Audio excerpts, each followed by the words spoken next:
Classiest place on earth. How the fuck are you?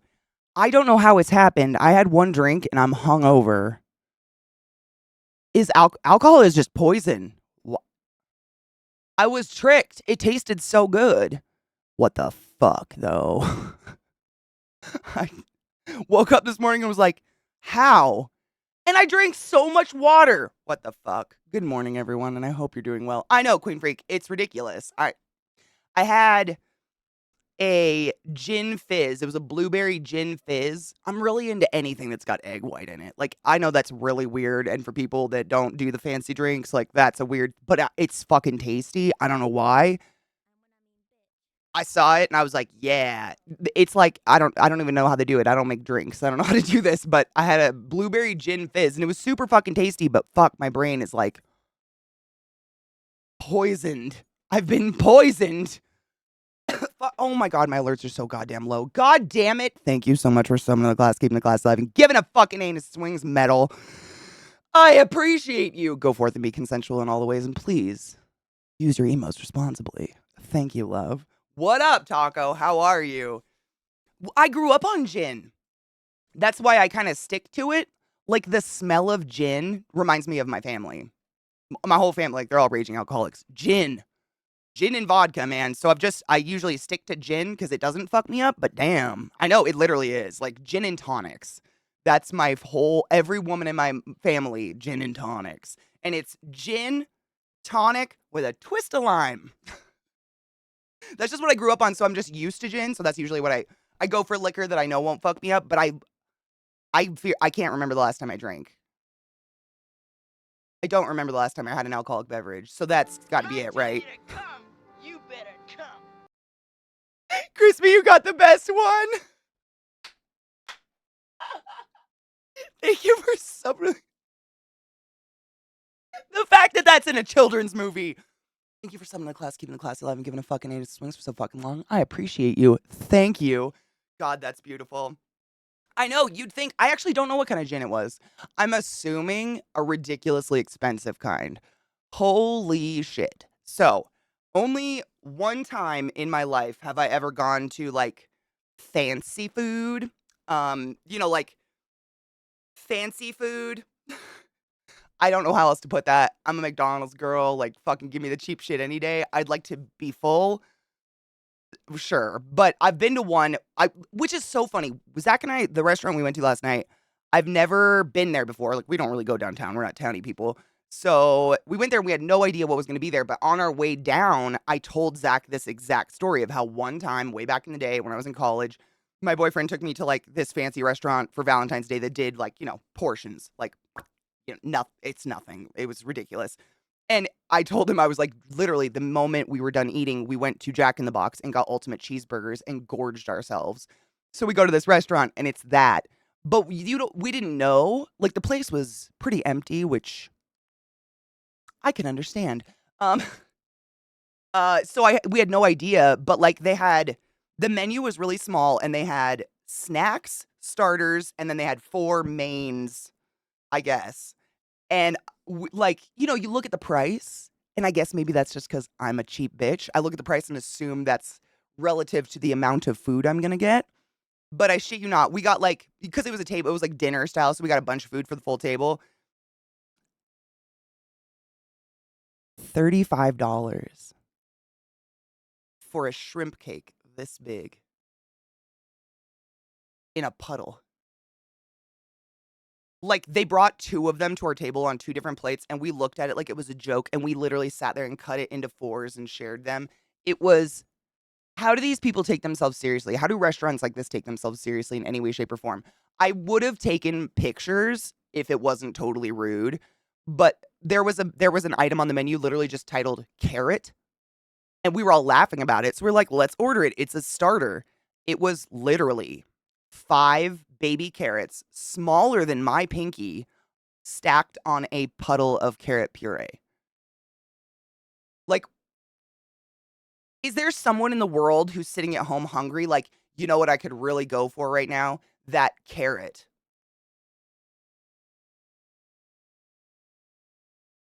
Puddle of what? I don't know. Everything was in a puddle. everything was in a puddle and we were never given a spoon. I have no idea. It was weird. It's just like, I don't understand why people spend so much money on shitty food. I mean, it didn't taste bad, but like when Zach and I were driving home, I was like, I've had nice restaurant. Like I've been to a few nice restaurants in my life. Never in my life have I been to one and been like, oh, I better go back there sometime soon. Ever. Ever. Like it's an experience, but that's it. End of story. No, dude, I did not. It was not on our bill. Thank fuck. Thank you, blood. I appreciate you. It wasn't a tapas place. No.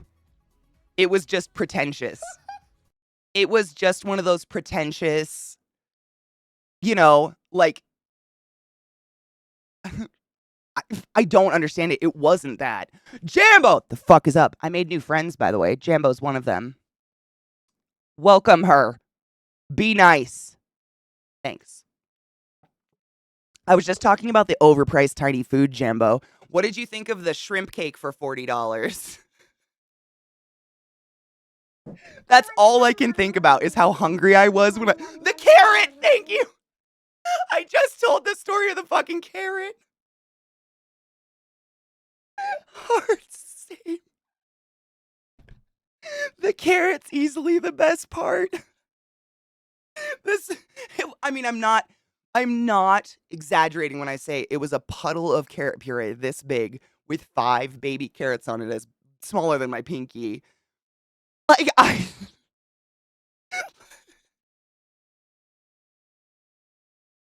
just don't. It wasn't bad though. Like the food wasn't bad. I just need to make that clear. It wasn't bad. Nobody had a miserable time. It was super fun and everybody was really nice. I just laugh because it's so not my life. Like I'll go to Taco Bell over that any fucking day. I was so hungry. No shit. I ate the moment I got home. I was starving. I was like, I feel like I was given a bite of 3 appetizers. What the fuck is this? I did see the bill. Oh yeah, Jambo. They put it so no shit. So it's like a table of, young-ish people, and then there's the CEO, and they bring the bill and they put it between Jambo and I. Which like, thanks. We're very flattered that you think that's what we can do, but like, no thank you. And so we sat there. It was super weird. They give you like a block of wood and stuck the receipt in it. It was the most pretentious place I've ever been in my life. And so we sat there and just spun the wood until we could see the price and then pushed it away. No shit. I ate a family-sized bag of peanut M&Ms. I was so hungry. I mean, and it's like, oh, and beer, it was hilarious. I mean, that wasn't honestly, the carrots were funny, but when they brought out the shrimp cake that was actually as big as a 50-cent piece on its own plate, and then we all sat there and cut it into fourths like like it was a joke.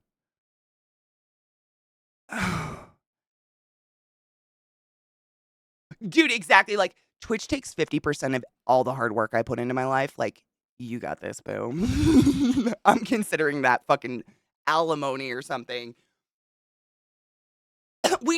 All of us technically paid the bill. Technically. I did. Oh, trouble. I ate the moment I got home. Honestly, I would have stopped somewhere on the way home. I had to pee so fucking bad by the time we left. And then when we got to our parking garage, Zach realized he lost our parking garage little ticket to get out. And the dude letting everyone out was kind of being a douche. And Zach, like, you guys know Zach. He's got a bit of a temper, but he like walked away to go have his pissy moment in an alley. So I shook my ass and I got our ticket for free and got us out. And he was thankful. But by the time all that was done, I had to pee so fucking bad. I was like, home. But like fucking the craziest thing. So it's funny. Like everyone thought it was funny, even the CEO, but every game company uses some sort of outside company to set up stuff like this, like these dinners or travel or anything like that. And it's like they're so out of touch. They really have no idea what's going on. So they made a dinner downtown Denver. So Zach and I were like 15 minutes from the dinner place. Literally everyone else at the table had to drive over 2 hours to get there. In rush hour traffic. Like they put dinner at 6:00 p.m. in downtown Denver during a Rockies game. Yeah, I mean, I'm not the smartest fucking person in the world, but Jesus fucking Christ. Are you okay? Oh, yeah, it was terrible. We were on the top floor, and it took us an hour just to get out of the parking garage. But you just gotta, like, he does, bless his soul. He really does try. I lose things too, to be honest. Like, I would be no better. BDO, of course I am. I just finished that fucking, the roaster, the other bag. What is it called? Roaster's Choice or whatever. It was fucking delicious. It is. I know. It's mind blowing. I mean, I was telling Jambo this. Literally, I've had the exact same experience when traveling, when I was working with like Amazon Gaming and shit like that. And they would work, they would use, you guys all know the stripper van story, of course. That was also a result of outside companies planning our travel or whatever. But when flying, when I used to live in Baltimore, they would always do flights that had like 3 layovers to get across the US. And the layovers would be like in Denver and Atlanta, the 2 worst airports in existence ever. And they'd be like, "Oh, you have 15 minutes to get to your next gate. Can you not do that?" Bitch, I sit for a living. What the fuck? And I've had to like, literally I found my own flights and sent it to the person like, "Here, I don't know why you can't do your own job, but this is like a direct flight for cheaper than what you were doing and I don't have to run through Atlanta." Heyo, fix your shit. It was mind-blowing and it was just like it was stressful. It was just getting downtown. The parking garages were hell and it was super expensive. It was just dumb. Even he was like exactly, the CEO was, like, appalled at what they had done. Not only did they make every other person other than Zach and I drive 2 hours downtown Denver in the midst of rush hour motherfucking traffic during a Rockies game at 6 p.m. It's like, are these 5-year-olds that don't have you never been on a road? I don't eat, like, literally, I just thought of this. Every single person at that table works from home and does not drive for a job, and yet every single one of us was aware that rush hour traffic is at 5 motherfucking PM. They have no excuses. Yeah, I got nothing. It was wild, but it was fun. I mean, it was fun. Honestly, like, I was texting, Shroud's wife, woman, lady, wonderful lady, this morning, and I was telling her, I was like, dude, it was just like the best part of last night, honestly. It's the first time I've seen other streamers other than Rod in 3 years. That was so nice to just be at a table with a bunch of people who completely understand what I'm going through, what Zach's going through, our fucking anger about all the shit. That was so nice. It was like the smallest little like dose of con a little bit. Like that's what I love about cons. It's just I was telling, was it Jambo, were you the one saying you've never been to TwitchCon? I think. I think so. But I was saying, like, I still remember my very first TwitchCon, and it was like a weird euphoric feeling walking into the con for the very first time by myself. Like, not like, oh my God, a convention, but it was this like, the atmosphere is everybody gets it, and I don't have to explain myself to one human being in this building. And that's the best. It's odd that it's easier to explain my job used to be unplugging people for a living. It's harder to explain Twitch, and it's so relaxing to be in a room where people won't wait. What do you do for a living?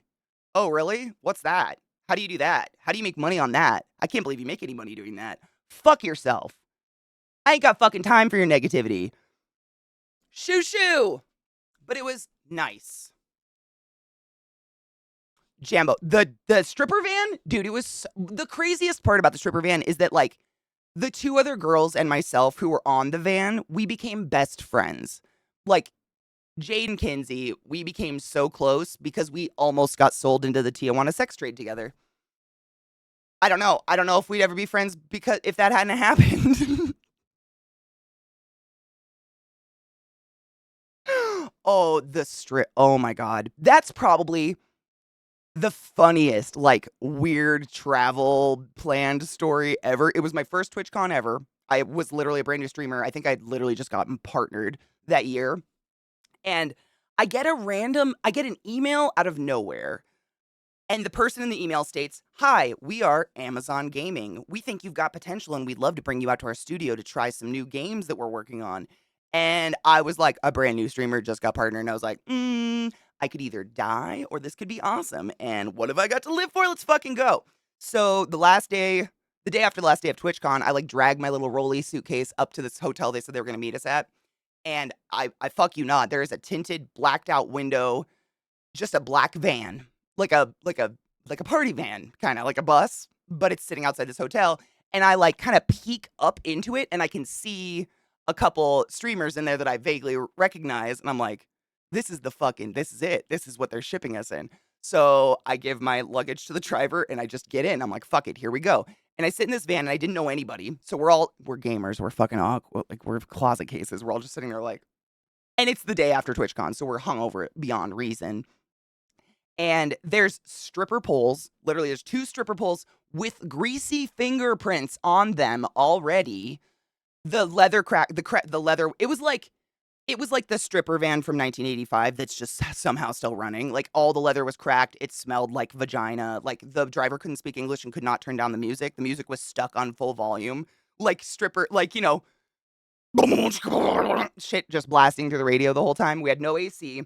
And so finally there's like 6 streamers on this stripper van and the driver just takes off and we have no fucking idea where we're going. Everything is super top secret. This was years ago. And so we all kind of like start small talking, like figuring out who each other is. I knew a few of them through the RP, arena, whatever. And this driver drives us for an hour south. We just notice from San Diego, we start going south. And like Kinsey, myself, and Jade start looking at each other like, is this where we become sex work? Like, are we going to get motherfucking crimed here? Because, I mean, every sign on the highway says Tijuana this way. Fuck ourselves. So we're like, mild panic, but also like, what do we got to lose? Fuck it.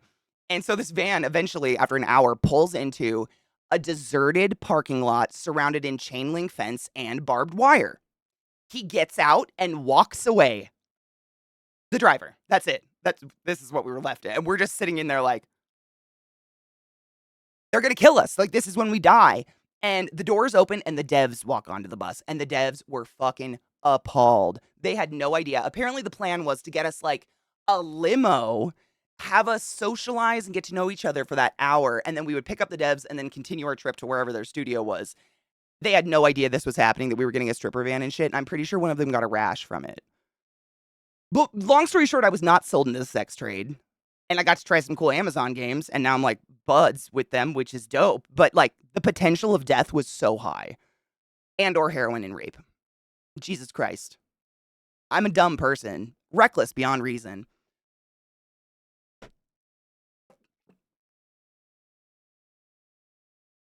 TwitchCon is a total clout disco. What does that mean? What's a clout disco?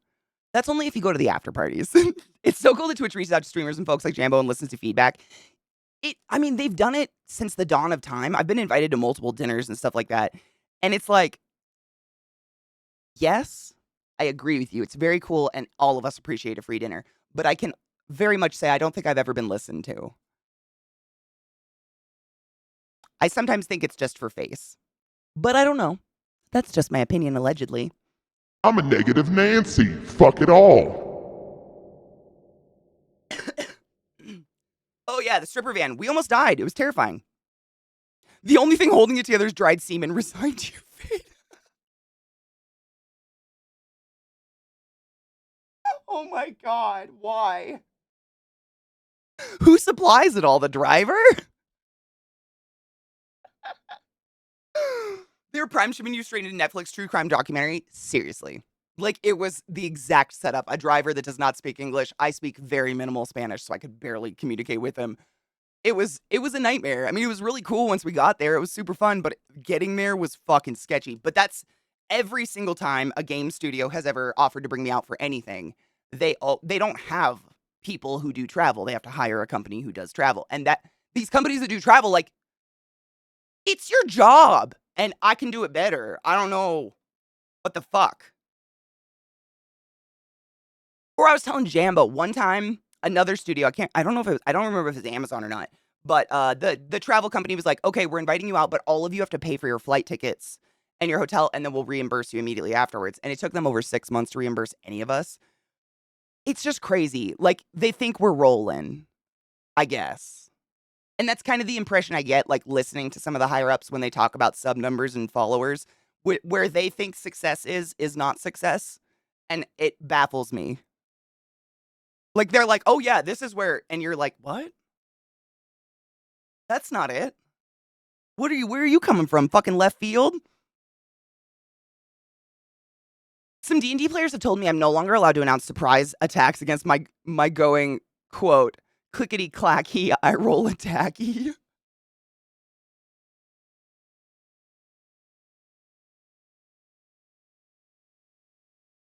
Oh my god. Leaf, you just reminded me, I saw I guess it was kinda punny, but it made me think of you. It was something you would say. It was like a fucking meme on Instagram or something like that, and it was a dude, like, stating his dad used to work with, Bundy, the murderer. What's his name? Something Bundy. Why am I so like this? My brain is so stupid. Whatever, that g the murderer. He worked with him. Ted Bundy, thank you, Jesus Christ. His dad apparently worked with Ted Bundy, and every Friday when his dad was leaving work, he would say, "See ya Monday, Bundy," and he thinks every day how much Bundy wanted to kill his dad. And I can't stop thinking about that. "See ya Monday, Bundy." Jesus fucking Christ. This is why you give candy to the crazies. I'm gonna smoke some drugs now. If you're new to my channel, I live in a legal state where I can smoke a lot of drugs. So, cheers.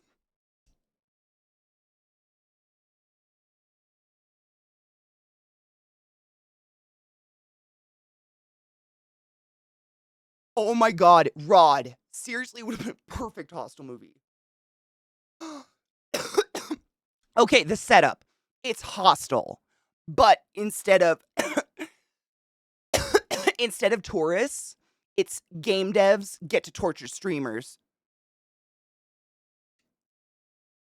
I'd say it's the other way around, but not enough streamers have that ridiculous amount of rich white money for it to be successful the other way around. Because it's got to be expensive to kill a person, right? I'm assuming that costs a lot of money. I got paid to do it, but that's different. Ringworm, dude. Yuck. Yuck. Literally, your sub badge is the baby. Oh my god, do you guys want to see my pot plants? They're so big right now. Like, I really need to repot them. I just can't, I can't afford new pots yet. But my pots, they're so big and so beautiful right now.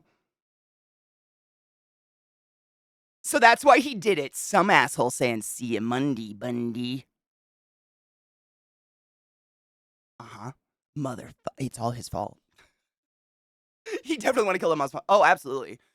I was an EA, and this was literally my job. Schedule flights for guests, etc., event plan, etc., and then corporations thought they could replace us by outsourcing. That's it. There's our problem right there. Mishy has identified stripper vans, rashes, terrible. I mean, like, for instance, they scheduled all of our travel to go to this thing, and you guys know Frank.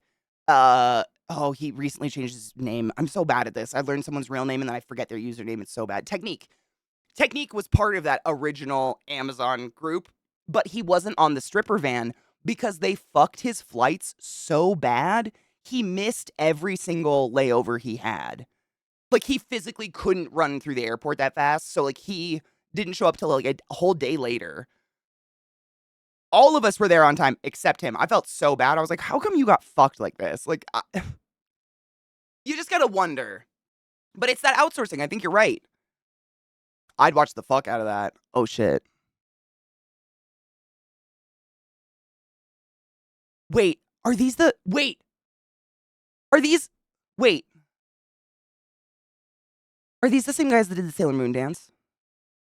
Because this is very important. Oh my god, I used to listen to Dane Cook all the time. Creepy guy. Oh my god, that's exactly what I was referencing. Get the fuck out! Rod, the fact that you and I leaded such similar lives before we ever became friends is literally alarming. Dane Cook's skit is all about how every time you come to school, give candy to the quiet kid, but it's a terrible joke that really aged poorly because it's about school shootings. He's like, when that kid comes to school with a gun, he'll shoot up, or was it the workplace, not a school, and he'll shoot everyone, but when he gets to you, he'll say thanks for the candy and move on. Did not age well, but I used to listen to a lot of motherfucking Dane Cook. Shit cracked me up when I was a kid. EAX, exec assistant, in this instant, not early access. I assume not early access, although that's what I'm gonna name my vagina. The baby plants, they're actually, I mean, I don't even know if I consider them babies anymore. They're like this big. In Colorado, it's legal to grow 4 plants per legal smoking, like legal age smoking person in the house. I think I have 8 plants going.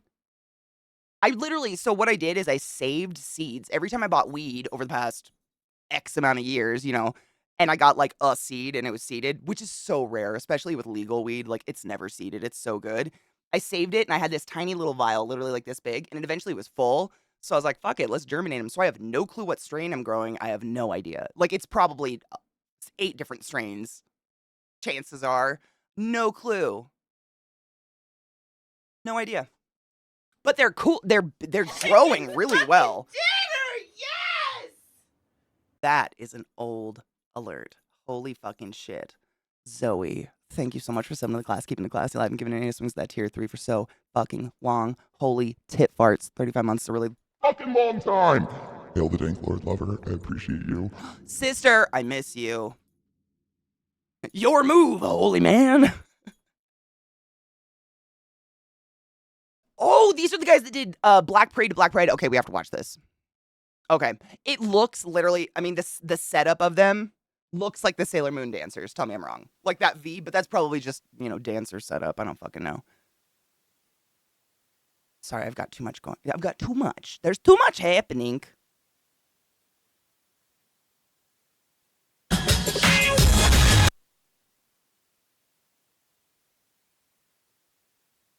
We've all died and gone to hell.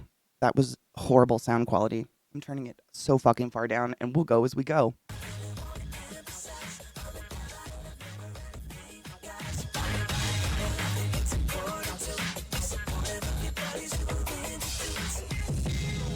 Okay, it's clever, but the sound quality. Gets confused. I'm a Kinsey too. That's the fancy version of bye.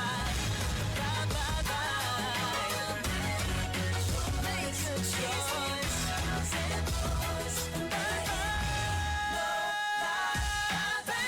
I wanna make it plain for you. Whatever your gender is, I'm so fucking gay for you. But it ain't no lie, baby, bye, bye, bye. Don't really wanna make a choice.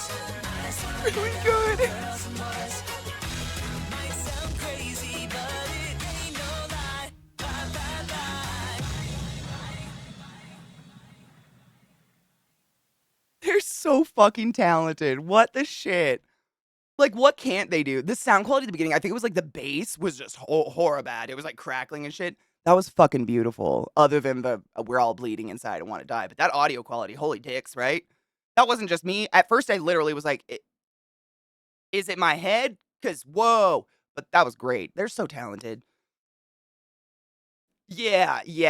It's all the bass. I mean, I'm sure you guys, if you've ever tried to take like a concert video on your phone or something, that's exactly what it says. It sounds like you're trying to take a video at a concert. That sound in the background. Timon, good morning, love. All you beautiful souls are the shiniest and sparkliest of rainbows. Fuck yes. Dude, I was playing Destiny the other night, and I was running around the Awoken planet area, Dreaming City. I don't fucking remember. And I noticed for the first time, I have a really bad habit, and I think it's a symptom of being tall. I don't look up, like ever, because the vast majority of the population is below me. So I'm just used to looking down. I don't know. Like I've literally gone through instances where I've worked in a building for 7 years, and on my last day, I looked up and noticed what the ceiling looked like, and I was like, oh my God. That's filthy. Like, it's crazy, and I do the same in games. I jump and look down at people. I never look up, ever. And I finally looked up, and there was a beautiful rainbow. The skies are so pretty in Destiny, I really need to look up more often. Good morning, Rip Rooster. How are you, love? Dreaming City, that's what I thought it was. I've been trying to clean up. I have a hard time, finishing stuff. Like I get especially there's some like dungeons and shit in some of the storylines in Destiny where the dungeon gets so long that I'll do half of it and I set my controller up and I get up and I'm like, I'm just gonna go pee and get a drink and come back. And then 3 hours go by and I've been logged out and I have to do it again. Constantly. I just can't sit for that fucking long, especially with PvE. It's so boring. Distortion. Short form content videos hardly ever have good sound quality, my experience. True. Unless they just overlay a song into them. I mean, you're never going to get great sound quality with music on a phone. Is it a gamer thing? Never looking up? No shit. When I was in high school, Kona, this is the weirdest one to me. Just because it was like, I think it was the first time I ever realized I don't look up, I guess. My art classroom that I spent, I mean, like I had art every year through high school because I chose to, because I like to paint and shit like that. But like at lunch, I went to the art studio. After school, I went to the art studio. If I didn't have to work before school, I went to the art studio. Like I was always in that room. And the last day of my senior year, I looked up at the ceiling and I don't even know why, but I noticed it was crazy. It was like stair-stepped mirrors to bounce the light around the room. It was one of the coolest ceilings I've ever seen. Never looked at it. Ever. Because why the fuck would I look up when literally everything is below me? I don't know. Literally, not figuratively speaking, I am below you. I am trash.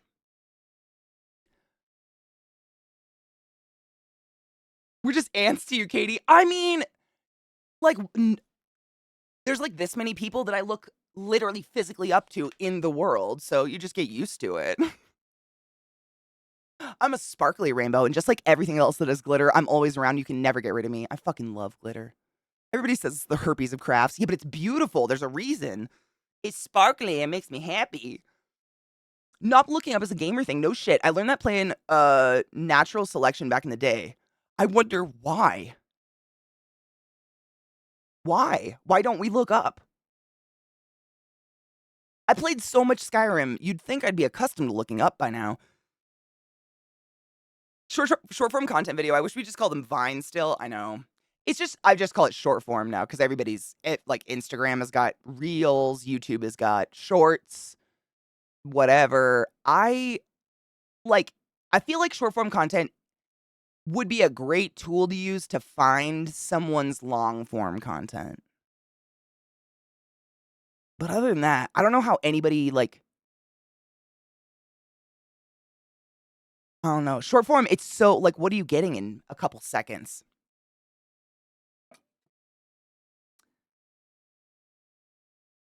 Never stepped foot in the art room. It was a cool room, Sarah, and the stair-steppy ceiling was super weird. Like, you know how it had that big window facing the front of the school? The ceiling was steps of mirrors. Never. In 4 years of being in there every day, I never fucking looked at that ceiling. And I remember looking at my teacher, Mr. Villers, and being like, have we always had mirrors on the ceiling? And he like looked at me like I was kidding and was like, yes, Katie. Yes, we have. I didn't know. I didn't know. Gamers don't look up because game design principles are all about creating a fun experience, not making things realistic. Facts on that one.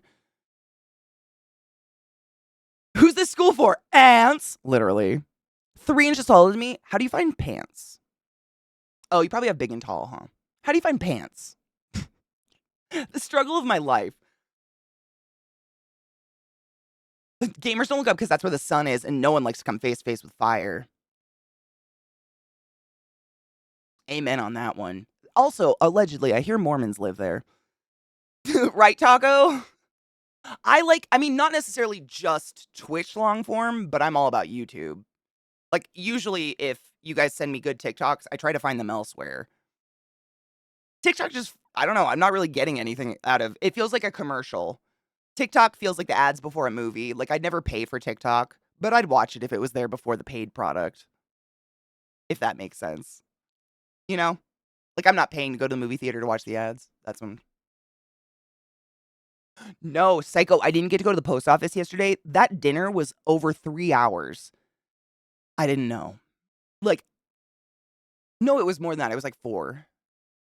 It was crazy. Yeah. Honestly, like, I had so much stuff I was going to do yesterday. I got home at 11 and just, like, I played, like, a match in Destiny, got real fucking tired and went to sleep. That was it. Short form content is what I call my dating life. Short form content is what I call my penis. Yeah, short form feels like a tease. Like, some people, it's clever, but I don't know. You know what I mean? Like, I guess with YouTube and Twitch, because of its longer form, I guess, I feel like how do you say that? I don't want to say I know the person more because I don't know them. I know what they choose to serve me. but I feel more part of, like, a community, I guess, when I'm experiencing, like, I don't know how to say it. I couldn't name an account on TikTok, even though there's a lot of people who I follow who, like, I religiously look at their content because it's fucking hilarious, or on Instagram, but I could never tell you their username. I couldn't tell you anything about them at all. But, like, YouTube, like, for instance, I've been watching, like, Philip DeFranco for years and years and years and years and years, and I've been following this and that and, like, streamers and stuff like that. I don't know, it's, like, I feel like maybe I don't know, what's the word? I don't know a word for it. It's not getting to know them, but it's maybe feeling like it's more human, like, what like, that's a more of a human as opposed to an ad for, like, eye cream or whatever. I wear a lot of lounge pants, so it's easier to go bigger and tie them down tighter. I wear spandex. Me too. That's literally I feel like that's basically what talls do at this point, unless you go to, like, big and tall and get slacks and shit. That's what I do. Leggings, because 'cause they're stretchy. TikTok videos would be so much better if there wasn't the immersion breaking bomb bloop ad for TikTok at the end of every damn video. Yeah. Also, if it didn't autoplay. Psycho, not really. I didn't leave it with anything new in my head, other than pretentious food is never worth the price. That's what I left that dinner with. It was one of those places where the food is, like, this big for $40 and you get, like, a million servings. Like, not a million servings, a million courses. I left starving. I was so fucking hungry. I went home and ate a family-sized bag of peanut M&Ms in bed. I went, like, that it was I was saying this earlier, like, I don't know I didn't have to sign an NDA or anything, but usually when you are invited to Twitch meetings and whatnot, it's kind of understood that you're not gonna sit there and divulge every fucking thing, they trust you, blah, blah. Not that anything was said, like, there's no secrets, it's never about that. Like, I've never been to a Twitch meeting and they're like, "Here's a secret we have." They email you about the secrets, that's not it. Um, I said this earlier though, like, I've been invited to multiple game dev things personally, which is I'm so fucking flattered and it's awesome and I always have a good experience, and or Twitch dinners, etc. And, like, I don't know if this is fact. This is just what it feels like. It feels like they do these things for face because I don't feel like anyone has ever been heard at them. If that makes sense. Because, like, I've been to a lot. Like, a lot. And nothing that's ever been chatted about has ever moved forward in any way, shape, or form, or ever been spoken about, or ever gone into implementation in any way, shape, or form. I appreciate the free dinner. But, like,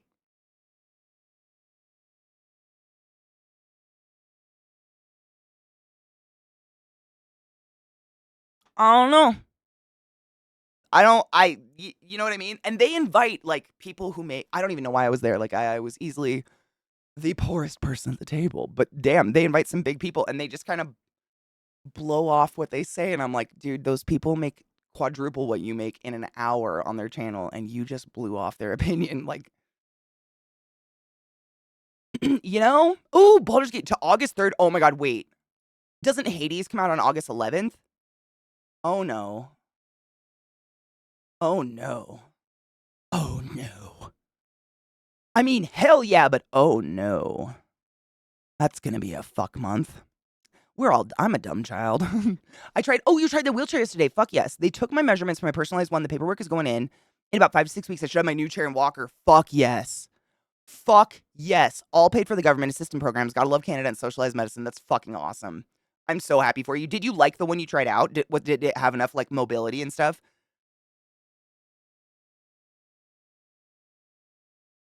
Long form content, they let slip more personal related details so you get a better feel for their character or how they relate to topics they're covering. Exactly. You're listening to them speak in full sentences, and I feel like there's something to be said about someone who is consciously creating something that they know is 5 seconds versus, like, I don't have a time limit here. I can articulate and I can think and I can have a conversation. there's something to be said about, like, what you're getting out of that. I just am not a big when it's, like, just a still of someone and it's, like, me when my therapist says, but it's not a picture, it's just them frozen. Okay. Like, that's all TikTok is these days in my TikTok. It's just, like or people being like, "Me when my therapist says I'm psychotic," or "Me when my friends ask why I can't stop moving," and I'm like, "You're doing nothing. There's 0 effort here. What the fuck are you doing?" No one laughed. If anything, someone went and went, "Swipe." The fuck? Stop encouraging this shit, TikTokers. Oh, Sarah, myself, Zach, and a few other local, like, Colorado streamers got invited to go to dinner with the CEO of Twitch last night.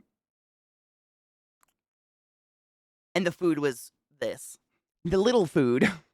Good morning, Viata, my love. How are you doing, honey bean? I love stretching. It's my favorite. This, I don't know what it is. I think I tend to do this, like, naturally, because this is my, like, stretching out my pecs and getting my collarbone to pop is one of my favorite stretches in the whole world. I think it's because naturally gaming and stuff, I'm always like, oh. Cheers, Viata, my love. There are more hours of cutscenes in BG3 than in all season of Game of Thrones. No shit. What? Damn. BG3 is supposed to have 174 hours of cinematics. So I don't know if you guys are into cinematics or not. Like, when a company does them well, I fucking love a good cinematic. Like, as long as I get enough playtime between cinematics and it's not just cinematics, I love them. But if you didn't know, my good friend Amelia Tyler narrates the entirety of Baldur's Gate, the new one. The whole thing. I literally bought it the day it was released in pre-release because of that. I have not played it yet because I knew they were going to wipe it and it was going to have its official release. But she narrates the entire thing. So if her narration is even a modicumly, that's not a word, a tiny part of those cinematics, I'm just going to be sitting here like, you know what I'm saying? I'm so there for it. She has one of the best voices in the world. The dinner, it was good food, but it was one of those places where it was, like, really pretentious, tiny, I mean, comically small. Like,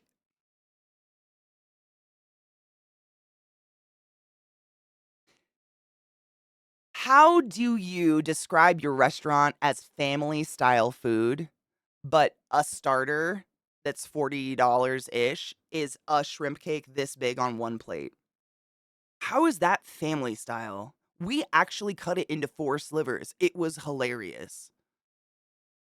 But that's how they tout it. They're like, "It's like family style, so you guys order a bunch of different things and put them out on the table." But it's like, that was 1 bite. I have a small mouth, and I coulda eaten that in 1 bite. So, very gentrified, very fucking fancy. The bill was easily, like, $150 per person, and I left starving. Starving. One of those places. So the food was like, it wasn't bad, it was just like, maybe I'm just one of these people, like, I need more than 1 bite of something to fully encompass what it's about. So if I have, like, 1 bite of a quarter of a shrimp cake that's in a puddle of something, like, I don't really know what happened there. I'm like, "Okay, that was next." The best thing, though, seriously, like, Jambo came by, Jambo was there last night as well. Jambo came out this morning, and we had to all laugh about it. The best thing on the menu was it was a weird menu. It was one of those small, again, like, they have more beer, craft beer, than they do food. You know what I'm saying? 4 main items, and then they had snacks and starters. The difference, who the fuck knows? But, one of the things literally on the menu, it just said carrot. Carrot. Carrot. And ever since we all looked at the menu, we've been laughing about it. So when it came time to order, we were like, "Yeah, we fucking have to get the carrot." And it was, I mean, if it wasn't horrifically rude to pull your phone out and start taking pictures of food and laughing when you're sitting right next to the kitchen, I would have taken a picture to show you guys. But imagine 5 baby carrots smaller than my pinky. Like, this is being, like, the carrot was originally this, but you know when they, like, shave the carrot down to make it look fancy? They were 5 of those stacked on a puddle this big of carrot puree. I just think to myself, like, I don't eat a lot. I kind of like get really, it's an ADHD thing, I think, honestly. I got hyper focused and I forget to eat. But when I eat, I want it to taste fucking bomb. Like, I don't eat for the sake of eating. If I'm gonna eat, it's gonna be delicious. And I just wonder if that chef thought to themselves, like, somewhere, someplace out there, someone will be at home craving carrot. Like, they will come here singly for carrot.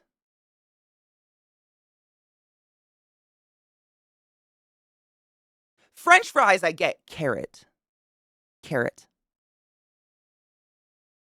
Katie, was the restaurant run by famine? I mean, I'm not shitting you.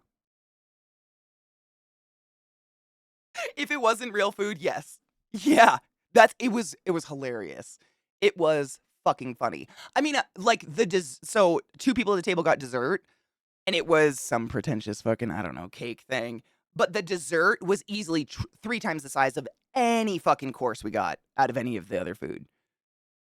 It's just funny. I don't know. It's just interesting. I don't understand. Even if you have the level of money to buy that food regularly, why?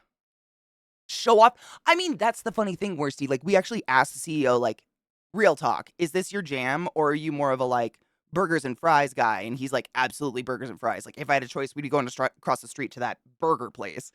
It's Twitch that does. And I think it's like Twitch trying to, look how fancy we care about you, when all of us would much rather a burger and a shake. Really. It wasn't bad, though. Like, nothing tasted bad. If anything, it was just unmemorable. The memorable part was the hilarity of carrot, $40 shrimp cake, soft-shelled crab in bread. Like, it was interesting. It's a puddle of Tyler Durden's piss. We are all the same organic rotting matter. Haute cuisine, that's exactly what it was. Exactly what it was. And it was just like, I've never seen someone try to market haute cuisine as family style. Like, I want to get a plate. I feel like I'm not expressing how ridiculous this was. Plate, shrimp cake, family style.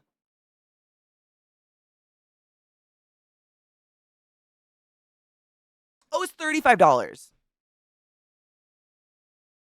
Family? Whose family? The mice? This is a family of ants? 5 carrots ejaculated on each other's dish. Oh my god, that's literally what it looked like. Like if it was a carrot orgy and they just kept coming.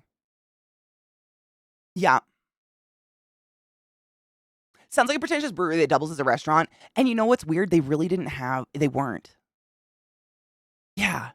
I thought the same. I've been to places like that. Like some breweries that become a restaurant have some of the best food ever, but they do it right. They do like pub food. It's not pretentious. I don't know the word for it. I can never put myself in that mind space where I'm like, I'm really hungry. What would you like? Carrot.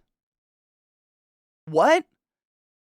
I mean, the whole time we were there, we were all just talking about other restaurants in Colorado that are amazing to him. Right next to the kitchen, which was honestly probably kind of insulting, but like, fuck, dude. If your food literally inspires a table of people who travel quite a bit and eat a lot of food to talk about every other restaurant in the city, maybe adjust your motherfucking carrot. Just me? Was the restaurant called 1%? No, but I knew it was pretentious by the name. It was like, oh fuck, what was it called? It was oh man, it was like Market Mercantile number 5. Like that was the name of the place, something like that. Market Mercantile, something. Yeah, it was just like one of those. You hear the name and you're like, oh, okay, this isn't about the food. This is about being seen here. Last time I was in one of those places, I arrived late due to traffic and ordered what I wanted. Oh my god, Anubis, remember those chips we had under the bridge? My mouth just got a little weird about that. Anyways, the others at the business group were staring in envy because they chose from the set menu and got raw bacon and celery sticks.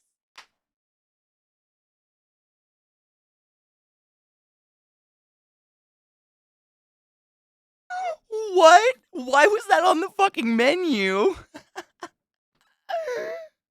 I gotta look it up. What was the name of that place last night? It was like Market. Zach would know. I'm just gonna look up. I'll know the name if I see it. Fancy Denver restaurants. It was some like long. Neither of us could ever remember it. Mercantile Dining and Provisions.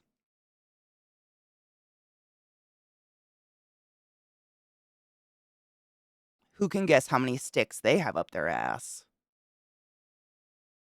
That was it. I wonder if I can look at their menu. Can I look at it and tell you guys the real prices? There's the food.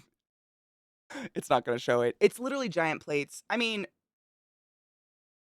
that's way more food than any of us none of that food was on the menu, actually. Their pictures are lies. Don't go there.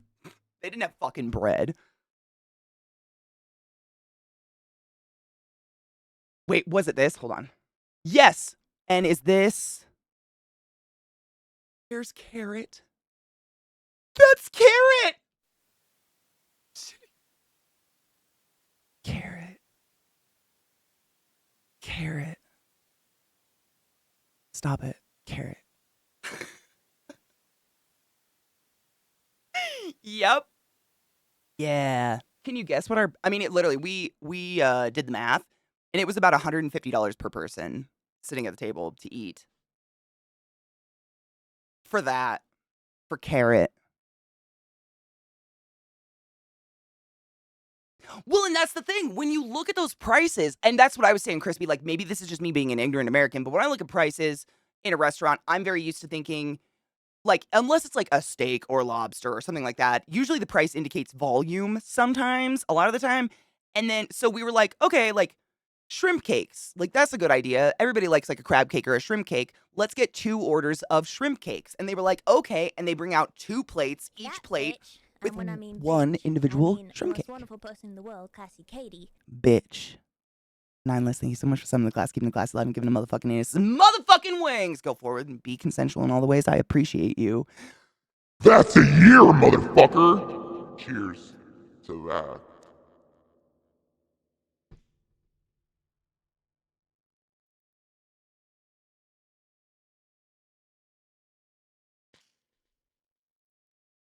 What the fuck is Sea of Seed?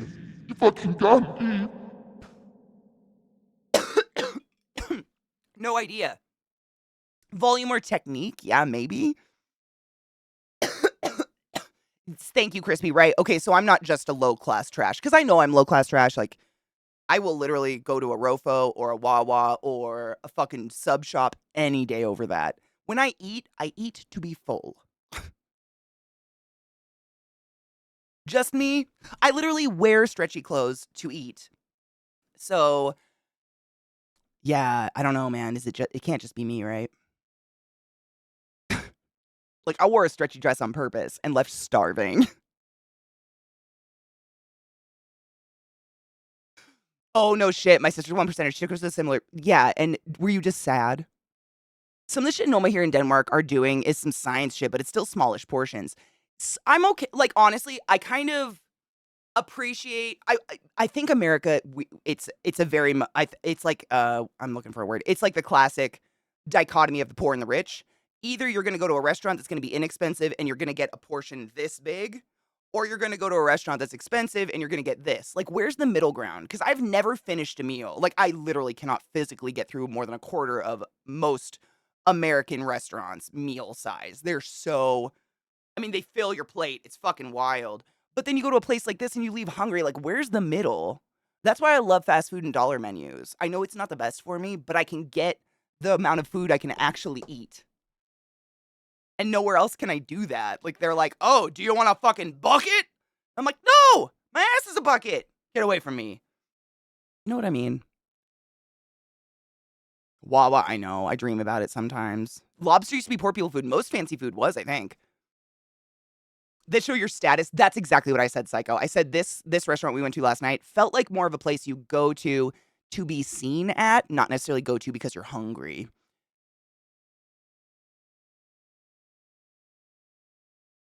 Katie's trashy? Yeah. I'm pure, unadulterated white trash. Did you not know? The wheelchair, very cool. Never driven one, but it used a joystick. Fuck yes, dude. I only asked because I remember when my grandpa had to get one. He had a heart attack and a stroke, so he had to get one. And they'd have him try out a really nice chair, and then they'd debate him and offer him a fucking terrible chair. Like they'd send one that was not the one he had tried out, and they did that so many times. It was like, thank fuck my mom and I both worked for a hospital, so we could go in there and like strong arm them. Like, you can't do this. Give him what the fuck you offered. Fancy steak place, 100%. I spilled coffee on my desk. Fancy steak place is right. That's where I think the money. I don't feel bad. That or sushi. I don't feel like I've never felt bad about dropping $100 on sushi, not just for one person, but like for two people, which is still a lot of money. And you don't do it often, but good sushi is fucking phenomenal. Same with a good steak. Like if I go to a steakhouse, I'm getting the motherfucking prime rib. Like I'm getting good steak. After also one of the first things Gordon Ramsay changes in Kitchen Nightmares, the portions. Is it really, dude? Kitchen Nightmares scared the fuck out of me. Take it from someone who has made food like this professionally. Oh, I'm sorry. This sort of food is difficult to create from a technique standpoint and looks gorgeous, but you don't go to that place like this to get full, right? And I kind of went into it with that understanding, so I was like, okay, this place is going to be like a flavor explosion. Like every bite will just rock my world, and it really didn't. But that's been the case, like, and this is just me, probably white trash palate, who the fuck knows? But I've been to fancy restaurants a handful of times in my life, and I've never ever been to one where I've thought to myself, I'd like to go back there again because they had something that blew my mind. Ever. I'm just like, that was interesting. Want to go to McDonald's? I'd like some French fries. But that's just me. Like I'm all about good flavors and shit, but I don't think it has to be that pretentious. I don't know. But I'm not a cook. I don't know. You would know more than me. Is being phased out by wealth inequality, exactly. Yeah, which is sad. Important. Yeah. Cheesecake Factory is worse for that, very much so. The 3 entire portions of the size of your head. Dude, I remember when I was in college, my best friend lived downtown Seattle, so I would drive down to see him all the time, and we would go out to eat, and we would always go to Cheesecake Factory because cheesecake's phenomenal. And I was trying to lose weight or something and counting calories, so I looked up. Don't do this. I looked up the calories at Cheesecake Factory.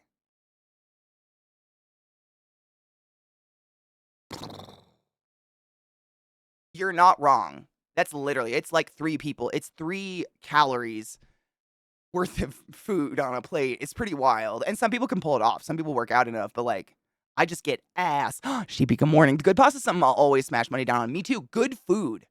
Like, that's like, and I don't like to buy clothes. Like, I hate spending money in general, but food I've never felt bad about. Because if it's good, it's worth it.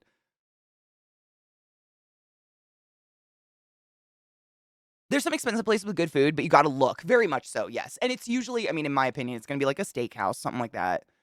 There's like, wait. Good morning, Kel. How are you? I'll pay good money for a nice place for steak or sushi. Me too. What a lot of one percenters don't understand is they think throwing their wealth around is impressive. Treat me like a normal person, talk to me like a normal person, and don't look down on me for my circumstances, and we're fine. Yeah. I don't know any rich people, I don't think. At least I don't know they're rich, which is probably a good sign. There's a place near me that sells pancakes for $8 to $10 a piece, but they're 24 inches in diameter. Holy shit. A pancake? Holy fuck. Is that at Beth's Cafe in Seattle? Because they will fuck you up with a 12-egg omelet. It's why you get nothing for finishing it, but people try. It's fucking wild. Ooh, that song, oh my god, wasn't that, Moby? Yes! Why Does My Heart Feel So Sad by Moby? Classic. Moby's fantastic. Well, has always been fantastic. Is fantastic. Fuck yeah, dude. It's super rich. It's all creams. I think it's the cream sauces and shit like that. Before you go to one of those restaurants, hit the fast food place for a burger and fries to give you a base. That's what I should have done, honestly. I just didn't have time. I was an idiot. Some of the special drinks oh my god, Drakus. Oh, Sheepy, very much so. I just want to know where your brain goes. I don't get new music very much, and it makes me sad. Those restaurants, wait, most restaurant food's not exactly good for you. Lots of butter, very much so. I mean, it's rich as fuck, 100%. Yeah, no one's cooking like that at home. I don't think. There's a place with huge pancakes out near Lake Stevens. Is it another? It's not Best though, right? Best is in Seattle. Fuck, it's been too long. Oh my god, it's been 11 years. 11 years since I lived in Seattle. Let's not talk about that. Time's freaky. Oh my god. Nope, we're not talking about time. Not today. That's so alarming. I feel so fucking old. I just put alcohol in the coffee. I don't want it to. I have paint thinner on my desk with a trash bag over it. Cheers. 24 1-foot pancakes instead. I'd rather a stack of smaller pancakes, right? Yeah. Imagine this, like, getting the syrup butter distribution even across a 24-inch pancake. How? I believe it. I mean, I've been to Beth's multiple times, like, who the fuck hasn't? But I've only seen someone try to eat that fucking 12. It's literally an omelet made of 12 eggs. They serve it to you on a pizza pan with hash browns and toast. I've seen one person eat it, and they didn't, I'm not kidding, they didn't poop for 7 days.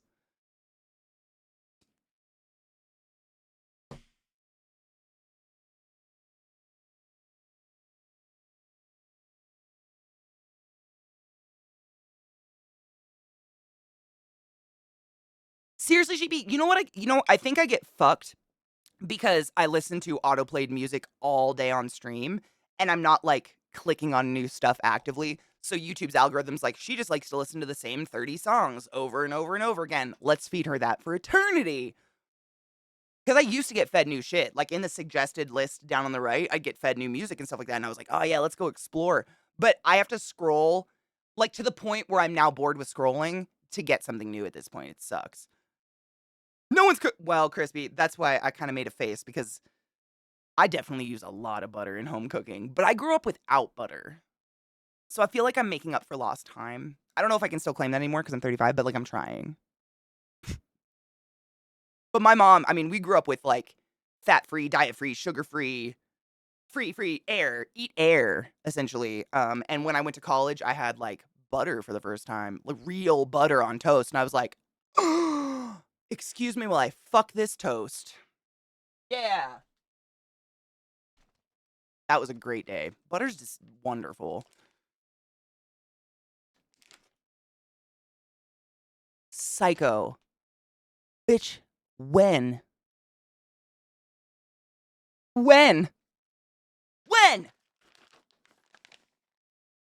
Vissy, my love, how are you doing?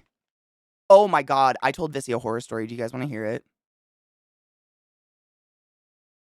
It was a very weird experience I had the other day that I almost made Vissy vomit while driving.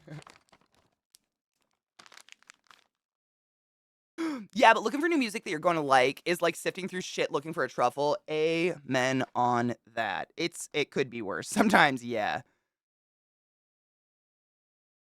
She said, "You have long legs and arms and a tiny body. You're built like a spider."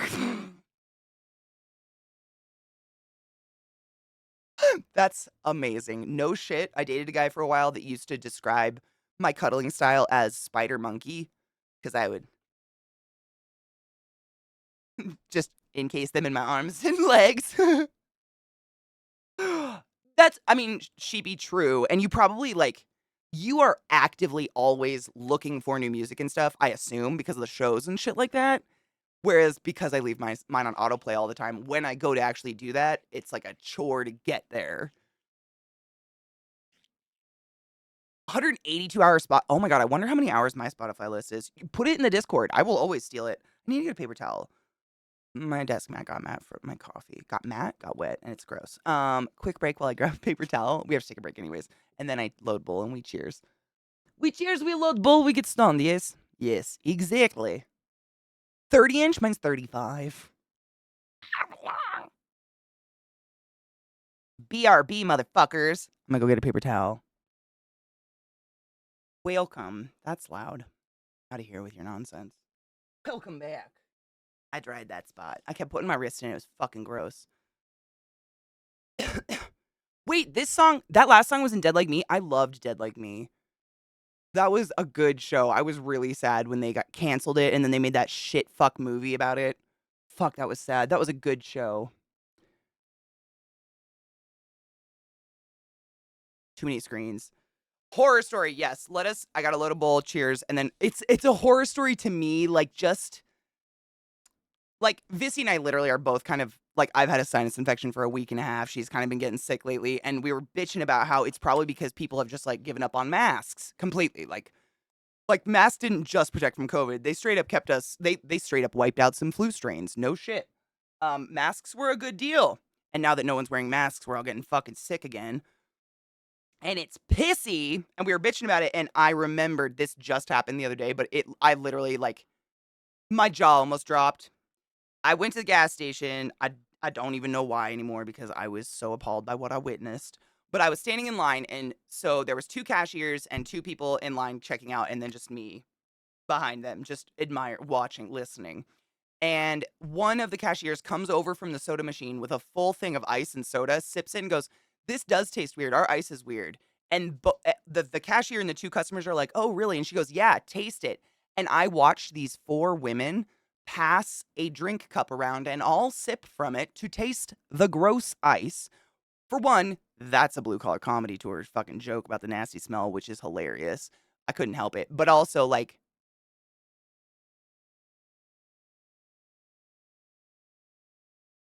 what the fuck? I mean, do they know that they can politely decline the cup that all the strange people from different walks of life have now licked? This is how COVID spreads, my dudes. Right the fuck? What the fuck? Absolutely not. It was like it was like church, like everybody sipping off a cup, like, yeah. But it was like they did it to taste something gross, which just blows me away. Why? Why? Why? Trouble, Zach and I both do if we're in a really crowded area, like an airport or something like that. Like, because, like I was saying, neither of us has gotten COVID yet. So it's done something. But also, I didn't get my nose wasn't fucked up. And now that no one's wearing masks, I feel like we're all getting colds again. It sucks. It just grossed me out. Like, I wouldn't have done that pre-COVID, though. Like, Vissy literally said the exact words out of my mouth. I sometimes hesitate sharing a beverage with someone I know because I know y'all backwash like fucking nasties, and that shit freaks me out. Like, there are drinks all over the world. My life will not be impaired if I don't try yours. You know what I'm saying? Um, so, yeah. Just like disease. 4 girls, 1 cup. Oh! Oh my god, though. I wish I was clever. I would have said that out loud if I would have thought of it. And no one would have got it probably because people that aren't on the internet do not understand our jokes. Do you think they're somehow mentally healthier because they don't like watch the shit we watch? Maybe. Cheers.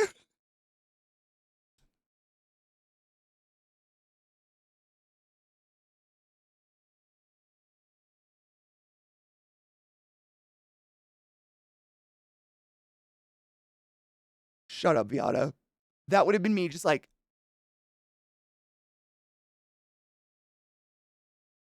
nah, bitch. A joint is different as long as you're not sharing it with a wet-lipped motherfucker. Have you ever shared a joint with someone that goes, and you get it, and it's like a used toilet paper dingleberry from someone's asshole? No, thank you. Fix it, motherfucker. Fucking gross. But that's different because it's dry. It's most people backwash. Like most people, when they're drinking something, they stop the fluid flow with their tongue. Their tongue dipped in your beverage.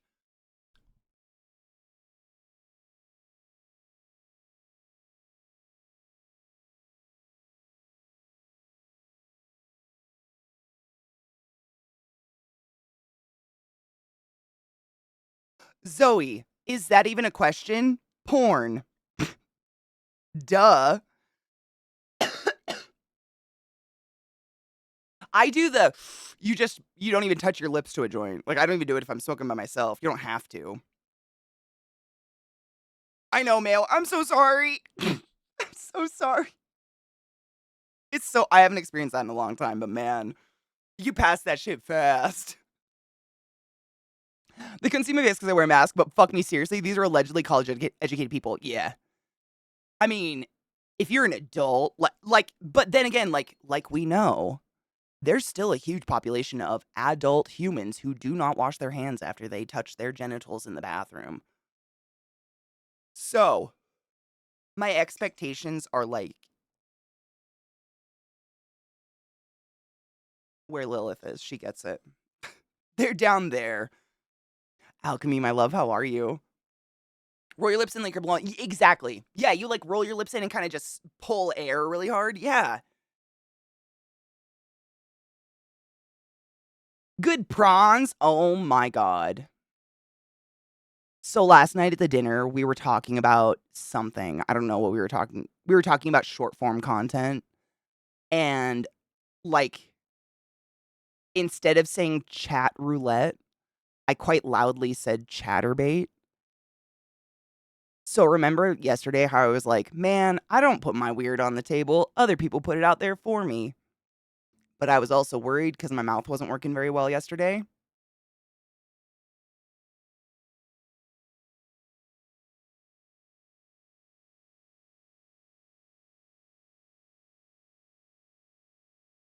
To which the CEO replied, I'll go back to the office and mention you and all your ideas, Katie. And I was like, oh no.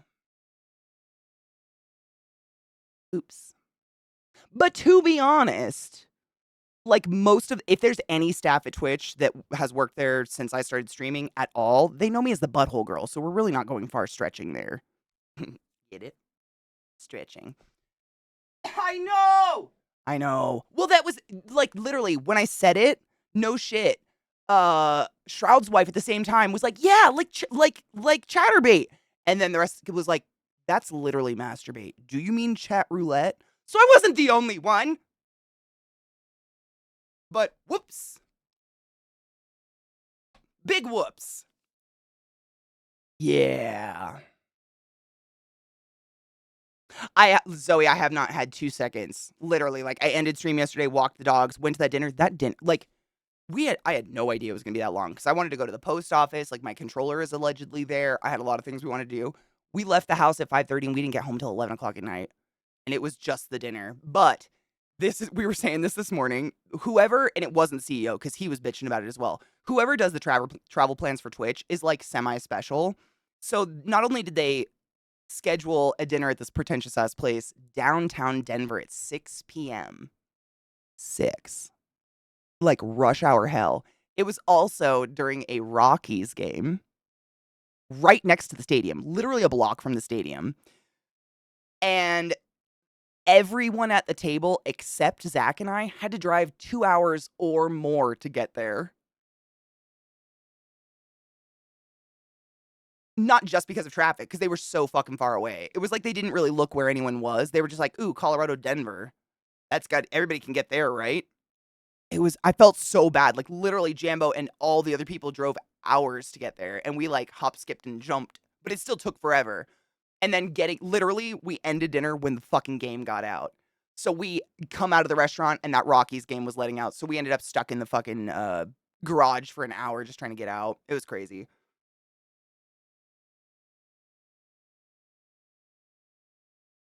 Oh my god, sleaze. I mean, just smile at them. They'll love it. Hi, Cocky, my love. Are you home now?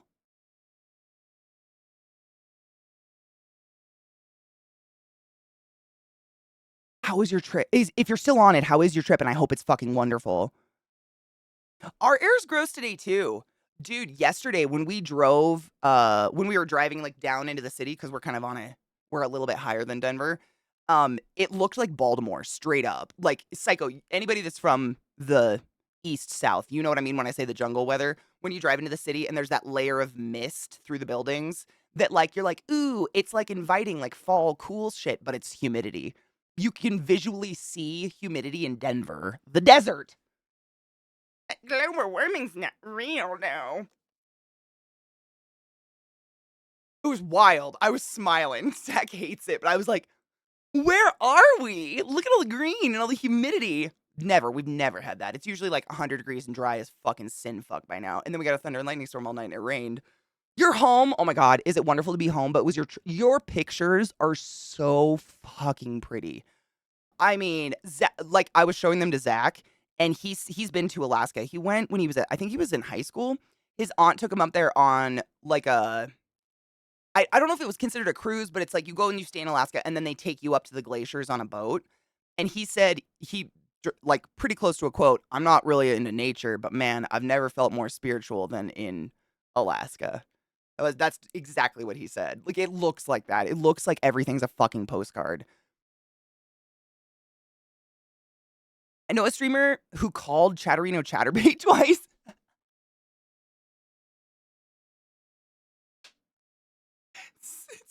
Once your brain gets stuck on it, you're like, well, here we are now. We live here now.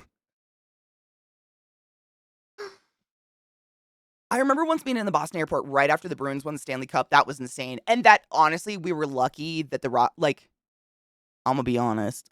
I used to go to a lot of Orioles games. Like, I like baseball. I didn't even know the Rockies were a team. I don't think they do very well. So, like, the crowds weren't like, they're not Oriole crowds. You know what I'm saying?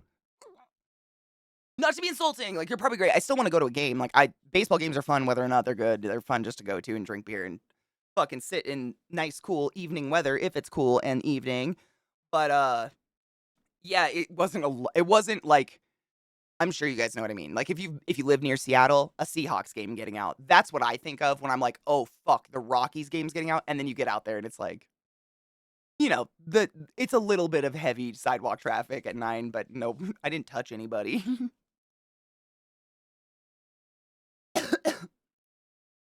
I haven't been to Denver in a while. We used to visit family, but family moved. I get it. I still remember as a wee lad the road trips there and back. Oh, no shit. My parents would drive all the way there in one go and switch on and off and sleep.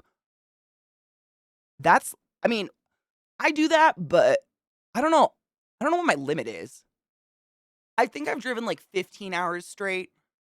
I think that that's my limit where my ass hurts so bad I have to get up. Yeah, that's a long fucking drive, dude. My parents, we drove across Washington State all the time, but those were like 5, 6 hour road trips. Those were not states across. My God. L, my love. Junior wants to move there. I get it. It's beautiful. It's just like, how do you get a job there? Is there anything to do there to like live? Dude, L. Mouth vomit, word vomit. You're just like, fuck. Here we are now. Katie's the chatterbait girl. And I did so well for so long. Fuck. I love Orioles Stadium. Orioles Stadium, not just because it's the Orioles. It is probably my favorite stadium I've ever been into. It's huge. It's so enormous on the inside that no matter how like packed it is, you don't feel claustrophobic because it's a out of commission railroad station. So the ceilings are fucking tall and gorgeous and there's just so much room. Whereas like I like to go to just if I visit a state, if there's a baseball game, I'll go to the stadium and go to a game if I can because I like to see stadiums and shit. And so for instance, when I was at PAX East, we went to a Sox game. That stadium is a hellscape. Everything like it's very old. They keep it that they want it to be historic and whatever, but every seat is a wrought iron seat this wide.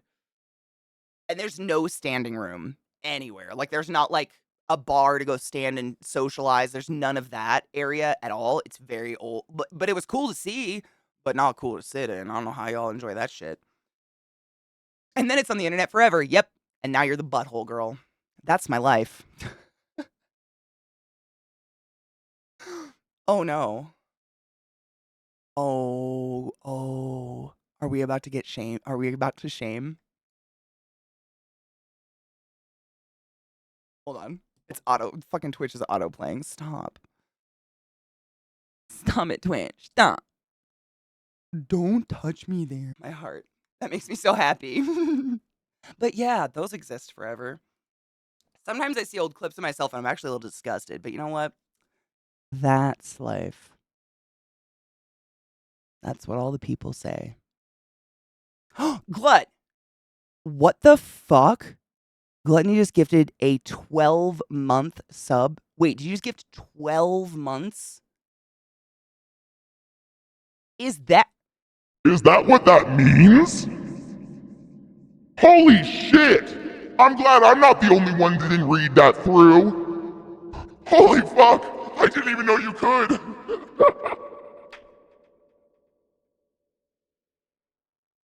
I'm a fucking idiot. Smoke weed every day. That's gonna be my new mantra. That's my affirmation every morning out of the shower.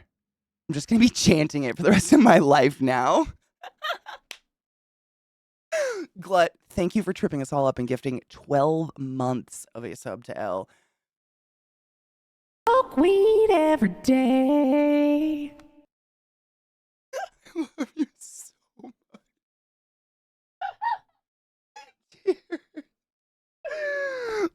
Oh no, what have I done? Oh no. I touched something. Oh shit, farts. Balls. No, it's fine. That's fucking beautiful. I love that. Oh my. Dude. Smoke weed every day. Yep. Soon, every alert I have will just be one of my friends saying ridiculous things like, "What's lemon? I don't get anything wet. Smoke weed every day." I love being easily entertained. What the fuck happened to my music? Bastard! Kill you. My music stopped. Why?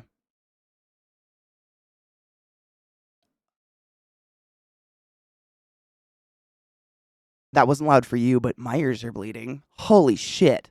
We got it! Cheers, Goonies. Cheers, everybody. Where's my lighter? There it is. Cheers to... Smoke weed every day. Better than the song, in my opinion.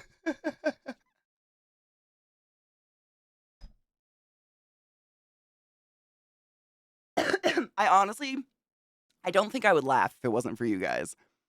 I don't, like, there's not many moments in life where you just get these beautiful, ridiculous dwarf stars, just like magic. You know what I'm saying? You see things like strangers passing around icky ice at a store, at a gas station instead, and that's not what I want.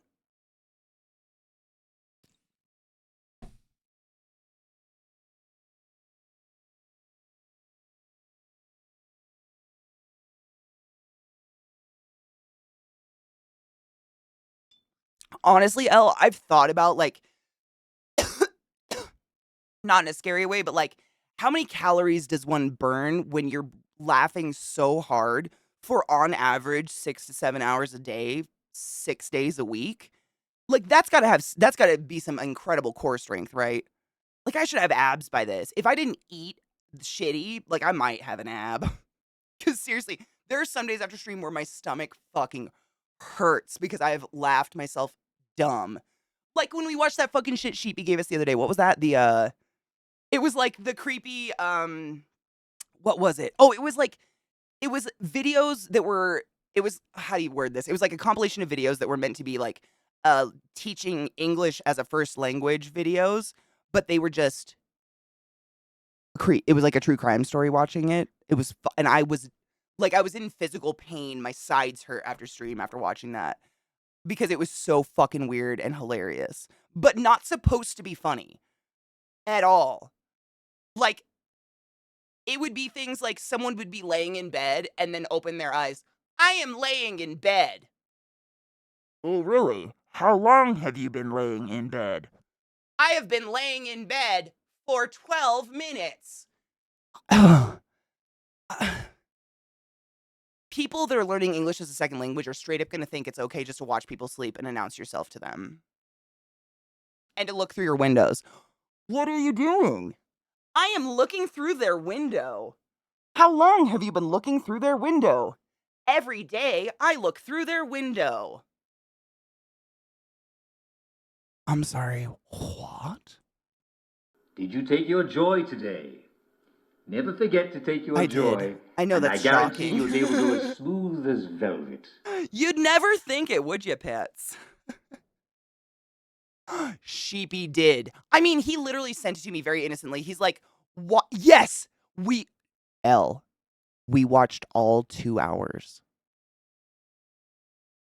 It was so bad. Like, I literally went into it with the intention of watching a few minutes, getting a laugh, and I would, like, cursor forwards, you know, in the little bar to look for see if there was anything that got even weirder, and it just kept getting fucking weirder. And, like, even Stream was invested at this point. Like, half of Stream was like, "I feel like it's a bus fire, like, we can't stop watching now," 'cause it escalated. At one point, it was like, "There are boys in the pool." I watched the boys in the pool, and speaking of the pool, the water was black, and there was so much shit floating on the top of the pool, like, I'm seriously concerned for the welfare of their orifices anywhere under that water. But, I couldn't stop. I could not stop. And then when he had multiple wives, and I think he killed one, like, it became a crime story. An ab, like, one giant ab muscle, I mean, I don't think I'll ever have abs, so I'm just, like, suspecting maybe one.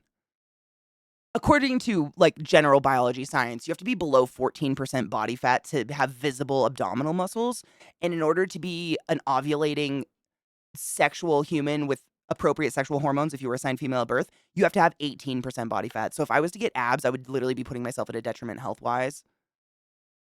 Also, I'm lazy and I like eating shitty food.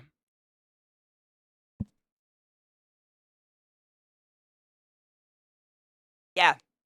14% body fat or less is the only way you can have visible, unless you're like Batista and you have your abdominal muscles are bigger than Katie's thighs. Like any abdominal muscle like that's gonna burst through and you're gonna see it. But yeah, in general. But in order to ovulate, or literally, because the amount of body fat you have directly correlates to hormone production and shit like that. And so the less body fat you have if you're assigned female at birth, the less likely you are to ovulate. And your body kind of tends to get cancers and shit. It's crazy. Some people are naturally really thin. I'm not judging bodies. That's just like if you have visible abs, you're possibly 14% body fat or less. Plus or minus a few. Hard same. Yeah, fucking A, dude. You only live once. Like, I'm here for a very short amount of time, and I don't want to eat lettuce. Oh, wait, hold on. I almost opened that on the wrong window clip. The one with the bad audio. 26 hours straight? How? How? How? Are you okay? Sorry, I scrolled up on chat and saw that. Are you okay?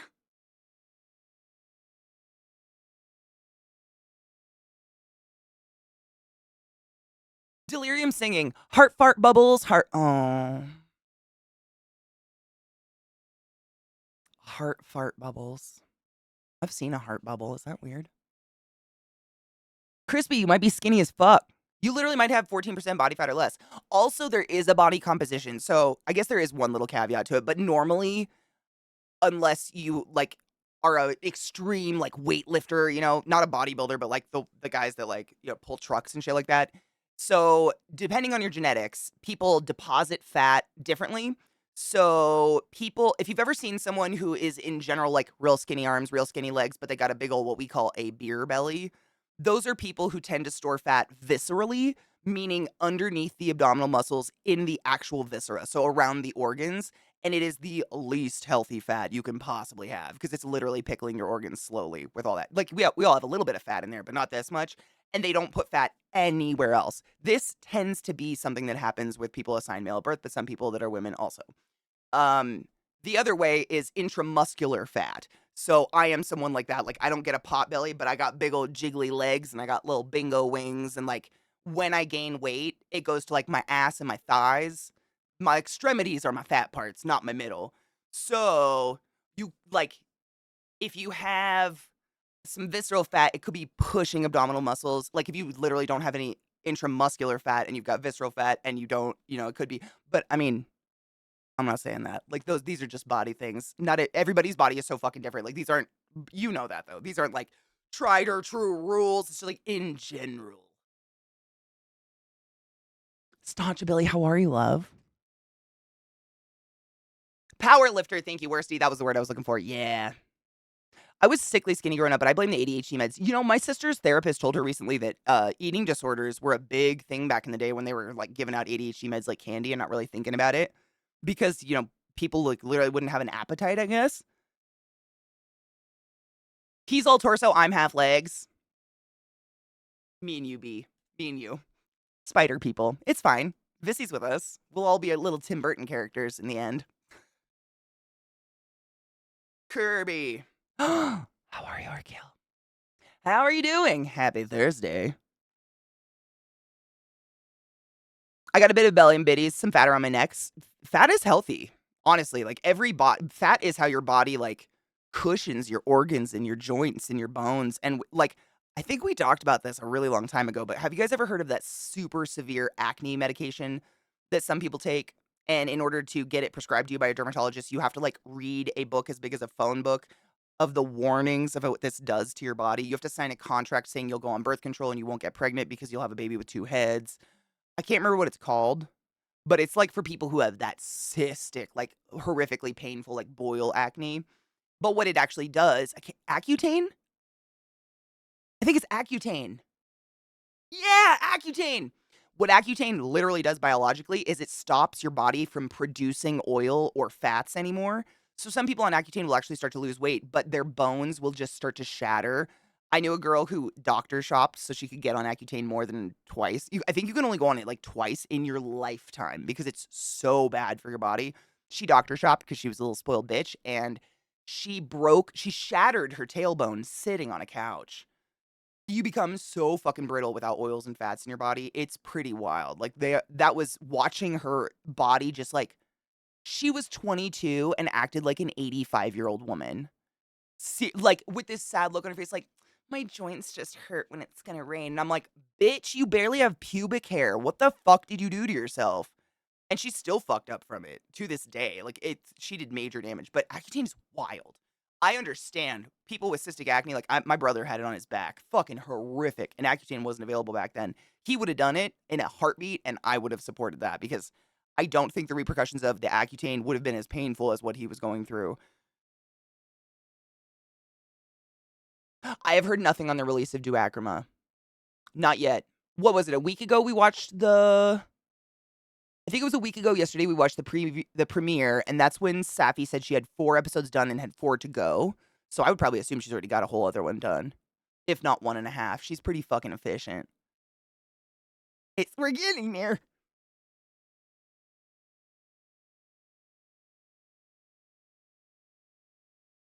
I mean, Aesop, what is it? Aesop? There's ASAP Rocky or whatever, and then there's Aesop Rock, which is really annoying when you're trying to find music online. But I like those guys, not the other one. The other one is like mumble rap shit, not my jam. But those guys are fucking amazing. I think Staging gave them to me, actually. Well, introduced me, I should say. I can think of worse things than being a Tim Burton character. Hard same. Like, the only thing that I think I just take it personally is I don't have my predicted lung volume for my height because my torso is so tiny and my lungs don't go to my legs. So I'm like pissed about that. But I don't think that affects me in the long run. Oh, Accutane is wild. Oh my god, yeah. It's like literally so the reason I know what it does to your body because of my friend, but I actually went to a doctor one time because when I was in college, I didn't have I've never had like, you know, I had teenager pissy acne, but like comparatively to some people that have like painful, they can't smile acne, I was a spoiled bitch. But when I went to college, the stress of it caused my skin to break out in these like pinhead sized little tiny white bumps that weren't pimples all over my chest. I have pictures of it somewhere. And it freaked me the fuck out. I had no idea. I hadn't changed anything I was washing myself with, nothing like that. And I went to a dermatologist and they suggested Accutane. And I was like, I hadn't really heard of it yet, except that my friend had used it for acne. And I was like, I don't think this is acne though. I think this is like a stress response. Like my body's acting like it's allergic to life right now. And literally Benadryl took care of it. Just to fast forward and spoiler that story. It was Benadryl. But the doctor sent me home with a book the size of a phone book. Now, if you're too young to know what the fuck a phone book is, back in the day, these were stuck on a wall And if you wanted to call someone, you had to wait for the mailman to bring you this big shitty book made out of the paper from the Bible, and then you had to look for that person's phone number in it, and you typed it into that phone that was bolted to the wall, and then you stood somewhere in the house with this long ass cord that was also bolted to the wall. The phone books, there were huge, depending on where you lived, literally phone book size, and the entire book was warnings on and describing like legally what this medication does to your body. And I wasn't being sarcastic. They make you sign a contract saying you will be on birth control. They need proof from a doctor that you're taking birth control. The contract is basically saying you'll take it and that you promise not to get pregnant within 6 months of going on Accutane or like 5 years afterwards, because your baby will actually be born with like no spine or etc., like no cartilage or no eyes. It literally had pictures of it, like Harlequin babies. And I looked through that, and I remember calling my mom, and I was like, I don't think this is for me. She goes, absolutely not. Take a Benadryl. Took a Benadryl, and it was gone the next day. Literally, my body was reacting like it was allergic to life because I was just stressed out from medical school. Accutane is wild. Again, if you do it right, don't get pregnant, and you like eat. And that's the other thing. She was this woman who I know that like shattered her tailbone and shit like that. She was a young, vain product of the early 2000s, as was I, where you couldn't go outside without sucking in your stomach and making sure everything was fucking set and straightened and ironed and whatever. So not only was she on Accutane, she would diet constantly. So I think there is a way correctly take Accutane, because some people do have that acne that is fucking cystic boils. It's cystic meaning it's so deep in the dermis that there's no way to extract it. The bacteria has gone so deep, you have to kill it from the inside. So with something like Accutane, and like zits are literally caused, like whiteheads on your face are caused by bacteria feeding off your natural skin oils, sebum. Zits are poop, literally. It's gnarly. So the more oil production you have, the more food for the bacteria, bigger the zits, blah, blah, blah. So if they theoretically stop the oil production of your body, then they theoretically give the bacteria nothing to eat and it will all die. And then you can go off medication. That's the theory behind it. And I know some people have done it and had amazing results, and their life is literally changed because now they can smile because their face doesn't fucking hurt. I get it. I don't want to shame that shit. But it was wild that this book of warnings and how dangerous it was, and they just like handed it to this 18-year-old girl who has some bumps on her chest. They didn't even like look at my skin. Like, usually they have like these, it's kind of like a magnifying glass a little bit, but they put it on your skin and it has a light and they can go across your skin. It was just like she did like this. It was so weird and casual with such a dangerous fucking drug. They're not ominous sounding at all. Not at all. Wait, what was... Oh, God. I've never broken my own bone. I broke my wife's pinky toe once. Oh, my God, how? Ow. I broke my pinky toe jamming it into a couch leg one time. The whole thing turned black down the side of my foot. It was bad. I screeched like a bitch. It's like Bible paper. The only reason I know that is I have rolled joints with both, and it is the same tasting.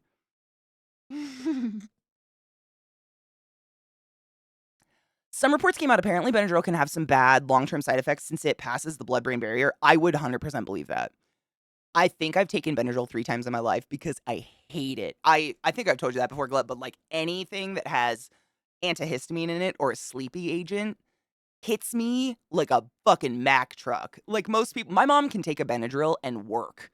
Like she would take one before work and go to work and be totally fine. I'd get sent home and sent to jail. They'd probably think I was drunk. Like I get fucked up on that shit. So the only times I've ever taken it is like when I was dying. Like literally I had to be so like allergy wise or something like that because that shit fucks me up. So I believe it. I once got tackled by the people I was staying with on a school trip because I was ripping a phone book in half and they didn't think I could do it. You got tackled? Wait, but why would they tackle you? Oh, they still make phone books. I've seen them. We still get one like once a year or something, but it's all just businesses. That's basically, it's just business phone numbers. I was actually, I don't know, what were we watching? We watched some last night that was like kind of a timepiece and was showing print media in like the 70s. Excuse me. And I asked Zach, I'm like, how do you guys think print media still exists? I see newspapers all over the place. Like, why? Dead Minds, thank you so much for some of the class, keeping the class alive and giving an anus swings with that motherfucking Prime sub! Don't forget your Prime subs, motherfuckers. Bezos makes millions of dollars and does nothing for the world, and every time you forget, it gets shoved up his greasy asshole. Stop it. Give it to someone who matters. Doesn't have to be here, but give it to somebody. I appreciate you. Thank you. A lot order. Oh, no shit. A lot order? Order. Order. My mouth doesn't work this week. I don't know what happened. Diphenhydramine? Diphenhydramine? Diphenhydramine. Sure. May improve sleep, but tolerance develops quickly and may disrupt cognitive functions, including memory.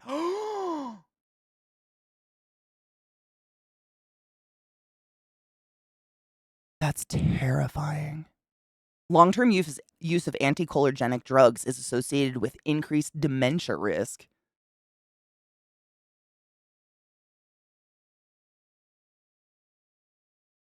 I'm kind of glad I'm semi-allergic to sleepy meds, so I haven't taken this more than maybe a handful of times in my whole life. I'm really glad. This is terrifying. You gotta wonder, though. I mean, what's unique about our generation other than we know more than the people 50 years ago? But, like, 50 years ago, well, it's more than that now because Katie's old. In my brain, tell me I'm not alone in this. In my brain, 1950 was 50 years ago. And I have to correct myself that was 85 years ago. No, 63 years ago, excuse me. I was thinking my age plus that. I was not born in 1900s, or ignore me. Like, that was so much longer ago is basically the moral of the story. But I still think, I don't know why I stopped in the year 2000. Like, why did my brain, everything's that way. Like, when I hear 1900, I think 100 years ago. But it's like 123 years, 73, thank you, brain math. It's like, you know what I mean? I'm not the only one that does that, right? Are you kind of like stuck somewhere? Is stuck in the 80s, right? So if you hear 1950, like you're thinking 30 years ago. I wasn't born in the year 2000. Thank you if you thought that, though. But no. But I'm stuck there. Like, I listen to so much true crime, and I have to adjust myself, because they'll say it happened in 1950 something, and I'm like, that wasn't that long. Oh, no, that was 73 years ago. Like, that was that was a bit. You know what I mean? It's weird how brains do that. I don't know what I was talking about anymore. I just realized my brain does that a lot, though.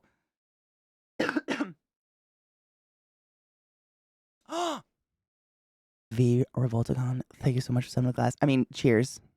Sorry. I'm hungover off one drink, and I'm really embarrassed about it. Also, my mouth has not worked all day. Or week. Cheers.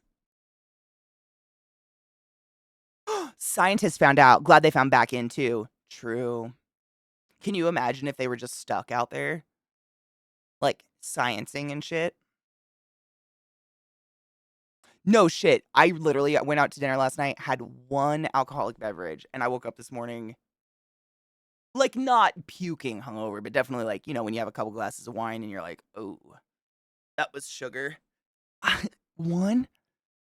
What's happening? Oh, no.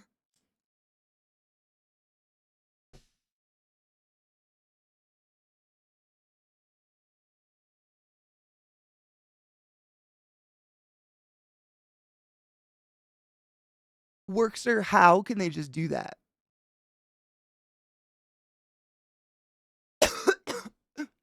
Trouble heart, same. The pandemic, like, I feel like if the pandemic hadn't happened, I've never had a good grasp of time, but I had a system of how I could compartmentalize events in my life based on either the grade in school I was in or whether it was before or after a certain traveling trip. Seriously. Ever since I graduated college, like, I've gone every 2 years, usually that's about how much time it takes to save the money. I try to go somewhere fun, like exotic, you know, Thailand or something like that. And before the pandemic, I'd successfully done that quite regularly. And so when I would think of stuff, especially after school, when you don't have grades, like, I don't know what age I was when things happened because I don't really pay attention to my age. I'd be like, was that before or after Thailand? Thailand was in 2014. Okay, now I know where we are in the story. But now, when, like, literally 3.5 years of nothing, now I'm like, wasn't Germany a week ago? And, like, the September before COVID, the COVID nonsense, I went out, I got this wonderful tattoo. I went to Thailand. I got to go stay in London for like almost 2 weeks with Amelia, and it was magical. We became besties, and we were like, we're gonna see each other within the next 6 months, right? Like, period. I will be out here. You will come to America. COVID.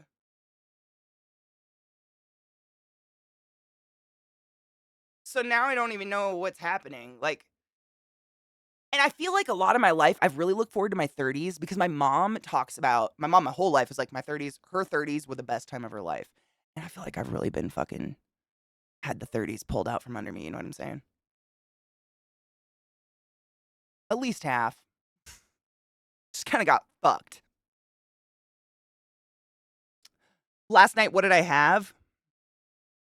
Hunger. I had hunger. I had a shit ton of water trouble. I just don't drink. I consciously can't remember the last time I had a beverage, had an alcoholic beverage.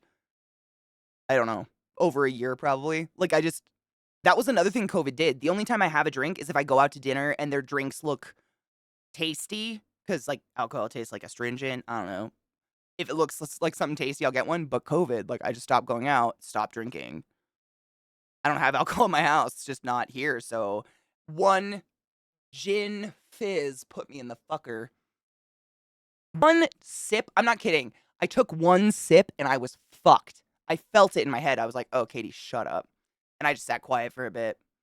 It's crazy. Like, try it. I'm 6 feet tall, not small. I shouldn't have that low of a tolerance, but I am like a pixie when it comes to alcohol. Give me a thimble and I'm like, ooh. You know what I'm saying? Done. This is actually, so this one, if you remember, I used to have a big egg. She was a big old chunky bitch. And very unfortunate accident. Zach was putting away dishes and something fell off the shelf as he was putting them away and it fell on my bong and snapped the arm off. And he goes online like a fucking angel cake and tried to replace it, not knowing that there was 2 different sizes. So now I have this precious little egg, but it works quite well.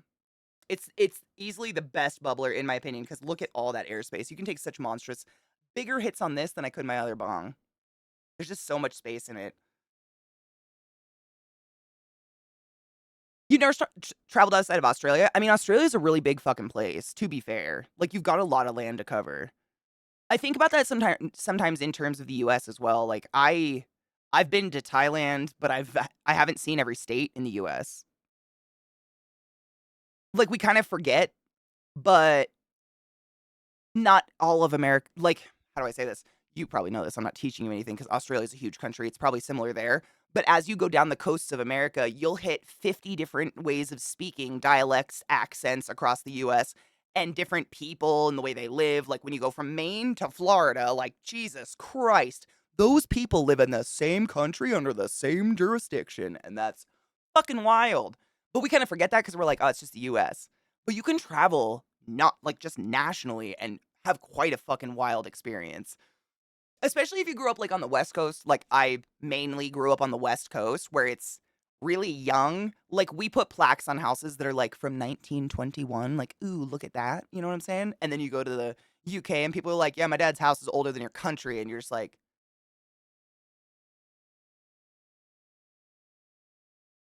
oh.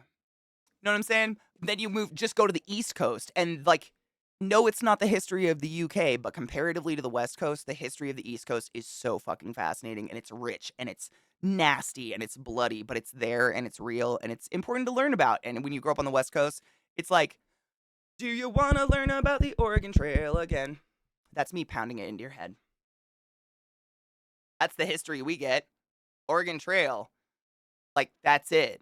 So, I don't know. I think there's a lot to see within your own country. You don't have to go international. It can be fucking expensive, too. International is crazy.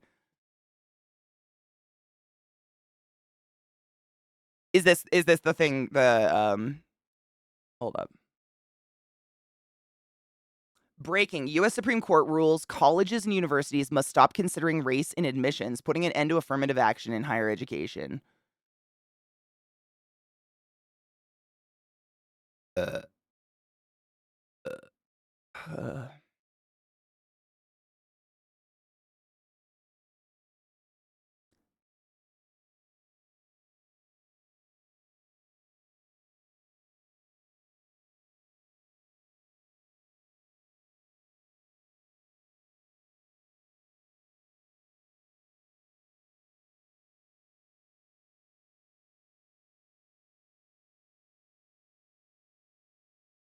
So how are we doing on getting that island, my dudes? How's our funds? Thank you. I literally the entire nail polish just came off. Crazy in one piece. But I did have them all done. Ooh, good little Coke nail though.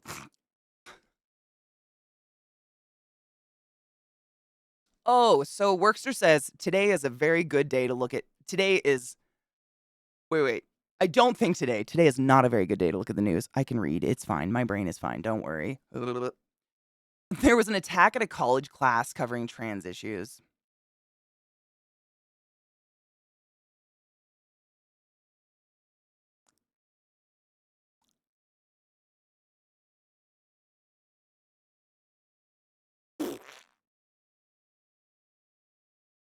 Fuck. 1880s? Is it like original? I would dream. I dream of that. I dream of having like an old Victorian. One of my, I think it's my dad's, it's my biological dad's sister's kid. My cousin? Yeah, cousin. She's way older than me because we were way out of the generation. But she has a really cool house in New York, where they're from, and we used to go stay there. And I remember the floor, like when I first visited her house, I was really young. I was like 9 or something, and the floor is like raw wood, and it's like this, like as you're walking across the floor, it's like knots and shit are hitting up in your feet and stuff. And I was like, Mom, are they like fucking poor? Why don't they have carpet? Her floors are like original from like settlers and shit. They're a historic thing. Her whole house is. I had no idea. And now, like as a older person going to her house, I would like lay on the floor and stroke them and like look at them and think of all the people that have walked on them and pissed on them or whatever. It's fucking cool. But West Coast really doesn't have that for the most part. The biggest benefactor of affirmative action has been white women. So good going, dumb fucks. Oh, Zbot, nothing good. Nothing good. I did see, though, where did I see this? I think it was a Philip DeFranco thing or something, but they have like recordings of Trump giggling and talking about all the shit he stole from the White House and how he didn't unclassify it and how they now have a problem. Ha ha ha ha ha. That was odd. And I mean, but also I saw that the judge presiding his case is the one that he put into power and she like sucks his dick metaphorically. So like, I don't know where to put my head anymore. So just like weed, I guess.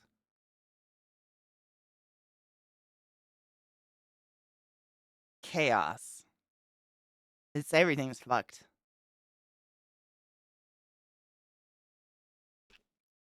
Quite literally expect them to do more bad things. Literally. Yeah. Ugh. How? Stotchability, right? Oh my god, do you want to know a fun thing I learned about the Munsters? I think it was the Munsters house. It was either the Munsters house or it was the original Addams Family house, like the sitcom. I can't remember which one. I've read this ages ago, but it was filmed in black and white. And in order to have it translate the way they wanted it to in the show to black and white, everything was pink. Like I've seen pictures of it. Yes, which one was it? Yeah, I just learned that recently. What the fuck? And I saw pictures of the actual set, and it was like violently Marilyn Monroe satin pink. Every inch of it. Fucking crazy. And it was something about like, it was the only way to get the characters to stand out because they wore all black. Like they wore a lot of black, and to get them to stand out against the background in black and white, they had to do, it was wild. It was Munsters. Okay, yep. It was fucking cool. It was just like, my brain wouldn't, never. I would have never thought that. What a weird thing that you learn later on in life. Must have been painted by Aerosmith. Oh my god. I did see a lost dread behind a couch. Trump declassified everything with his mind bullets. I added the bullets, I'm sorry. It's okay. Biden will tweet about it soon, so we'll be fine. I feel better.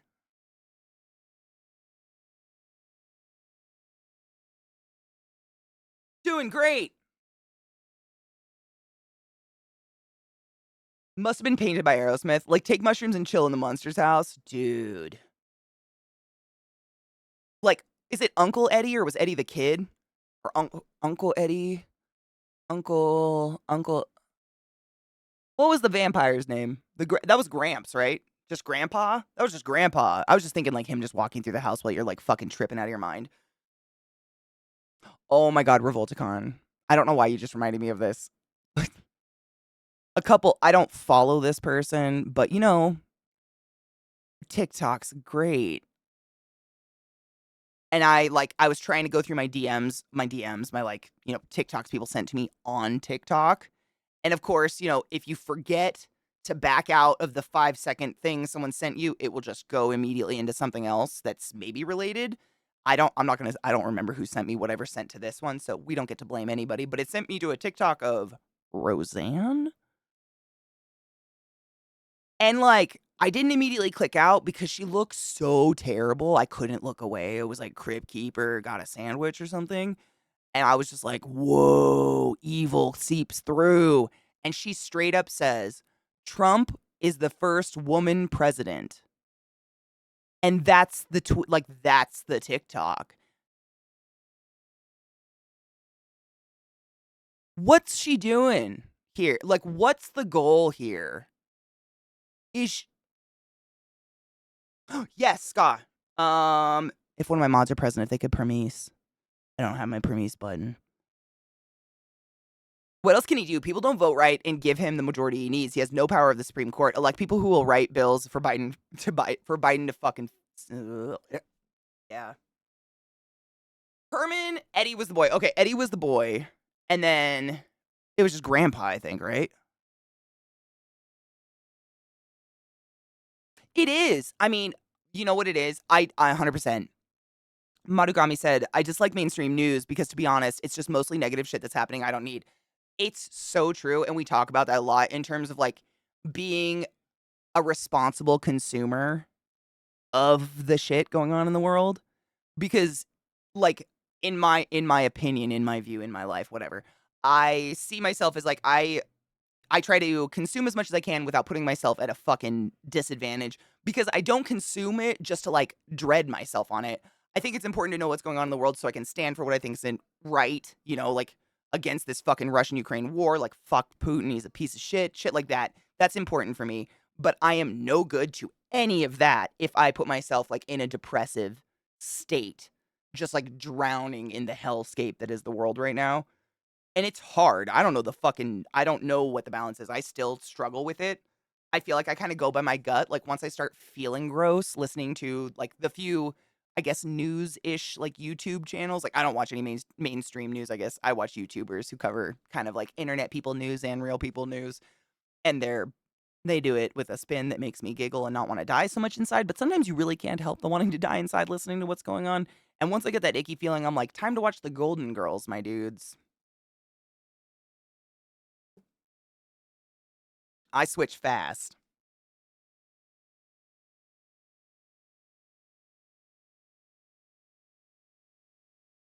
She is. I know, but, like, was she always? What happened?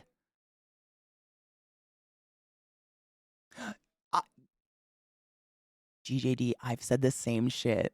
They have no sense of humor, so they just resort to being a dick. And people laugh because they're nervous and uncomfortable, and they think, oh, they're laughing because I'm funny.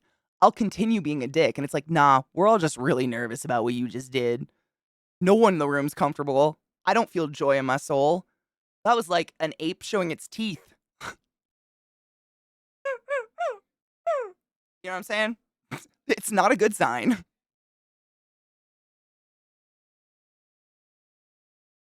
Oh, is that a really old video? No shit. See, I don't follow. I used to watch Roseanne every single day after school at my friend Jessica's house when I was in middle school. Every day. We would walk to her house after school. I would fall asleep on her couch watching Roseanne. I fucking loved that show. What a nutball. She's gone off, man. She said Trump is the first woman president. And I don't know if she's digging on Trump or digging on women or yes, but like, none of it, I don't get it.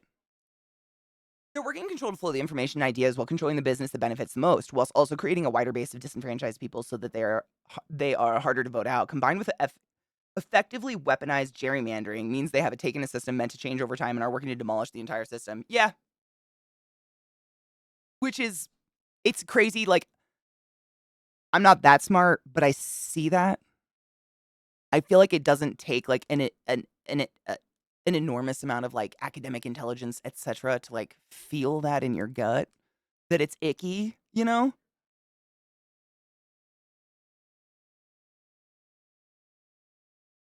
Oh my god, RevoltCon. What? First woman president after she filmed people coming in and out of the building. Oh, that's very, very scary. No, thank you. No, thank you. Yep, Philip. I've watched Phil for so fucking long. I just don't know what I'd do without his voice in my life anymore. Scott, I know they literally like Twitch deleted my permit button. I don't have it, and for some reason when I type in the chat, it says it's a fail.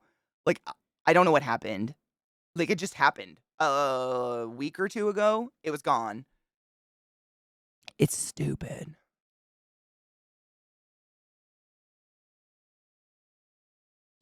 Dude, Viata 100% same. 100%. I put on some horror flick and play some Destiny or Diablo and just like melt my brain into it because like you gotta save yourself, otherwise you're no good.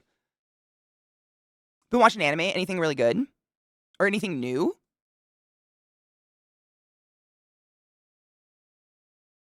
Stotchability, yeah. I think it's a reality created, like, this is just an opinion, I don't know, I've never been that level, but, like, I've been to many events, dinners, etc., where I'm obviously the person at the table, the only person at the table not making 6+ figures a year.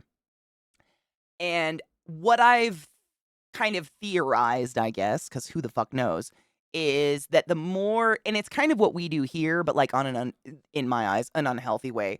The more you surround yourself with people who have the reality you have, the more normal it becomes. And you start, it becomes like not outstanding or strange or weird anymore. So I feel like there's a lot of people who just become this ridiculous wealth where money quite literally doesn't matter. They don't look at prices of things. They just do what they want and nothing matters. By surrounding themselves with people that do that as well, they kind of get into their own like fantasy land of like, this is the way it is and should be. And I just can't understand why no one else can figure it out. And whereas we've kind of done that as a community, like, I'm neurodivergent, you're neurodivergent. Oh, are you neurospicy? What up? Let's be spicy together. And it becomes, I don't feel so much shame about being neurospicy. And that's where I'm saying, like, I think this is what we, at least here, have done in terms of helping each other feel more comfortable with just in what their identity and who they are. They kind of do that in terms of like, do you like being a supervillain? Me too. It's totally cool, right? It doesn't matter what we've done in the past because we're so good now. But I don't know. I just listen to him talk and I'm like, holy shit. You have no idea that people are actually hungry, huh?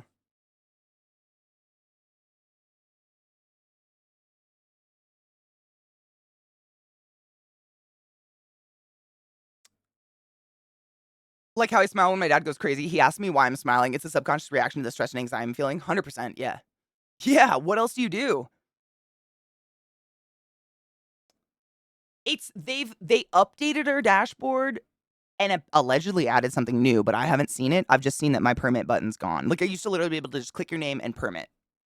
And so I typed the permit command and it says it's not real for me, but all my mods can do it. I don't know why.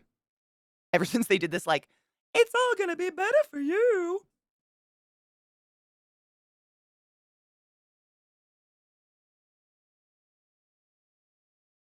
Cartoons and Call of Duty, yep. That's all paint as well. I do art crafting and stuff like that and put on like, you know, a sitcom I've watched 1 billion times before, like Community or something. And then I'm not really paying attention, but it's enough background to like shut my brain off.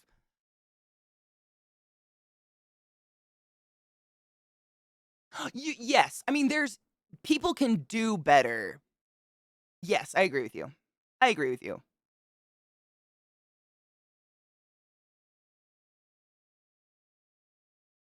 Secret Invasion MCU miniseries? What the? That's a title. I'm an artist and been around those people the majority of my career. I'm so sorry. It's amazing, insane on what they talk about. Exactly. Thank you. Right? It's like out of a movie. Sorry, my nose is just so bad. Yes, that's kind of what I was saying. Like just casually listening to their conversations, like on the side, and I mean, I'm assuming they just assume because I get to be there, like I must be on this level or something. They just get comfortable and they like, start talking about buying their children 100 acres down in Napa Valley because their kids needed somewhere to go for the winter or something. And you're like, and then they're like, yeah, but the wife and I still have the 2 cabins up in Telluride and like the condo in Vail. And it's just like, and you're like, and then they're like, but then, there's the riser in Seattle. Like, we love the ocean. We can't say no to the ocean. Like, my wife could never say no to the ocean. We only go once every 3 years, but she needs that. And you're just like, "Oh my god." But you just keep shoveling food in your mouth, and then they don't know that you're crying on the inside and slowly dying out your asshole. Cower in a corner? Oh my god, don't do that. You deserve to do better than that. I've seen Doctor Stone. I've seen Doctor Stone. Doctor Stone's dope. Dope. It's not one of my favorites, but it's good. I really like the music in it. I'm an art wait, I've been watching what is that? Secret Invasion. I don't think I've heard of that. Adult Swim marathons, the shit. I mean, streaming. Thank fuck for streaming. I put on like Schitt's Creek, Modern Family, just let that shit go.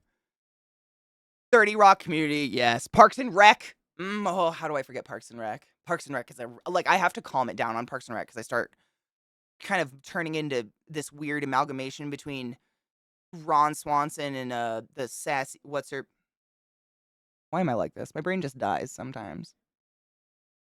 April Ludgate, and like that's not a healthy personality to maintain. So I gotta like tame it down sometimes.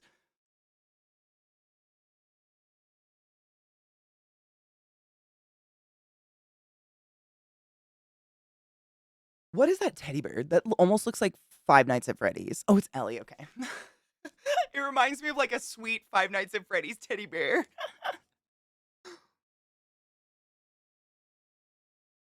I knew what you meant. I knew what you meant, Guild. No, I totally get it. I don't think I've ever been in that. But maybe what's more astonishing is that the super hipster lefties that I've been to dinner with who have billions of dollars don't act too far off. Like, they're all about nature and climate change, but they also, like, drive a Jag and shit. You know?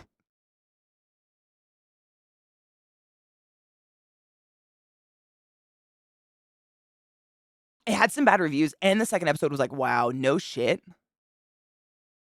Fuck. Pass the wine. Amen on that. I need to watch the second season of Doctor Stone. I literally forgot about it. I'm kind of glad Psycho brought it up. Because we went through so much anime one day a couple months ago on stream. You guys gave me so many suggestions, and I know that one was in there because I watched like the first season and then somehow got on. I think it was because oh my god, my brain is stupid today. I'm just gonna load a bowl and stop talking. I can't remember anything. Like Ted Lasso. Ted Lasso came out and I had to watch that. I'm not done. Don't spoil it.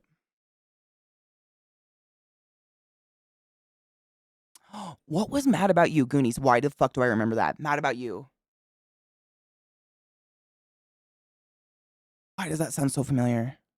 I haven't finished it. I think I have one. Oh my god, I think I have one episode left.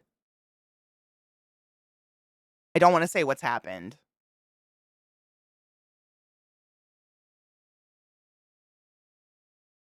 I don't want to say what's happened. I think I have one episode. Yeah, because by the time I'm ready to sit down and watch something after a Ted Lasso episode, I have cried, I have laughed, I have shit my pants, and I am ready for sleep. I can only get through one at a time, man. But I think it's the last one. I think. I have to look. I don't know. Yeah, we will. Oh, yes. I mean, it's like the show has been.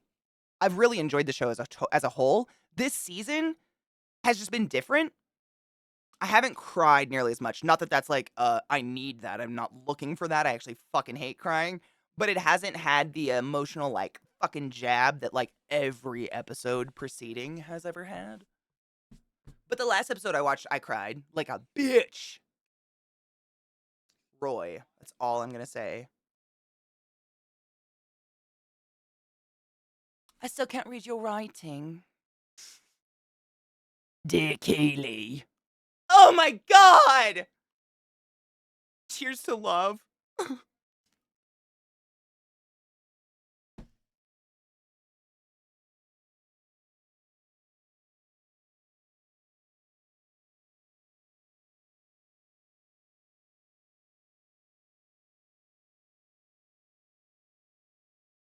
Helen Hunt, yes. No, I know exactly what you're talking about. I love Helen Hunt. What happened to her? What happened to Helen? I used to fucking love her. That's a big bowl, Katie. Calm down.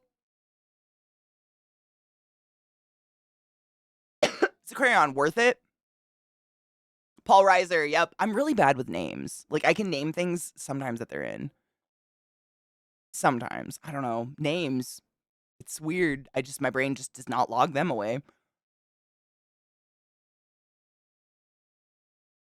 Oh, because it's AI generated. I mean, artists are very, and rightfully so, very against that shit. I kind of get it. I kind of understand it. Oh my god. Matagami, you don't have to give a fuck about soccer to like Ted Lasso. It's so minimally about soccer. Seriously, I can't even explain it. They will, I mean, it's just a good show. And how do I say this without coming off like hella gay? The eye candy ain't bad. All the ways. Know what I'm saying? Yeah, it's not about sports at all. It's literally about like a handful of people and like a slice of their life, and they just so happen to all be connected to this one sports club. And you know, they go through the personal lives of the players. You see one or two games. Like usually an episode ends with a game. Like but it's so little about soccer and or football. It sounds weird to say soccer because I've watched Ted Lasso too much. Football is life. Yeah, it's so little about sports. You really don't have to give a fuck about sports. Honestly,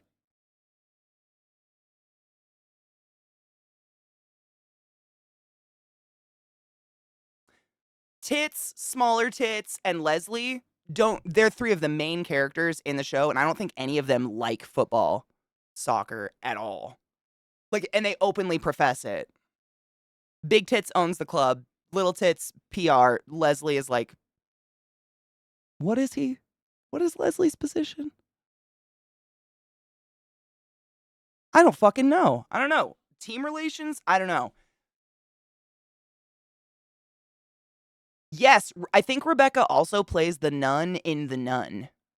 Correct me if I'm wrong. I feel like she does. Yeah. You know, she's almost like there's no such thing, but when I look at her in her outfits and like her makeup and her hair and everything in Ted Lasso, she's almost like too fucking beautiful. Like I wouldn't want to touch her for fear of fucking it up. Do you know what I mean? She looks chiseled.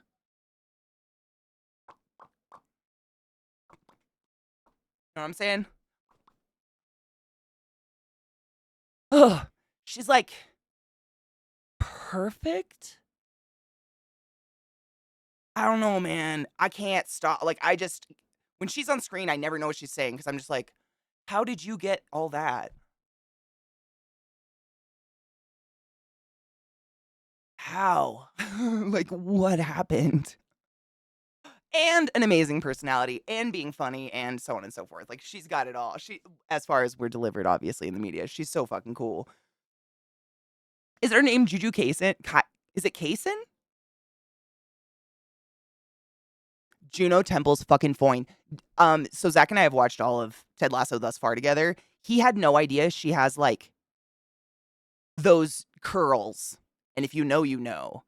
He had no clue. And I like paused the TV and zoomed in. And I was like, look at, you see at the root of her hair, how it's like frizzy right here? Her hair is borderline a fro. It is like the most fucking amazing spiral, tight coil hair. And it's blonde naturally. Like when she was younger, she was like in Midsummer's Night Dream and shit like that. And she had her hair. It's otherworldly. It's jelly. Jelly. It's kind of like, oh man, Russian doll. What is her name? I love her. It's almost it's like right there. Right beyond my brain's little reach. Fuck.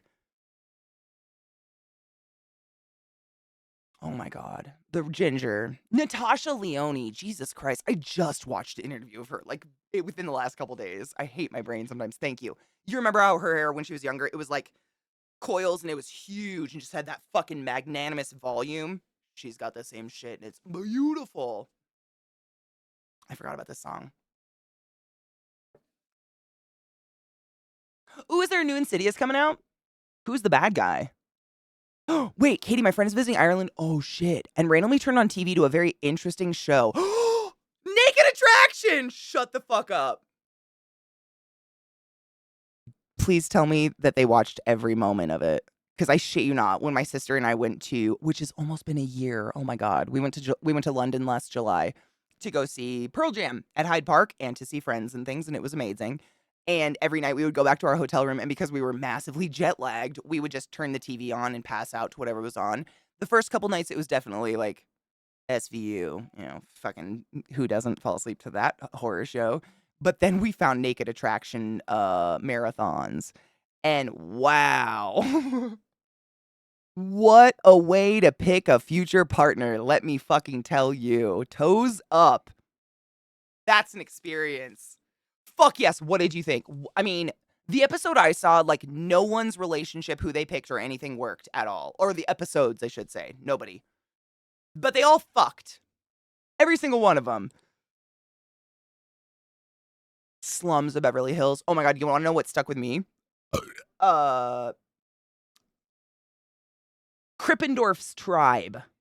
I almost said Kripke. Do you remember Krippendorf's Tribe? That's a fucking callback. It's got like a terrible rating on Rotten Tomatoes, but it was one of my favorite movies when it came out. It's got a tall blonde girl that was also famous in the 90s. I can't remember the name of. It's got a lot of famous people in it, including Natasha Leone as a youth.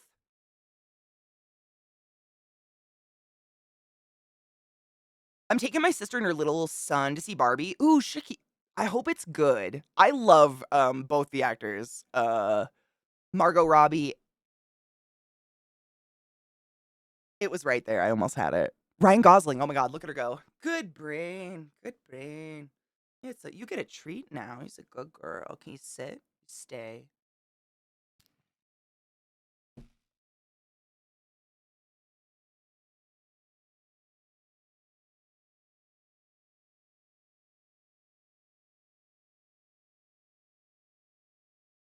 I like both those actors a lot. I think they're really, really good. And I think they both have a decent sense of humor that they'll make the Barbie movie funny, but I don't know.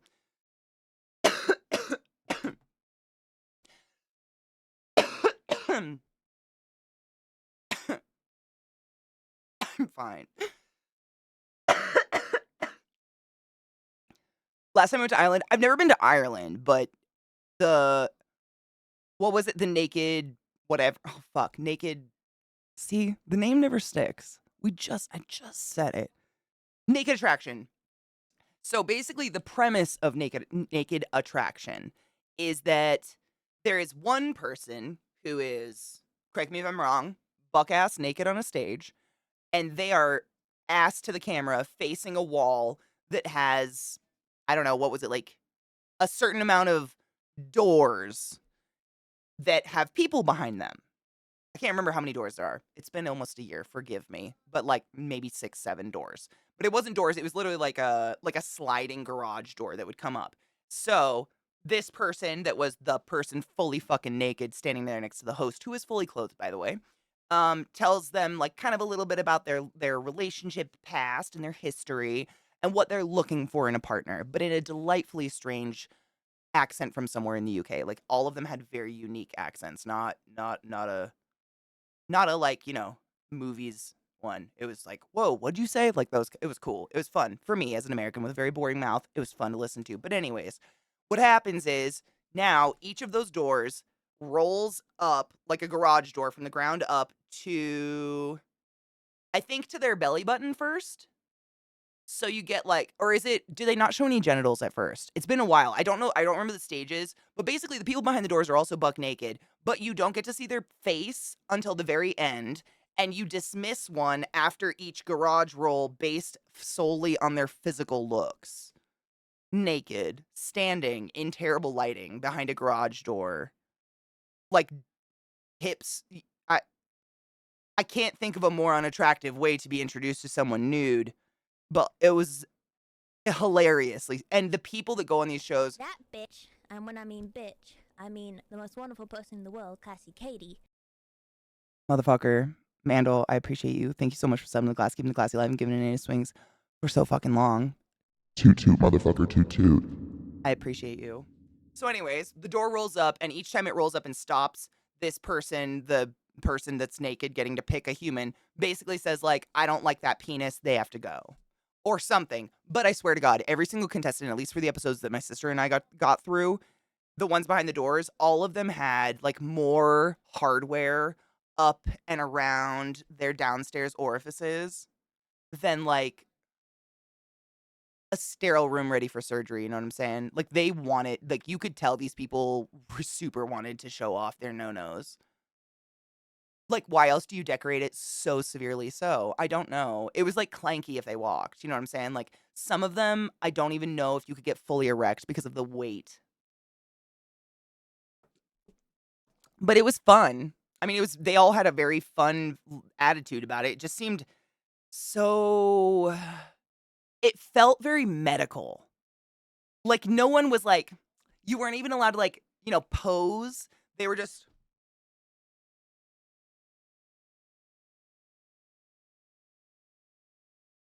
as the garage door rolls up. You know what I'm saying?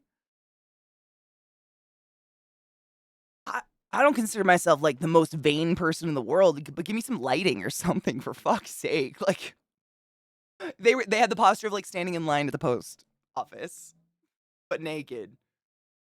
And they have to wait, X amount of time before their face is out and they can actually speak. They're not allowed to speak till their face is out, but you have to make it until like the last 3 people for your face to be out. It was so bizarre. It's very bizarre. How these shows get out there, I'll never fucking know. But at least they're hopefully not destroying people's lives like The Biggest Loser at all. The episode, the main dude was a plumber, so each female did a super sexual plumbing with a plunger and rubber gloves. Shut the fuck up.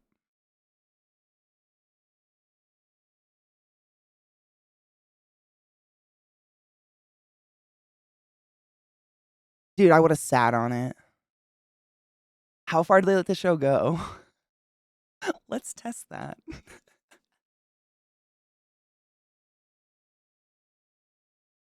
They jingled.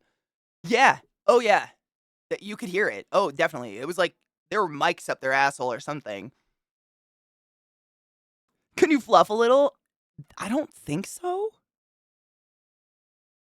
But it didn't look like they kept that stage like insanely cold because nobody was nipping and nobody looked like they were going inverted. Looked like they kept it fairly warm, you know what I'm saying? But no. I mean, literally by the time it would do, I think it did like up to mid thigh and then it would do up to your like mid torso and then it would be your titties and then your face. And by the time they got up to titties, you know how like, how do they do it? Kind of like, that's what every dude did. Like, they just start to do this, like, and start to, like, lick their lips a whole bunch. Nope. But, like, dick a jangling. I don't know. It's very interesting. What do you do with your hands, to be fair?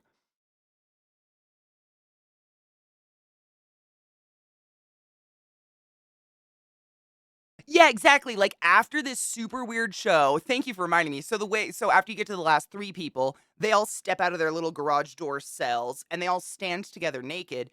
And then the person that's like the naked original gets to just pick one and then tell everyone why they didn't pick the other two because everyone needs a shot to their fucking confidence. And I say she, I think all the ones we watched it was always a girl, but they send away the other two, and then the two naked people that are fully nude now on a stage are supposed to get like normal and go on a date and like start a relationship. And I never like they interview them some months later or weeks later or something like that. And no shit, I think half of them, the bitch ghosted the other person. I never saw a lesbian episode. I didn't even see a gay episode actually. Interesting.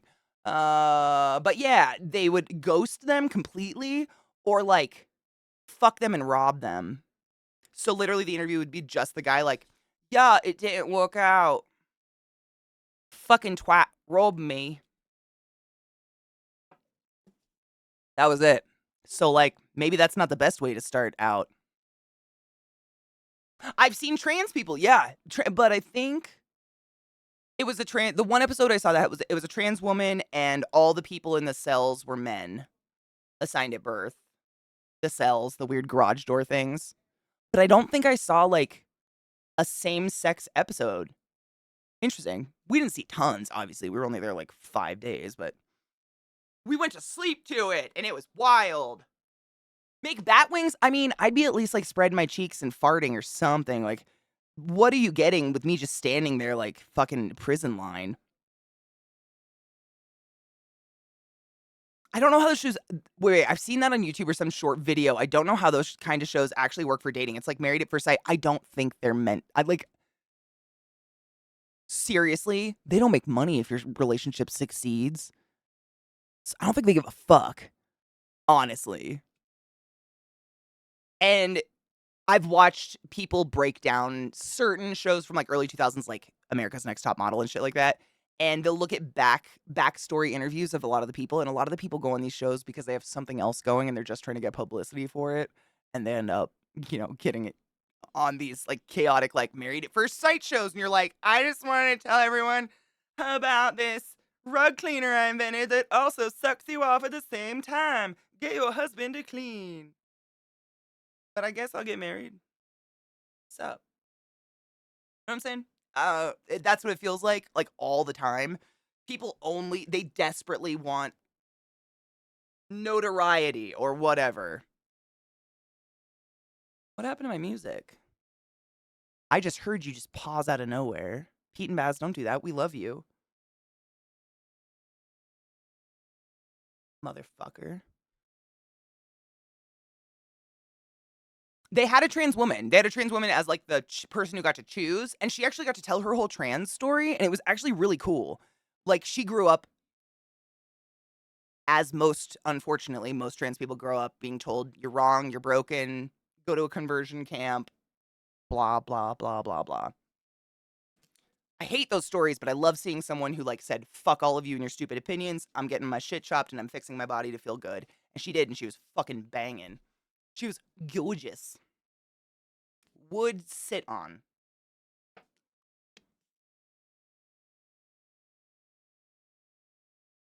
Jesus literally fucking commit crimes. I know. The trans person did not have a crime done to them, by the way. I think she actually ghosted the dude she chose. Which, like, good for her, girl. Like, you do you, but also, like, say something. No, I think they went on a date, slept together, and then she ghosted him.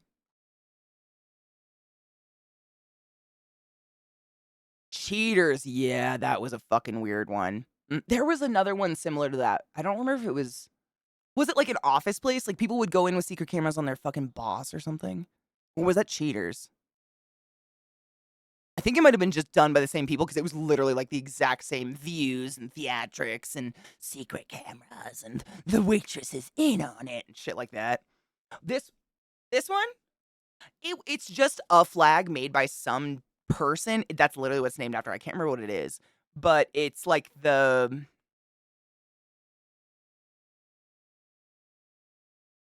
how would you say? Pride in fuckery? I don't know. It's got 666 weed and gay, which is like me. So I have it. But I don't know if it like literally stands for anything in particular or maybe it stands for whatever the fuck you want it to stand for. But I have a. Oh, it's up on my wall. I have the all-inclusive pride flag up there. It's my wall art. Hi, David. How are you doing, love? Boy for David. There's 2 Davids here now. I'm aware. Undercover Boss. That might have been it. That might have been the one I'm talking about. Yeah.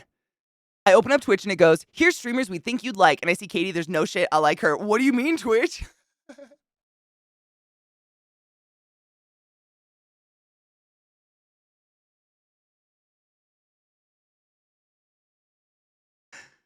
I don't. And meanwhile, I open up Twitch and I get, these are streamers you might like. And it's like a 12-year-old playing Fortnite and like an angry person playing PUBG. And I'm like, what? I watch like almost exclusively RP.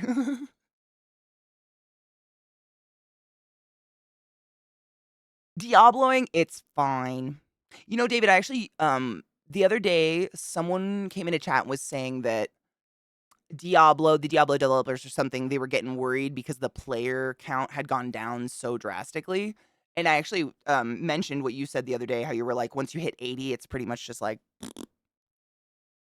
which sucks, kind of. Like, I don't know how they could prevent that. Like the, you know?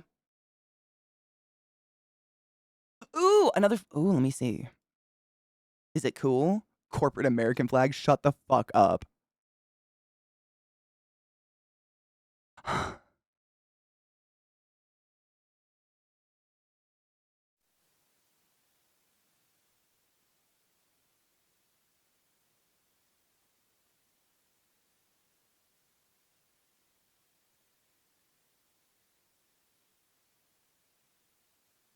There are no words.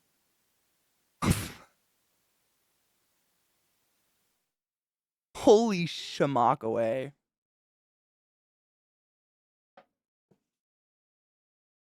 That's what people have been saying. Like, there's nobody online when they go in, which is interesting. I feel like that when I hit 50. I'm glad Destiny, I don't feel like that. Like, you just can keep going. Unless you really barrel, I guess. Yeah, I think it's a seasonal. Like, I think David was saying that as well. Like, when he was saying there's nothing really to do after 80, he was also like, yeah, once the population comes back for seasonal stuff, it's a lot better. I think the thing you have to consider is the game isn't really done. There will be more things added to do at Endgame with each season. Oh, I believe that. They're already talking about a brand new class. Speaking of, David, did you hear that Baldur's Gate had upped its release date to, what is it, August 2nd? I know. Breathe with me.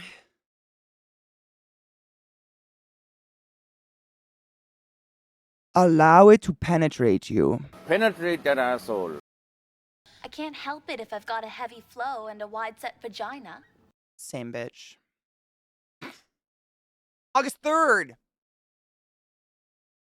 The 3rd. Pick 4, my lord. Shit. I barely got past 30 in D4. Really? Do you play with people or do you play mostly solo, Skew? I'm just curious if it's like, because I know some people that still play like daily and constantly. Like, I just haven't because I didn't get to pick up my controller yesterday, which I'm going to try to do today. But also, I've been playing Destiny because it was Iron Banana. But it feels like the 1 week I took off for Iron Banana, everybody topped out and isn't playing. Unless they feel like starting a whole new character and just leveling that for some reason.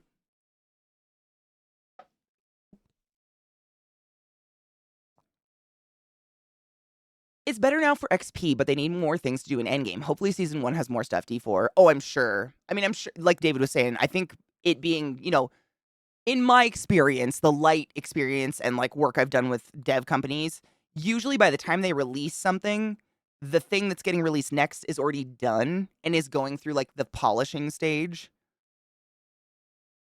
You know what I mean? So like, I don't know. They've probably got tons. I would assume they've got the resources. I have a buddy named David. He recently lost his ID while we were out. I started calling him Dave. He said that was unhelpful. Dav? Wait. Dav or wait? I really recently started calling him Dav. I don't get it. Am I an idiot? Help. I might be too high. This weed's really good.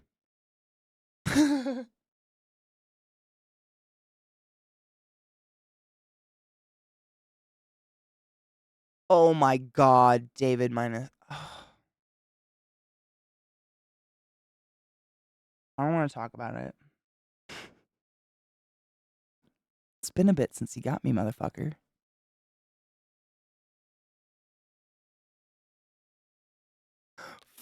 Fuck. Good job, chat. You will be and always are smarter than me. I know, David. We went to that dinner yesterday and it ended up being like literally almost 5 hours, so I didn't get to the post office to pick up my controller.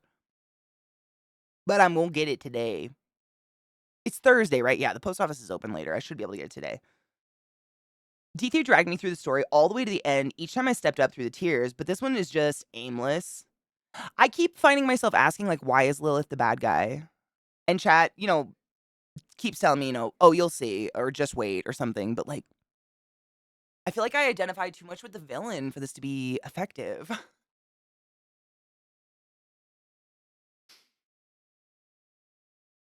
Fuck yes, cheers. Sorry. I feel like I'm so stupid sometimes.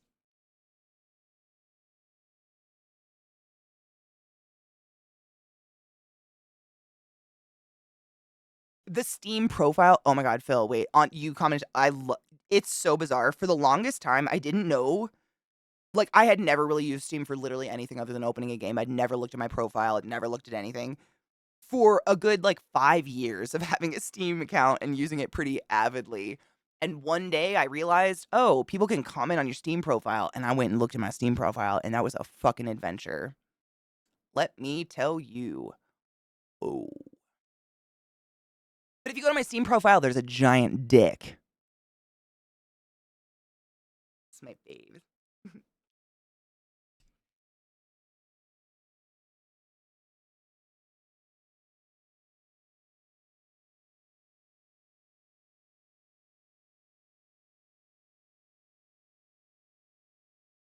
Cheers.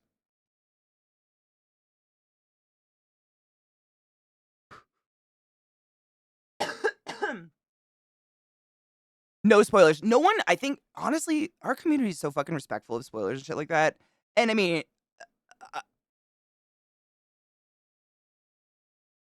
once you know who the fuck the villain is, don't tell me, but I'm assuming we're gonna kill the villain, which is presumptuously Lilith. Lily? Not my dog who's sleeping on the couch next to me. I just am saying it fucked up so my dog doesn't wake up because she's dead asleep. But yeah, I would assume that's it. But yeah, story spoilers are assholes. Some users, dude, I've never had I don't think in my active memory, I don't think I've ever had a mean comment on my Steam profile. Like a personal mean comment, you know what I mean? Like it'll be someone just posting a racist slur or something like that because they're 10 and got the internet while their mom was fucking masturbating in the bathroom for 15 minutes. Those kind, which I just fucking delete really quickly, and I think everybody ever gets those. But I've never gotten any personal attacks on there, which is interesting. Especially considering some of the PvP games I've played through Steam, people literally try to personally hunt me down. More Rocky. Story of D4 gave me a lot of D2 vibes, though, in a good way. I love the cutscenes, honestly. I mostly follow people around as we kill stuff because I don't really know where I'm going, but I enjoy looking at the art of the game. Like, if you zoom in and look at, the fleshy spider legs, and the undulating intestines and fucking... That just gets me. I'm a very visual creature, I guess, and it creeps me the fuck out. I love it, and the cutscenes are amazing. Cinematics are really well done.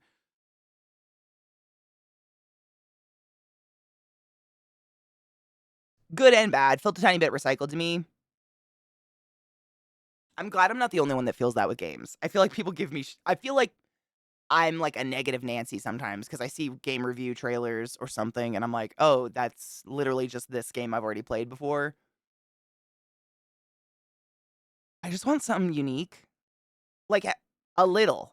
Just a little. Anything, But that, I think Psycho shared a trailer yesterday with us that was... What was that game called, Psycho? Do you remember? Oh, God. It was... It looked like Destiny and that other kind of space game, but it's really, really fast paced. Warframe. It looked like Destiny and Warframe made a baby. Like, I literally got lost thinking I was in Destiny in some parts of the gameplay trailer, but it looks really good and I would still play it because it was enough unique that it didn't feel like they were recycling gun models or skins for the armor or anything. Like, it looked and felt different enough. But, like, another one we looked at yesterday literally looked like, I mean, there's so many games out there, and I get that League is popular, but it's not popular because of the game style, in my opinion, that I've witnessed. It's popular because it's League, and people got obsessed with it when it came out. League people will play League, but they don't look for another game that plays like League. You know? Because they've already got League, which is never going to die. And I just see a lot of people, and this is just an example, like, it's BRs as well. Like, there's, what's the Blizzard one? Overwatch. And it's just like people keep trying to come out with a different skinned Overwatch Battle Royale. And it's like, people play Overwatch because it's Overwatch. They've got 20 million Pop Funkos of Overwatch covers. They've masturbated too many times to the yellow chick. But they're not looking for another Overwatch. Most people, I guess. I know some people that get, like, bitter about Overwatch, and they'll kind of reach out, and then they're like, wow, everything else is so much worse. Guess I'll sit in this hell. I don't know why they keep, like... It's almost like they don't play games. They're so out of touch. I don't know.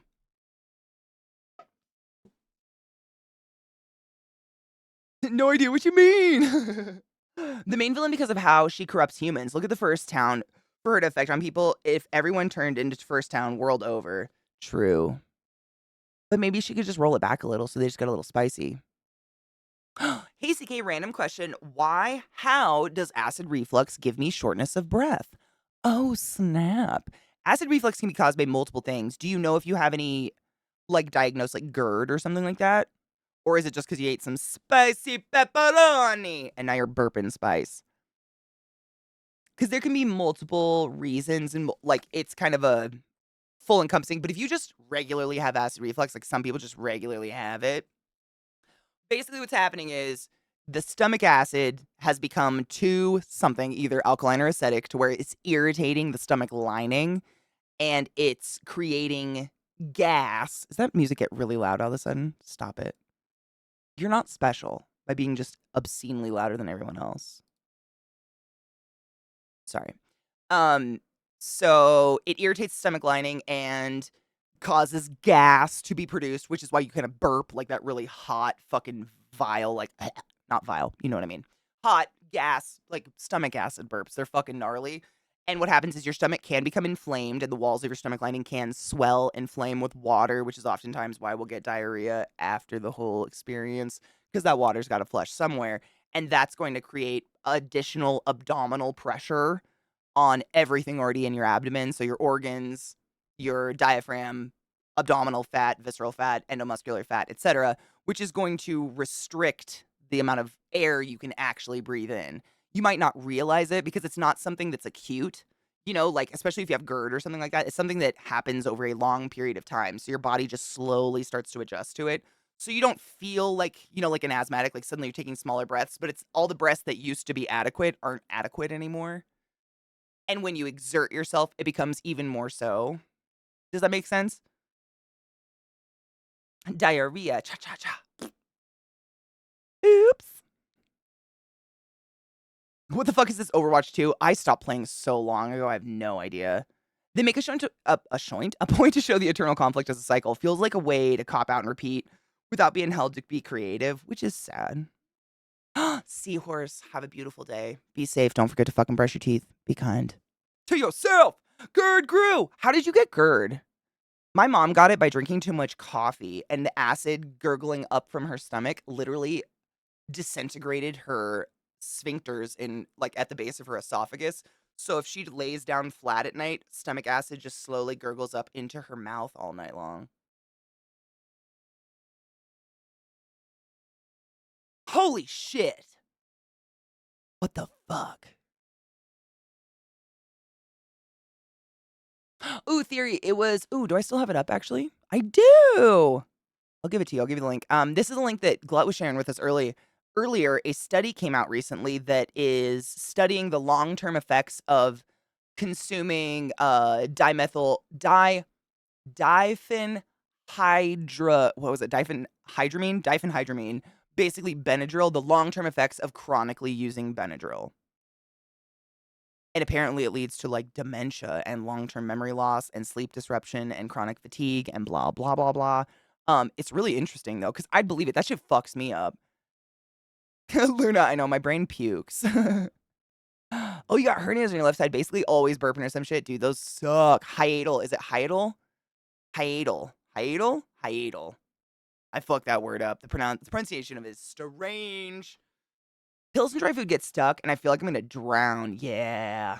That shit sucks. Yeah. I know a lot of people with it, mainly from consuming, like, hot food and shit like that. No, I don't feel spoiled in any way, shape, or form, Psycho.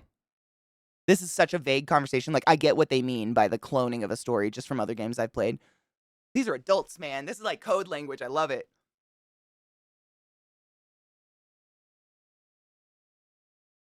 Almost positive mine was anxiety, stress induced. Gotta love game. Oh, dude. Absolutely.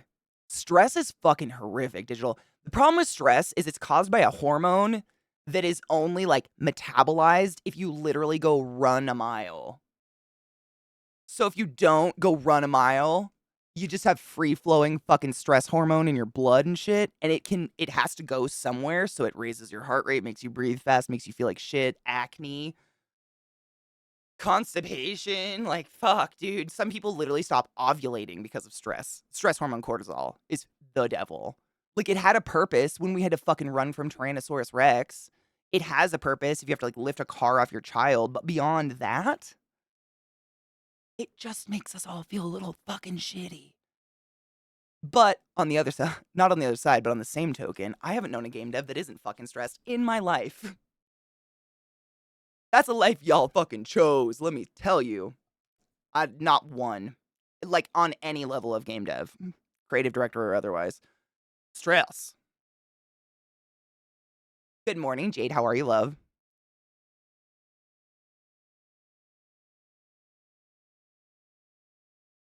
Hold up. The news for today, they were covering the sub. Oh my god. They found human remains. Honestly, I'm shocked. Fucking gnarly, dude. I just hope it was a millisecond and they felt nothing, because that is fucking crazy.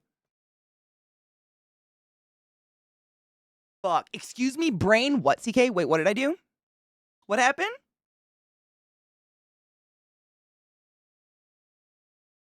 I don't know.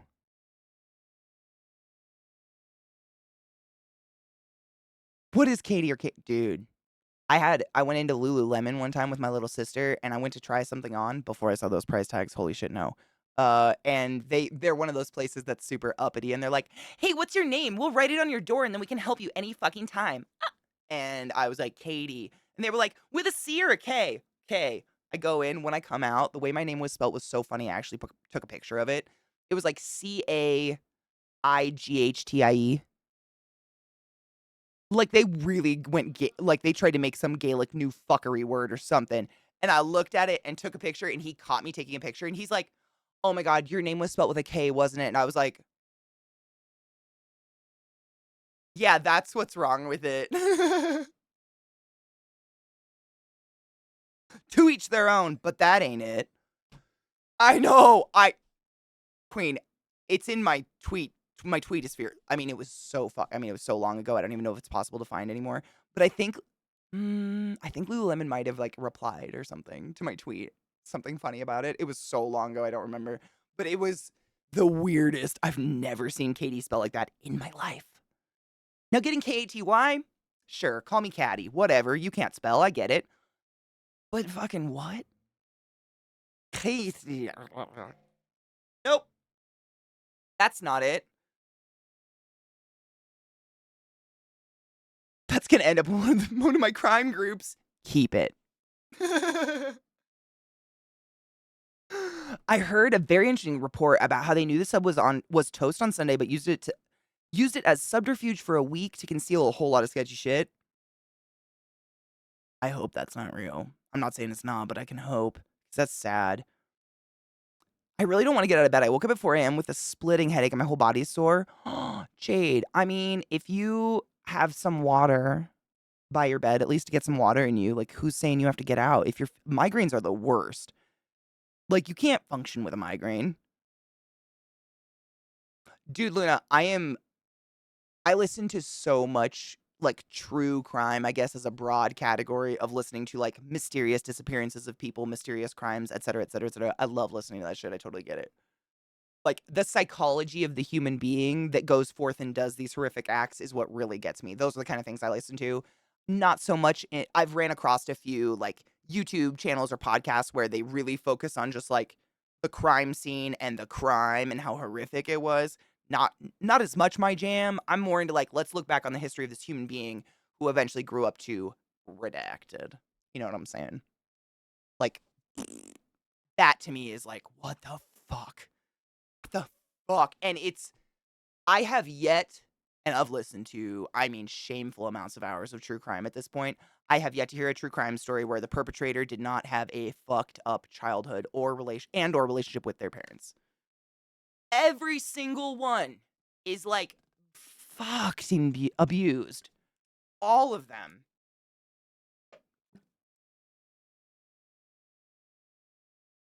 Bobo, how are you, love? Cheers. Hold on. Let me repack I think I was just repack my bowl, actually. Just high as fuck. Cheers.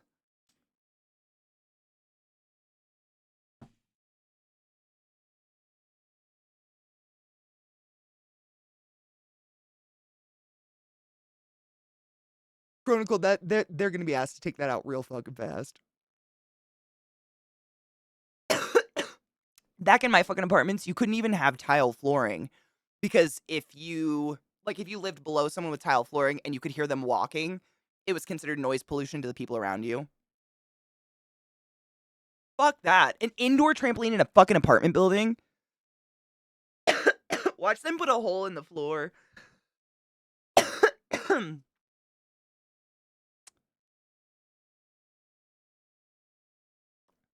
Right, Phil, and I'm not into true crime memes unless it's making fun of the crimer. Like, I'm all about throwing shame and and fucking, like, whatever you would call it. I don't know. I don't have enough mean words in my vocabulary. Shame at someone who did horrific acts if they're still alive. But, like, memes when it's like, yeah. If you listen to true crime, you know. I do not talk about some of the worst shit I've ever heard on here because, honestly, you guys have a right to choose whether or not you hear those things. And I'm not here to, like, inundate or, like, bombard you with some fucking horror story that I did not personally experience, and I'm sorry about those ones. Those ones just come up. I feel like there's a hair stuck to me. Oh. Jade, is there any way to help your migraines? Like, do you have migraine medication, Excedrin, Aleve?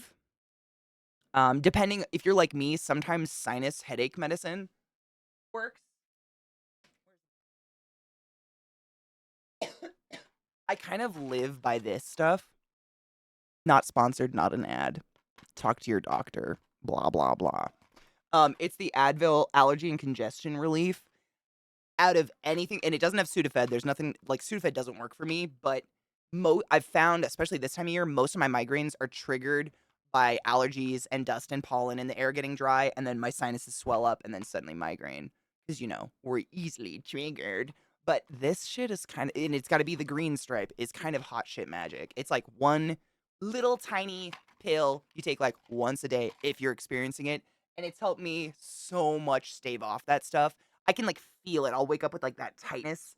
Sorry. The tightness right here where it almost hurts to smile, like, my cheeks feel sore, and I'm like, "Oh, fuck, dude."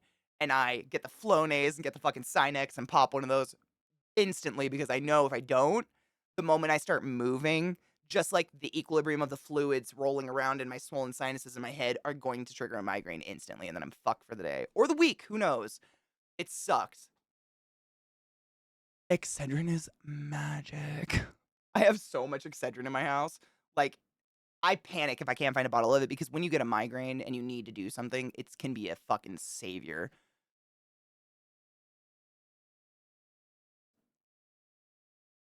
800 milligrams? Holy shit. Hi, Mel. How are you, love? That's a lot. I don't know how many I take, to be honest. I just take 2 of the Aleve. But these guys, how many milligrams are you?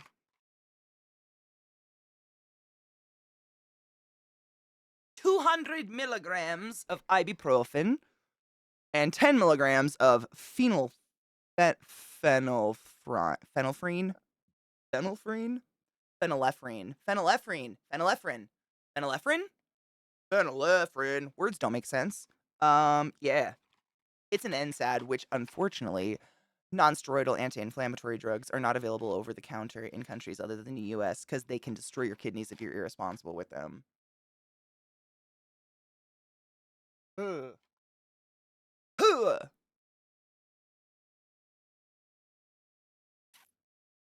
I have to go complain about my upstairs neighbors to stop at all. Wait. Stop. Stop. Wait, what?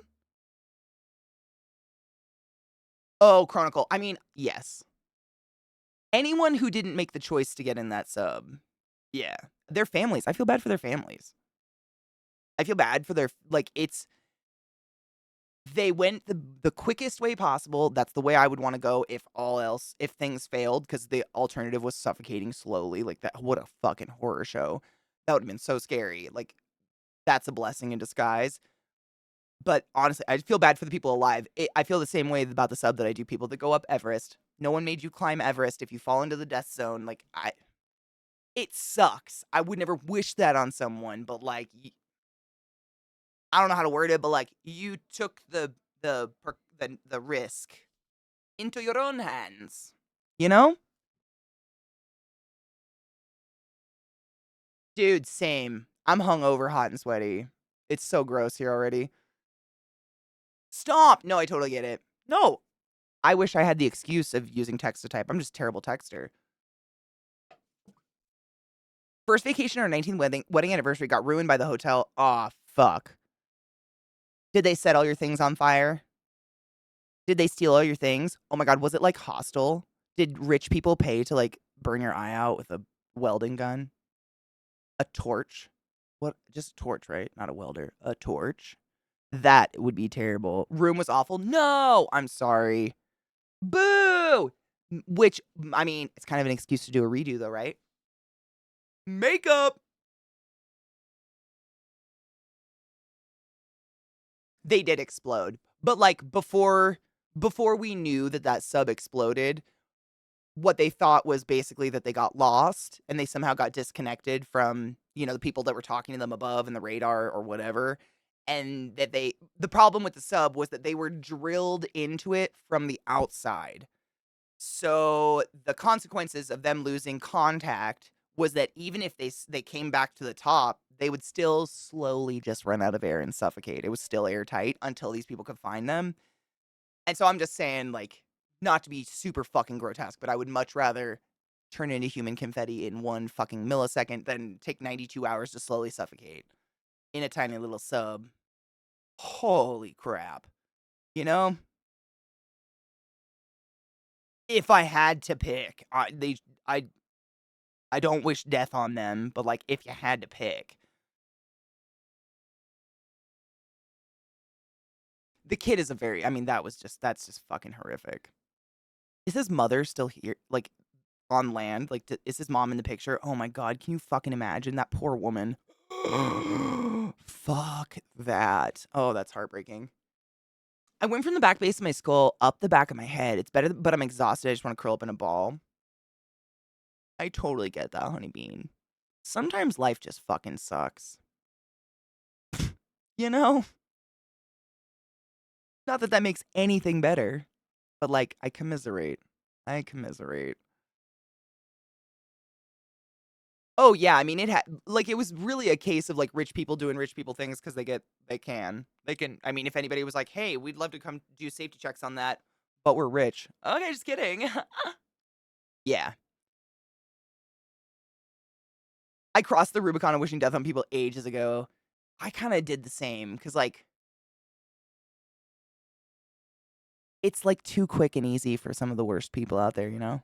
I'd much rather people existentially walk on a sea of Legos naked or stub their pinky toe on wooden furniture twice a day, every day until they die. Or like every time they go to get in their car, the battery's dead for the rest of existence, no matter what car they have. Shit like that. It just is gonna last a lot longer. It's like long wear lipstick, you know what I mean? Kiss proof. Greg, how are you, love? Your boss was friends with the guy? No shit. The kid? Oh my god, no. Oh, that is so sad. For a while, I couldn't comprehend an implosion. What helped me understand it was that basically it's an explosion, but in a confined space due to outside pressure, as if someone had covered the sub and directed explosive pointed into the sub. Yeah. I watched a few people on Reddit break it down in terms of like, not a video of people exploding inside of a sub, but like a really cheesy depiction of like a digital representation of the sub and kind of what it did. It kind of went like poop. But it was quite literally a millisecond. They didn't even have time to worry about it. They felt no pain. I don't wish anyone death, but that's the best way to go if you're gonna get it, in my opinion. The billionaire dude, so not the kid. Interesting. That's I'm sorry if your boss is sad about it. They should have sent Jason Statham. Or Taken. The Taken dude, you know, like I have a set of skills. Yeah, it was near instantaneous. That's what I heard too. It's weird because an explosion implodes a bit at one point and an implosion explodes. Yeah, like that's exactly what I saw.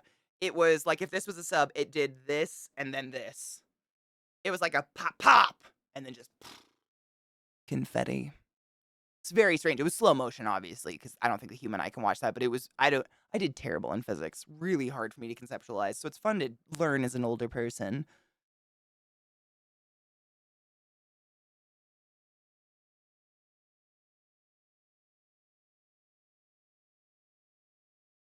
Just thinking near instantaneous shrink and oh, I don't wanna. Those voids need to be filled, and it happens super fast, so we can't really notice. Truth. Still not banned hype. Why would you be banned? It's pretty hard to get banned here. You basically have to be a racist bigot. Not together exclusively. Holy shit. 400. As a chemist friend, I understand atmospheres. 400 atmospheres of pressure.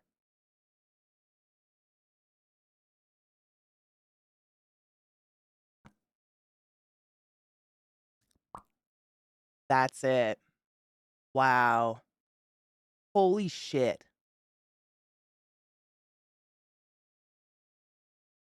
Wow. My dogs are so stupid. Hi, Arcane. How are you, love? Best visualization IMO. Watch the Sonic Death Charge in the Mandalorian that Boba Fett's ship drops. I don't remember that one. But I fell asleep to a lot of those episodes. Lots of quietness in them, unfortunately. What up, Yeet? How are you, love? Because we can spell right. I still can't spell some words. Not that I'm trying too hard at this age, but like, I struggle. What horse?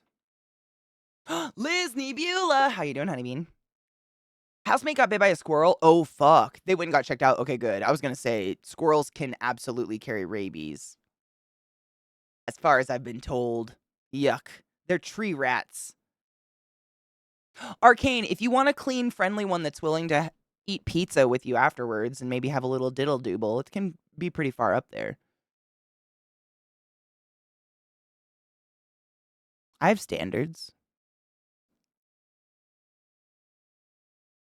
Someone left a voicemail for NASA before they built it. Oh, perfect. Good. Sound is just vibrations in the air. So before that explosion, or most explosions, there's a moment of quiet or of air being sucked in really quickly before whoosh. Yeah. There were people on Reddit breaking it down in the math, too. It was pretty interesting to read. I didn't understand all of it, but damn. 400 atmospheres is a lot of goddamn pressure. I just want to be destroyed by a nuclear submarines. Those are words that my mouth can't do today. Sonar when I'm right next to the hull. Do you think that would be as fast, or do you think, like, Anal railgun. Good morning, Donna. They are cute. I mean, I like rats too, Z-Bot, I'm gonna be honest. I think rats are really cute. I don't know. Some people can't stand their tails. They've never affected me at all. I think they're precious.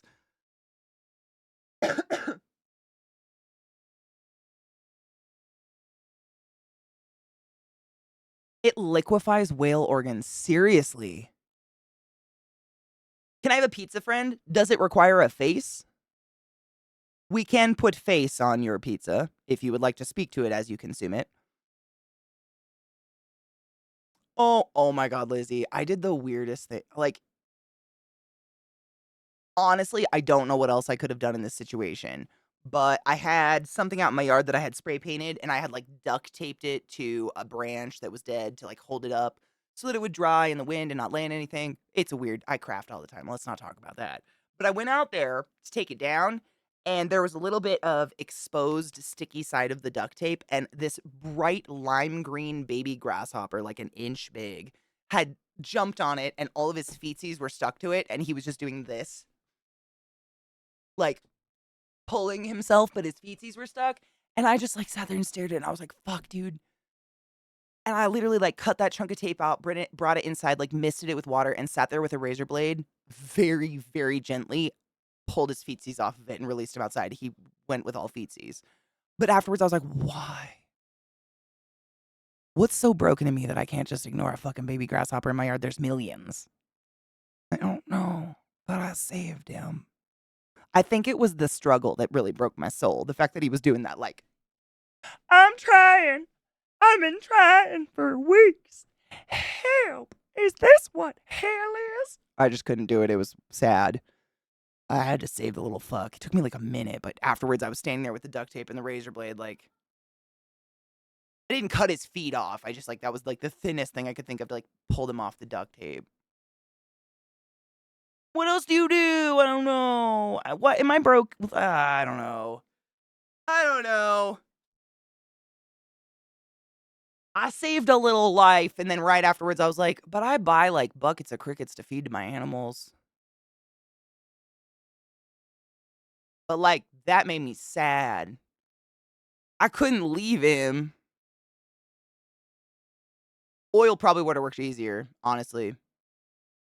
The water worked really well. Thankfully, the key, like, I think honestly why it was easy so his feetsies didn't get destroyed on the duct tape stickum was that it had been sitting outside in a rainstorm. And so no matter when he got stuck to it, like that rain, I'm assuming, loosened it up a lot. So like you could see his feet like stretching and like pulling stretchies off of it, like white, like. So I would just like slowly like tug his feety off it with the cord. It was so dumb. I felt so ridiculous, but like I didn't know what else to do. Like I could just walk away. This little fuck shit, broken. Feeling garbo? Boo. Get some fuel for your body and drink some water. I, like, 9 times out of 10, when I feel like shit, a cup of water makes it go away, and I'm like, damn it, when's the last time you drank that? Rats are cute from afar. I just don't want them to bite me and get me sick. Well, that's wild. Wild anything you should not go near. Fully in support of that one. We have mice in our house because we don't exterminate, and we have prairie grasses all around us. Yeah, we have the same problem. We have to put out mice traps sometimes. They don't bother me dead, but when they're alive, I want them to be unalive. No, 100%. Anything that has a disease that can either be transferred to my loved ones or my dogs. Bye. Bye-bye. I let spiders and shit live. I fucking saved that grasshopper. Lord knows why, but I put out rat poison. Mice poison. Because if those mice have rabies, and my dogs are hunting dogs, and at nighttime, if they hear mice in our little field, they will fucking hunt them. I have to drag them in the house. If that mouse bites my dog, gives my dog rabies, and my dog dies, I'm gonna light the city on fire. It's just as simple as that. And nobody wants it. Well, maybe somebody, but not today. Maybe not today. I don't know. Like, I would. I couldn't. You fuck off. Same with anything, like, venomous. I don't kill spiders if it's just, like, a little jumper, but if there was a black widow in my house, it's either becoming a pet that I'm going to feed, or it's going elsewhere. Heaven or something.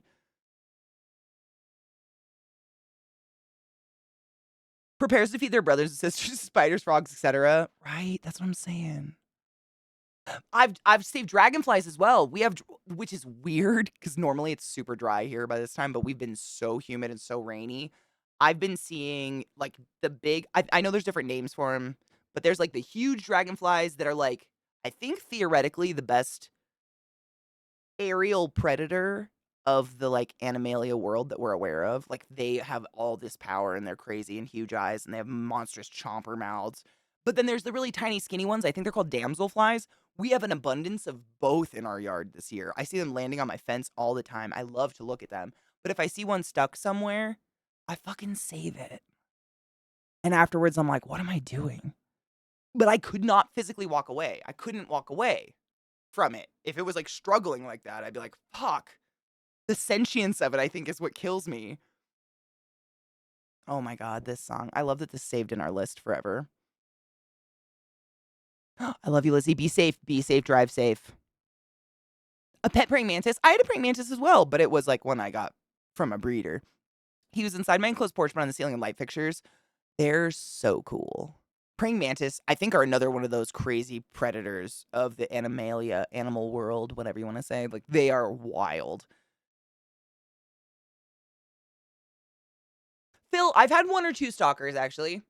But, like, not like come to my house and stalk me. More like wait to go to a con that I'm going to and try to corner me in a hotel, steal me away, and carve me and wear my skin kind of stalker. I've had a few, but I'm 6 feet tall, mildly intimidating, have a literal license to kill human beings with a doctor's order, and I know a lot of generous doctors. So I think that detours a lot, and I'm very open about those things. I think that detours. People usually look for what people that are looking to prey on people in a stalkery way look for people that they see in their eyes as prey humans. I'm not saying those people are prey, but they see them as that way.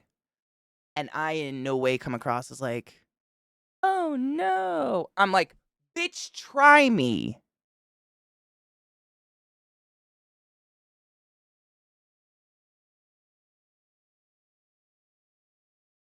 Dragonflies eat mosquitoes. Fuck yes. If they eat mosquitoes, I don't give a fuck how much of an asshole they are. They get to stay because mosquitoes can suck my ass. They literally do. Every night I have to like take a mini rinse shower before I go to bed if I'm not like showering because I have already coated myself in mosquito spray by the end of the day. Every day. Just going outside with the dogs, I'll get 7 mosquito bites if I don't. They love me. I hates it. We hates it. Damselflies. From far away, they're really pretty. I've never really gotten that close. Poisoning mice is also poisoning all the things that eat them, like owls. Don't know how else to kill them reliably, though. Me neither. And that, like, I don't know what to do about them. And they will come in my house. Like, what else do I do? We've tried mouse traps and shit like that. They don't go for them. But I've definitely seen mice in my fucking yard. Like, I wish I had a... when I find, I should say when, because I almost always find them. When the mice die and I find them, I do dispose of them, like, in a doggy poop bag in the garbage. I don't leave them to decompose because that's literally been my thought is, like, they ate poison and died. Let's not leave that around for something else to eat and die. I don't want to do that. But we don't use, I can't remember what it's called, but we use, it's almost, I don't want to say natural, but it's not arsenic-based rat killer or mouse killer. It's... It's something that makes them super, super thirsty, so they go drink water, and then they just, like, their tum-tum blows up. But when it's broken down in the digestive system, it makes it not harmful to animals that may eat the corpse. But I still collect them and throw them away because I don't want cats, like, what if Willard? What if the neighborhood fuck cat ate one and died and exploded? Are you fucking kidding me? I would literally want to die. I won't, but I would want to real bad. I would feel so goddamn bad. Holy shit.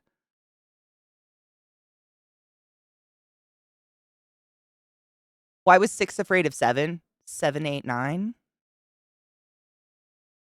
Right? Isn't it because 7, 8, 9? BDO, rightfully so. Let's be fair. I am a bird. The height is just like, it's like peacock feathers. It's all looks. There's no function here. I've never met anyone who's like, I'm scared of you. Personally, I just assume that's the only reason it's not happening because I know so many other people who get it literally constantly. I know! Rod, I'm very aware. I'm pretty sure they smell me and they come to me, but it's been everywhere I've ever lived. Maryland, there's mosquitoes everywhere. Washington, they're kind of bad, but I would just be destroyed by them. And I can feel them. It almost feels like I'm being covered like a joke, like little feathers are touching me because there's so many flying around me when I go outside. Unless I sit there with the fucking, what is it called? The off. Like the hardcore off that's probably also terrible for me in my lungs, but like so is scratching my flesh off at night. So everywhere. Owls don't go for dead prey. Is that true? How do they do like falconry with owls? Don't they always have like a dead mouse? They're probably like raised up from babies, huh? With like dead shit. Probably.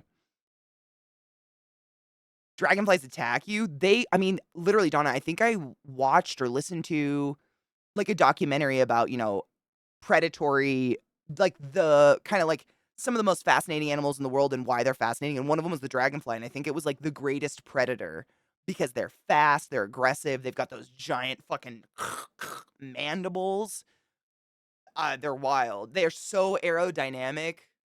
I'm sure you've watched them fly around, but they do that like flit and then they can just sit there, flit and sit there. Like they're pretty crazy animals if you kind of, I don't know, learn about them. I like bugs. Ghetto, I've looked it up super hard, like in Google scholarly articles, because it's been my whole life and it's super fucking annoying. Like there are some times where I straight up just don't want to go outside because I know I'm going to get eaten alive and I'm too exhausted to deal with it. Like I'm running from mosquitoes. And I looked it up a lot in the past, like since I moved to Baltimore, basically, because Baltimore mosquitoes, holy shit. I'd never experienced, humid life mosquitoes before. Oh my God. I bitch now. Out there, you just don't go outside. I would wrap myself in a quilt to go outside. Something thick enough that they can't go through it. That's the only way I'd be safe. It was insane. And I've been looking at it since then, and I've found two very common, like more often than not, the most prevalent theories I've read is one, it has to do with your blood type. But more often than not, it has to do with how much CO2 you produce and basically the heat of your core and the heat of your body is what attracts them. So theoretically speaking, people with really high metabolisms or people who run hot will attract more mosquitoes because that's what they're sensing. And the fucking bummer of it is, it's like out of over 100 species of mosquito across North America, one species bites people and it's only the pregnant bitches to incubate their eggs in their butthole. That's it. But they are so there though, right? Fuck, dude. If they didn't have an itchy aspect to them, like they could probably just eat us forever and we'd never fucking know they were even there. I mean, there's like little things munching on us all the time we're probably not completely aware of. Because Seven's a registered sex offender. Sex offender. That's a new one. I never heard that one. Good job. We use live traps in the house because we have cats, and the live traps give them a chance to get let loose outside instead of dying. I don't have any traps in the house.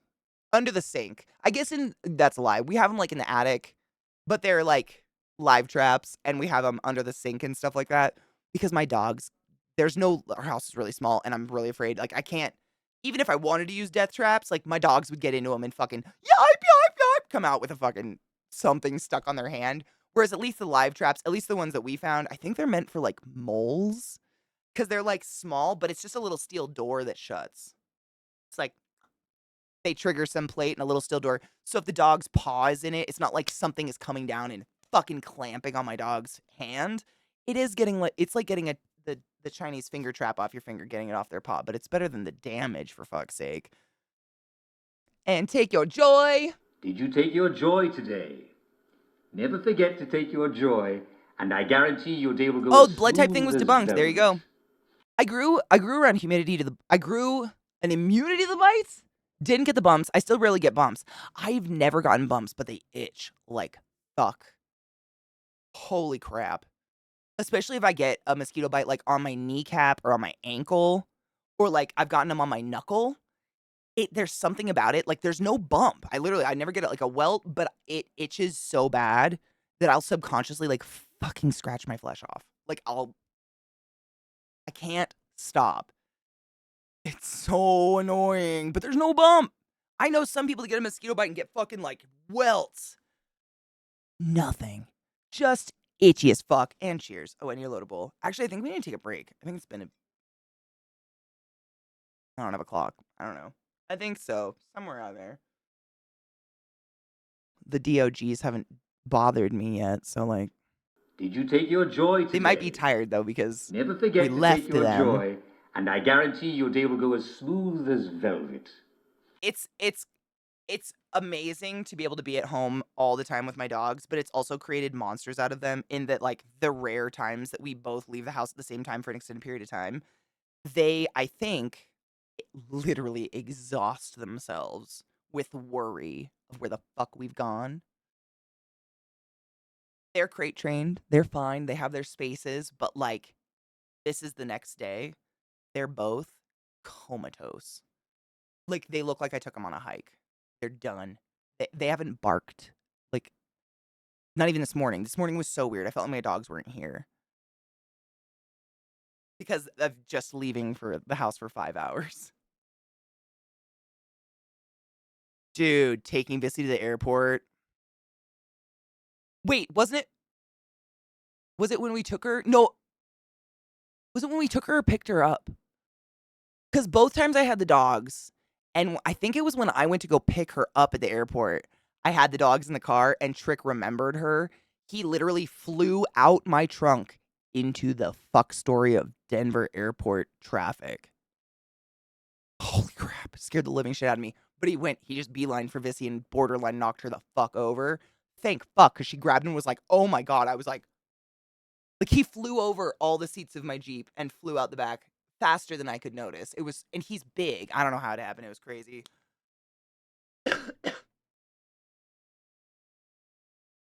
Yeah, that's what I think Viata was saying, that dragonflies eat mosquitoes. Thank fuck. So I am gonna let them flourish in my yard if they want to be here. Because I swear to God, I go outside.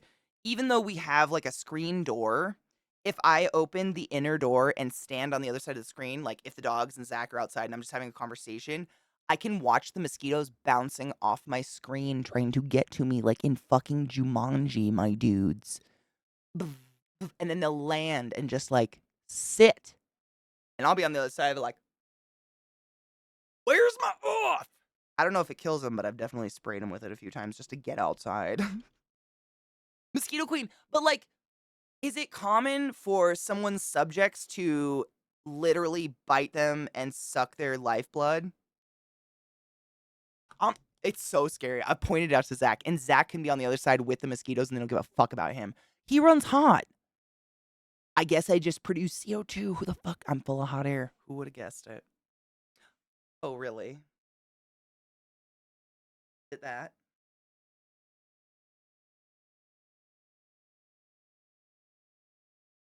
I'm tasty. I wonder if it's sweet or spicy. They get thick on the screens. It's fucked up, right? I like to get real close and breathe on them and jeer at them. Okay, they cluster towards your breath, don't they?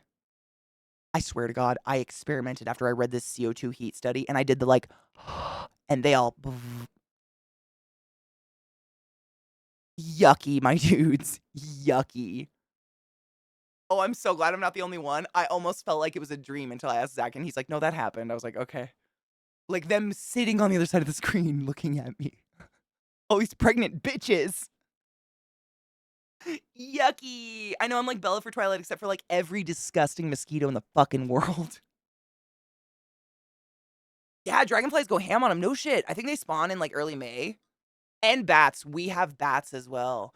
You know what's funny? I've always thought, we've only lived here for like 3.5 years, but we've never had bad mosquitoes before this year. And my thoughts were that it was because normally it's pretty windy by now.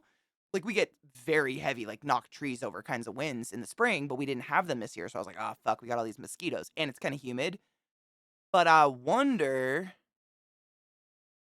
if it's just because they were so prolific so early this year, because it was so warm so early, like nice weather, and the bats and the dragonflies and shit hadn't really come out yet. Because normally, I haven't looked. I'll have to look outside tonight, but we usually have flocks of bats over our house at nighttime. It's really fun to watch them. You barely see anything. You guys know what I'm talking about, like little desert bats. They just like, you see the little like flit, not necessarily desert bats, little farm bats. I don't know what they are, but they're small, and you see the flits, and they're just flying, low and dive bombing and eating those mosquitoes. I wonder.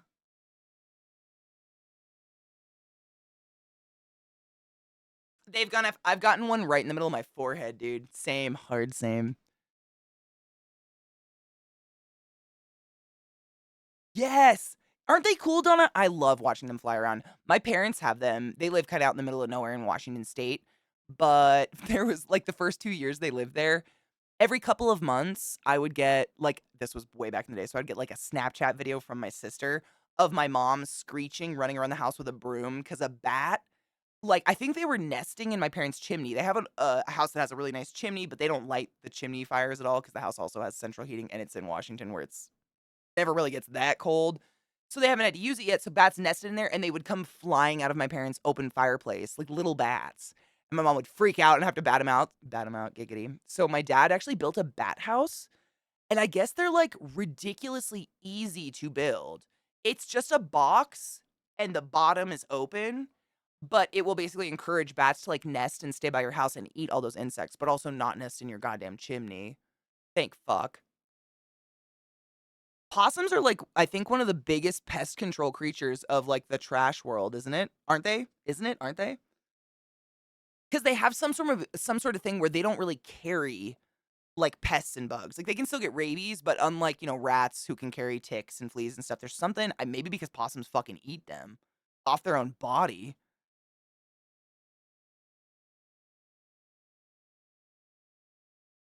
How many chatters to scratch? I know. Everything itches. Hi, Bubba. You just come for a snug? Did I betray you by leaving you for 5 hours last night? I'm so sorry. I would have rather spent it with you. Snuggling. I hope you know that. Do you believe me? He doesn't believe me. Wasn't COVID started by bats? So I think at the beginning, they said COVID was started by someone eating a bat that was icky in a country where eating bats is normal. It wasn't like an Aussie moment. It was like, this is a country where they farm bats and shit like that, but it had some, and then that person got that some, and then like, But then I heard that allegedly it came out of some test lab, kind of like fucking the Umbrella Corporation zombie shit. I don't know. I don't know anymore. I don't know. Yeah, it's speculation at best, right? Like, in terms of where I'm at, I'm more concerned with getting people to be safe, mask, wash their fucking hands. Maybe don't jump on an airplane if you got a fever. I don't know. Leave it to Neuro. Neuro, were your ears fucking burning, my love? How are you? Still not certain. Boom. Closest animal reservoir we were able to sequence close to was raccoon dogs. Oh my god, raccoon dogs are so cool looking. I've seen those before. They are really fucking cool looking. Thank you for confirming. That was pretty much as far as I knew, is that we did not have confirmation on it at all. Good. Good.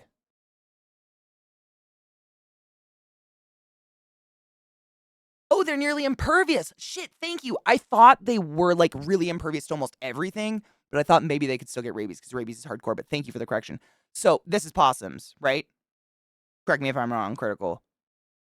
But that's what we were talking about. They're nearly impervious to rabies because their body temperature is too low to host the rabies virus. They also rarely catch Lyme disease from tick bites. They're immune to stings of honeybees and scorpions, botulism toxins, snake venom. This is possums?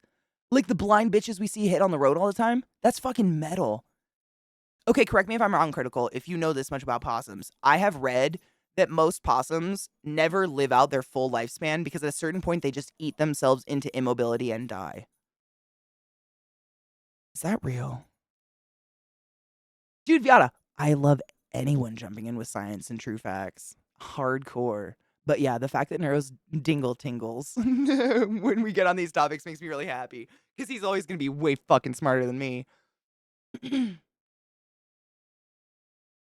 Their host for Chagas disease here, though. Wait, there are hosts for Chagas? What is that? What is that? Chaga. Why do I feel like I know what that is and I'm saying it wrong? They are. They're amazing. We've been trying to attract them to our property since we got here. My grandma used to feed them. She claimed they were her cats. And my grandpa encouraged it, and I never understood why, but this honestly makes sense. If they're literally pest control. They still think COVID started an animal market in China, likely a raccoon dog. I mean, yeah, we'll never know for sure. And like, if knowing its origin helped us in treatment, prevention, et cetera, like, I'm all for it. But if not, like, meh. People still won't wash their fucking hands. I don't know. Inner city have a nice porch here at my mom's. Possums, raccoons, skunks, cats, falcons, deer, etc. Fuck yes. Randomly visit me. They've never been mean to me, and I don't pet them except for the cats. Dude, I'd do the same. I would never, like, in all my wildest dreams, I'd love to be Snow White and be like, oh, with birds and shit, but no fucking way. Disease. No, thank you. I'm good. Two most common deaths in nature are starving due to worn teeth or being eaten by something with sharp teeth. That's wild. Worn teeth and they just starve? Like, kind of eat. What? Wow. That's unfortunate for animals. Wait. Evidence for natural animal spillover is much stronger versus lab leak. We do not have conclusive evidence. Sick. Thank you. Honestly, the lab leak shit, it just sounds so much like a joke. I know it's like not, but it just sounds like someone watched Resident Evil for the first time and was like, "Hey, what do you feel with that?" You know? Good for you, bro. But that's just me. The guitarist of Polaris recently died at 26, and the anti-vaxxers were trying to blame his death yesterday on the vaccine. Color me shocked. Oh, just kidding. Eating to that's so sad though. Eating to immobility is maybe slightly better than starving. I know, like, I mean, would you eat into immobility and then starve to death, or would you lose enough weight that you could become mobile before you would die? I guess that's my full question. Like, is this just a cycle that's perpetual? I don't know how long I want to stick around. It's not correct to say that we're at 50-50 at this point. I love your brain. When evidence at this point shows more of a 90-10 in terms of genomic evidence. Do you know where the lab, like, rumor even started? Because that shit seemed to, like, I feel like I heard about it right at the beginning, and then it went away, and then people further in were like, but what about that other lab? And we were like, okay, but, like, you're not wearing a mask. Why are you concerned about where it was originating? You're too busy voting to take away my vagina and my rights. Get the fuck out of here.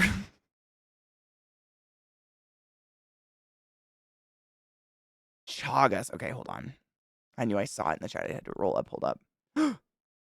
Ew, it's a bug. Chagas disease is named after the Brazilian physician Carlos Chagas, who discovered the disease in 1909. Damn. It's caused by a parasite, trypanosoma cruzi, which is transmitted to animals and peoples by insect vectors. Vector meaning something that had it and carried it, but wasn't hurt by it. It is found only in the Americas, mainly in rural. I hate that word. Rural. Latin America, where poverty is widespread. Chagas disease, T. cruzi infection, is also referred to as American trypanosomiasis. Wait. Trypanosomiasis. I know what that is. I've heard of that. Trypanosomiasis. I know what that is. Okay, just kidding. I have heard of this. I'd never heard of it as referred to as Chagas disease, though.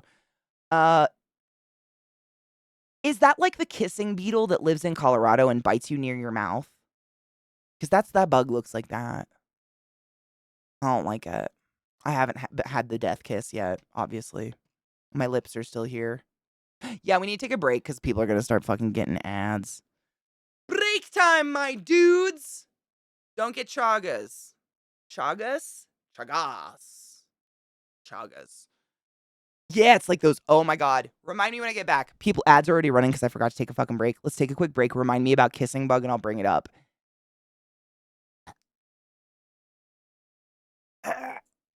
This song is so fucking funny. I know, bud. We're taking a break. Give me a moment. I see you. I feel you. I see you. Oh, it's Lil. What up, Seaton? How you doing, booby? Sweet baby girl. Okay. Load your bowl. Get a drink. Stretch your dicks. I'll be back in a few secondos. Look at that shit. They're getting so big. I need to replant them, obviously. But look at my beautiful weed. They stink like soup. I know, right? These guys, you can tell. I try to rotate them because, like, the ones by the wind, this one obviously has gotten a lot of window, but these ones are just tall. They're just like turning towards the sun. But aren't they fucking gorgeous? I know. I wonder what they could be. Honestly, Station, the cool thing is, I don't know what strains they are. They're probably all a different strain, to be honest. Aren't they cute? I know. They grew fast, though. Like, I all I've done is water them and leave them in a window with a light on them so they get 12 hours, but they're gorgeous. I definitely need to repot them. And this guy's almost at the point, I think this guy's almost at the point where I can tell if it's female or male, the big guy. I have info on it. I gotta read it. But if you find out they're male, you basically kill them. You murder the boys. Which is sad.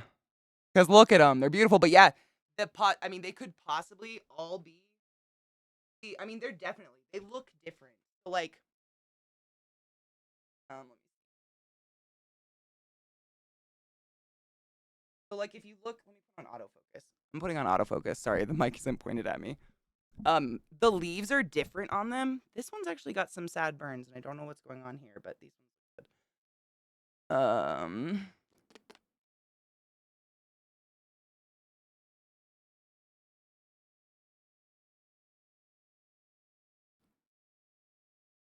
Autofocus is the worst, but you can see him up close.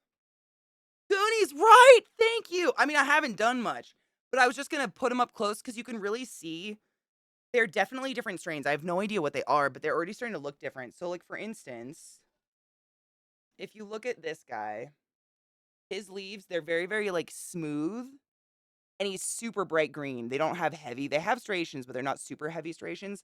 So I would guess, I'm an ignoramus, I don't know nothing, but I would guess this is probably a sativa, whatever it is.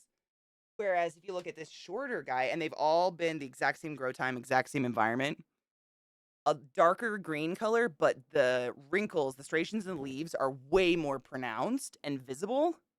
And it just seems like it's going to be a much more compact plant. So I would guess that's somewhat of an indica, I guess. Same with this one. These three, I'd guess are sativas just because of their growth habit, but they're babies. I have no idea. But they're definitely, like, I can just see it in their leaves. They look different, which is fun. Boyd, thank you for starting the class. Keeping the class alive. I'm giving it swings, honey bean. I appreciate you. Absolutely, Mel. I treat them, I mean, I kind of have experience with that. I've grown weed before when I was in Maryland, but also it's how you do a bioactive enclosure for a reptile. And you learn, like, the rocks and the everything for drainage so they don't but I need to repot these, honestly. They're getting to the stage where they're going to become root bound and fucked. I just haven't been able to buy pots that are big enough yet. I'm just hoping they don't grow faster. Don't grow. And then this is a little guy that got left behind. It's a seed that sprouted, and I didn't realize it, so it's like, look at this sad fuck. I don't know what you are. They're trying their best, though. I'm giving him a fighting chance, and that's what's important. A chance. But yeah, that's my little, I mean, it's just for funsies, but it's legal. Why not? Why not? Fabric pots. Oh, they're reusable. Really? When I get disposable income, I will look into fabric pots. I'm going to write that down.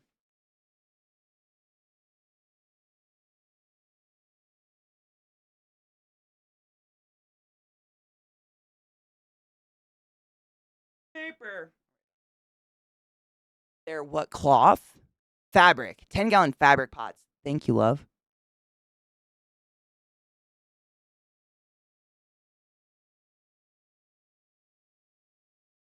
I'm all about reusable. That's my favorite. Hi, Allie. How are you, love?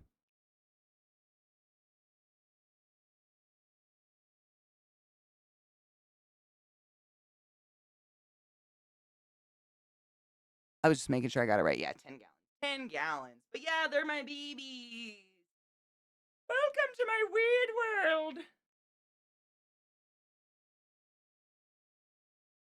Wait. Oh shit. Oh shit. Hold on. Hold on. Smoke weed every day. It's still so great. My life is complete. Okay, I have to go put these back back in the sun because I don't have anywhere to leave them here, and they're super fucking heavy, but never forget. Smoke weed every day. Smoke weed, smoke weed, smoke weed, smoke weed, smoke weed, smoke weed every day. It's the best. Someday we're gonna have the sickest mixtape. Ooh, Mel, hold on. I have the wrong mouse. Shit fart. Ooh, yours looks like this one. These these two. Same like deep green, but those look really nice.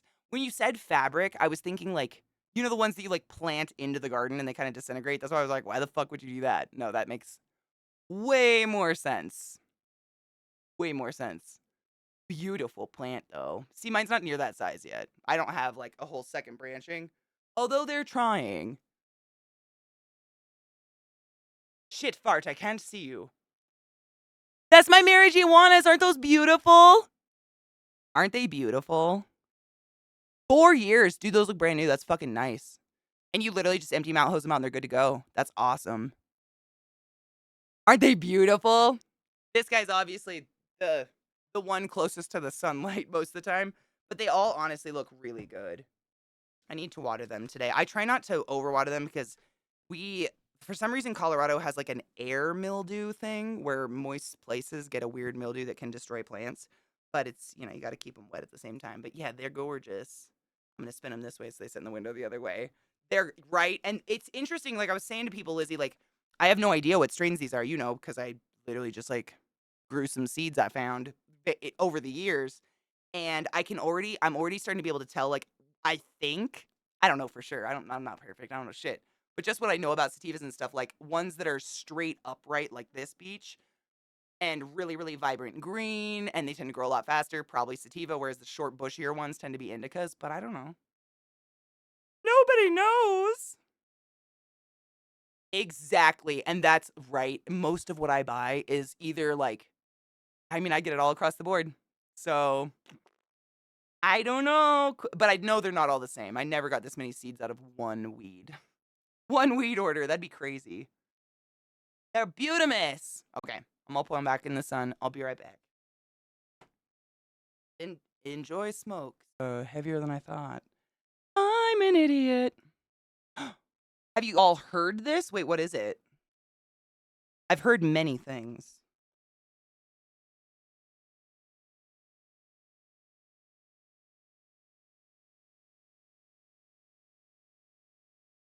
Ooh.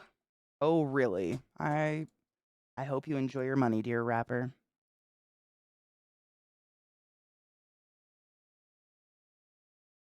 I'm trying to pull it up. Hold on.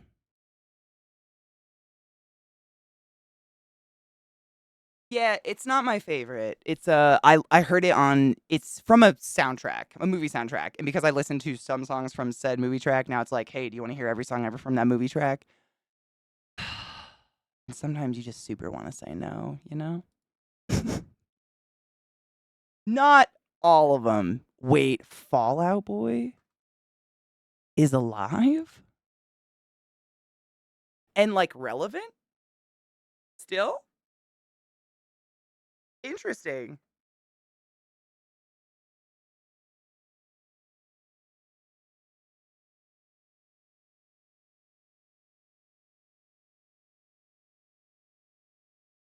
I'm just curious. I had no idea. It's fascinating to me.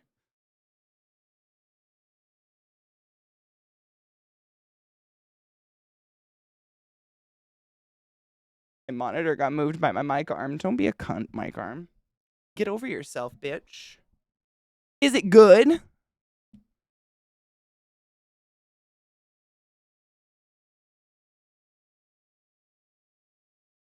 It's not bad. I have to be honest though. I never liked Fall Out Boy. Not a huge fan.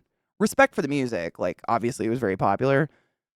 This voice never sold me.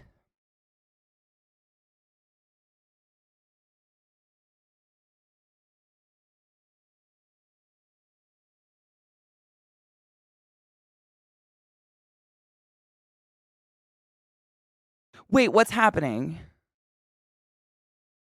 Harry Potter Twilight? What's the message? Oh, the emo scene. Okay.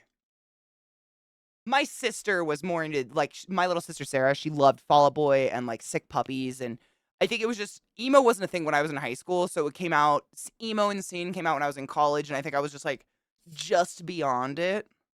Like, I was unfortunately worse music, like butt rock, like, Papa Roach, who I love. So, like, no shade thrown. It's not bad. This is not bad. You know what I mean. 3 Days Grace. Puddle of Mud.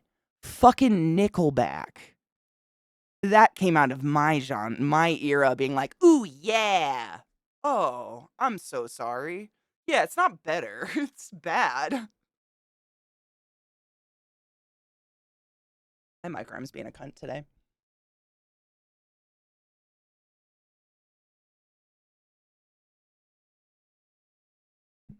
Really? 3 Days Grace? I've actually heard from multiple people they put on a really, really good show. I still sing some of their songs from heart. It's weird. I was never a fan of Nickelback music, but I didn't see why everyone villainized it so extremely. I had no clue. I wasn't a fan, but when it came out, I was going through my, like, Nine Inch Nails phase, so I was like, metal. But I didn't, like, suddenly it became like, oh, you must just be shit person if you listen to Nickelback. And the same thing happened to Creed. I fucking loved Creed. I had the album with, I don't know if it had Arms Wide Open on it, but one of their earlier albums, I used to listen to it all the fucking time. It slapped. And suddenly people were like, oh my God, Creed. What? What about them? Did he touch someone? Dude, I had Puddle of Mud and Nickelback. Like, I wasn't a huge fan, but I did not understand the villainization of them. I mean, I think it's just, like, gatekeeping. That was, like, maybe, like, the dawn of, like, not the dawn of, I don't know. Maybe it's a form of gatekeeping. Let's say it's that. Because it was bizarre. I mean, it's the same thing as judging someone by, like, oh, they listen to metal and wear a duster or a trench coat. We all know what that stereotype gives people, but, like, maybe it's a fashion choice and metal's just awesome. I don't know. Just me. Creed, Nickelback, was it Puddle? It wasn't Puddle of Mud. Was it POD? We are the youth of the nation. Ugh.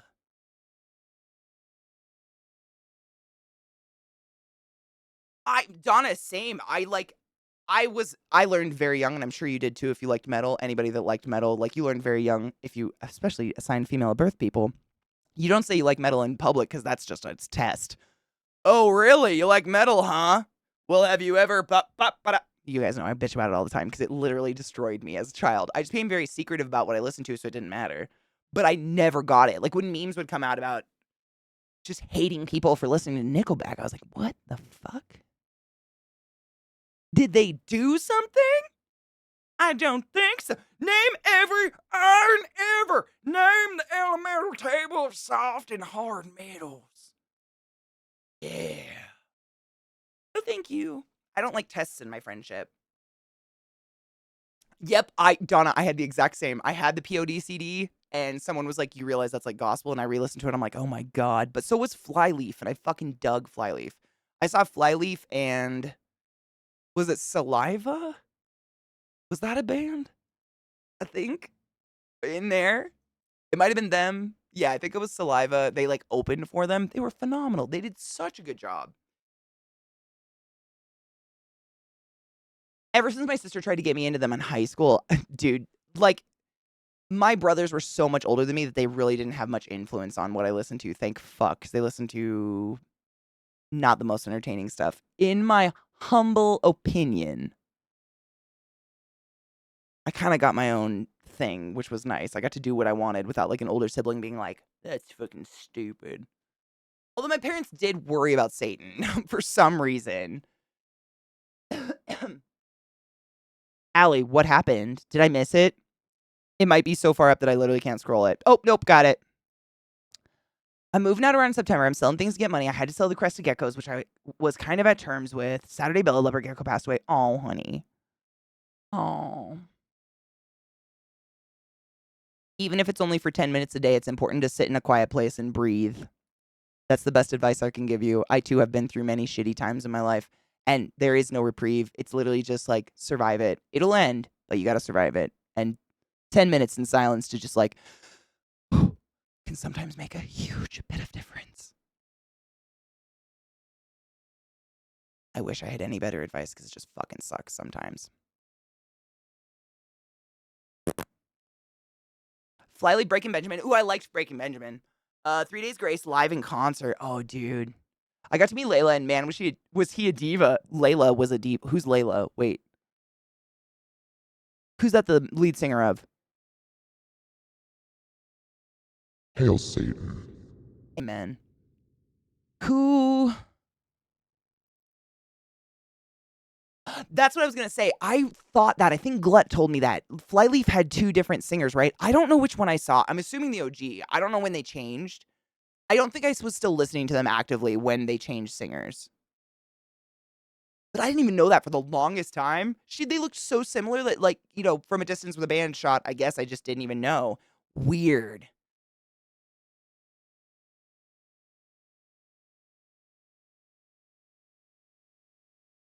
Oh, Donna, that's pretty cool.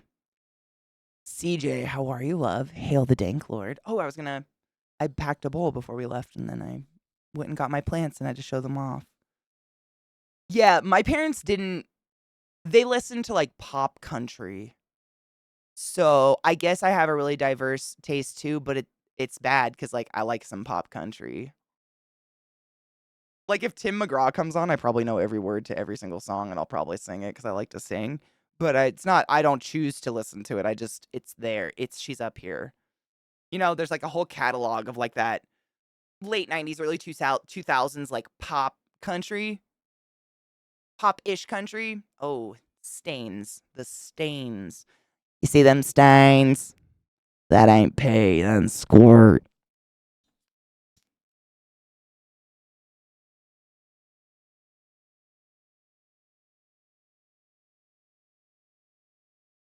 Nightwish was another one. Same chat informed me of that. That was embarrassing. Yep. Oh shit, my chat just went down. There it is. Sacha Bailey's same. It's like when I lived at home, I would have never chosen actively to listen to my parents' music. But as an adult, I actively choose to listen to Sheryl Crow. I love me some Sheryl Crow. Old Sheryl Crow. Like, you know, leaving Las Vegas era.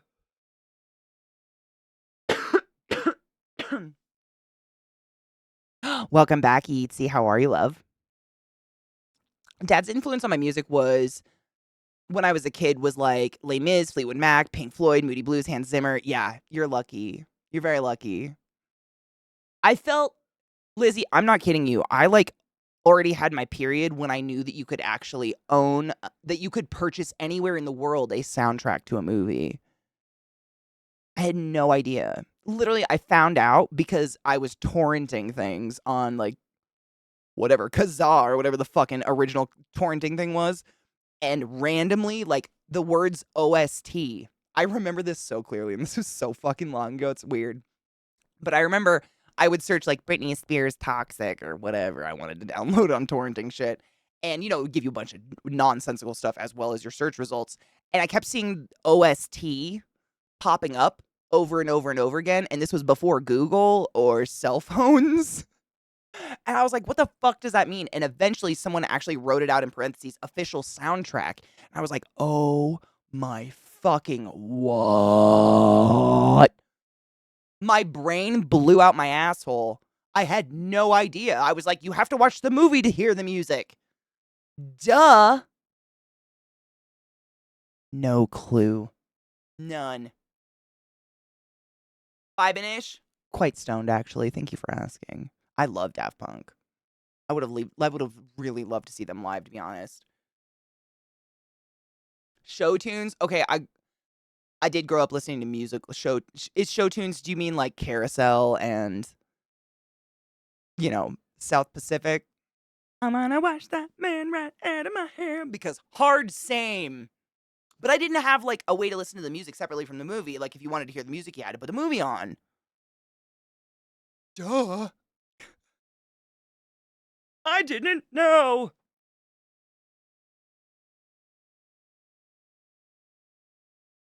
Like Screamo stuff. I didn't even know about that shit till I went to college. I think it was around. Like Devil Wears Prada was definitely around when I was in high school. But I think honestly, I have no idea. But I think my town is kind of similar to the town from Napoleon Dynamite in that it's just so far removed from any sort of city where, culture tends to thrive, exist, and spread. That I remember, for instance, Evanescence came out with what was her hit? Falling something. Fuck, her first single. Follow. I don't remember. Her first single came out. Bring Me to Life. It was Bring Me to Life. Thank you. It was Bring Me to Life. I literally could picture her like in that silky dress, CJ, on the window. Like Bring Me to Life. Like that. I could see it and still said the wrong song. My head is so stupid.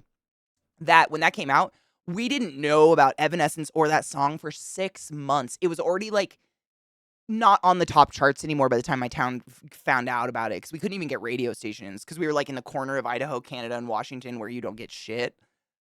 It was weird. Linkin Park, same. Linkin Park 1 or whatever. It starts with one thing. I don't know why. I love it when you fuck my pie. Didn't hear about that for a year after it came out. The closest city was 2 hours away and it was fucking Spokane, the largest trailer park in the world. Like, what were you going to do? It was bizarre. Back then, no internet, no phones, like things didn't spread. Whereas nowadays, I feel like it doesn't matter where the fuck you live. You get TikTok. You get everything. I heard this. I don't know if this was a rumor or not. I read this ages ago, but I read that Linkin Park was actually supposed to be the album title and Hybrid Theory was supposed to be the band name. But when they released the album, everybody kept just assuming it the other way around. And they were like, okay. Weird factoid.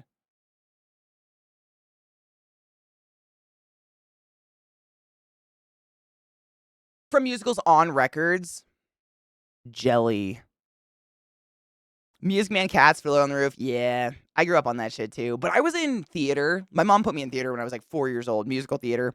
So I think maybe it was a way of like training, maybe, like subversive things going on. I don't know. But that was it. Like we didn't have TV or anything. So it was a lot of those Sound of Music. A lot of Sound of Music. Faribault MN, Just Shy of the Cities, to be the bridge between civilization and podunk. Breath Me to Life, Bring Me to Life. Is it Breathe Me to Life? Is it? Breathe Me to Life, Bring Me to Life. I think it's Bring Me to Life. No, you're right. It's Bring Me to Life. Saying the other one made me almost convinced of it, though. You could really get me either way. But I think it was Bring. I think you were right the first time. My lesbian friend saw Evanescence. She had a crush. She came back the next day and said she looks awful in person. Oh my God.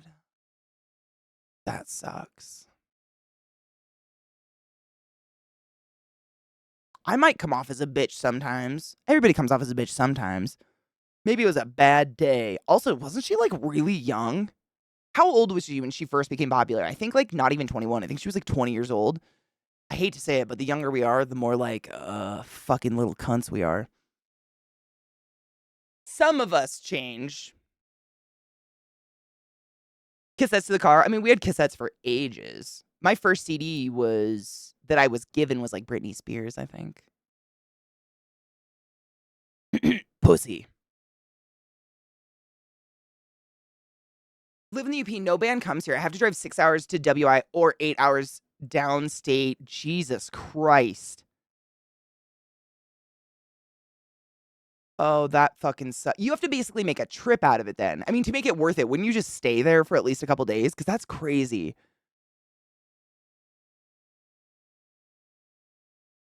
His musical teacher would send him free tickets. No shit. That's dope, though. I don't work hard at it. I mean, I think some of us are gifted and some of us choose to enhance our gifts, and I just try to ignore mine because it's scary. I'm already so tall. Like, I'm just gonna get arrested for the looks I give. I mean, Donna, that's what's the saying? Isn't there some trite saying about that? It's never meet your heroes or something. I live in perpetual fear that one of my like music gods from the 90s is going to be found out to be a molester Lester or otherwise. Because it's happened to so many people where it's like, hey, back then you were a fucking horrible, nasty, and I would like to bring it up again because no one cared back then. I don't even want to say their names. You guys know who they are. You know my gods. I don't even want to say their names because I'm just like, I want to hope they're as good of people as their music portrays them to be, but fuck me sideways if that has been misled so many goddamn times. Like, I just hope they're actually good people, you know? It sucks.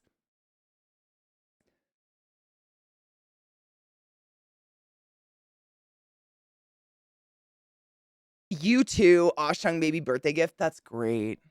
I think mine was Britney. Like, Britney Spears Hit Me Baby One More Time. Offspring was also in there. Like, it was the Offspring CD that had, I think it had like a cockroach on it or something.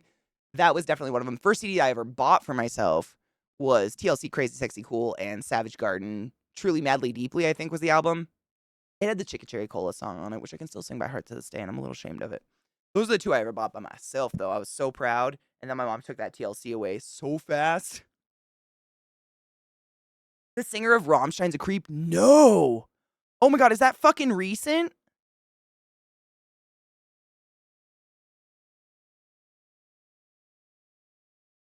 Ew, no. Do we want to know? Baby got back, but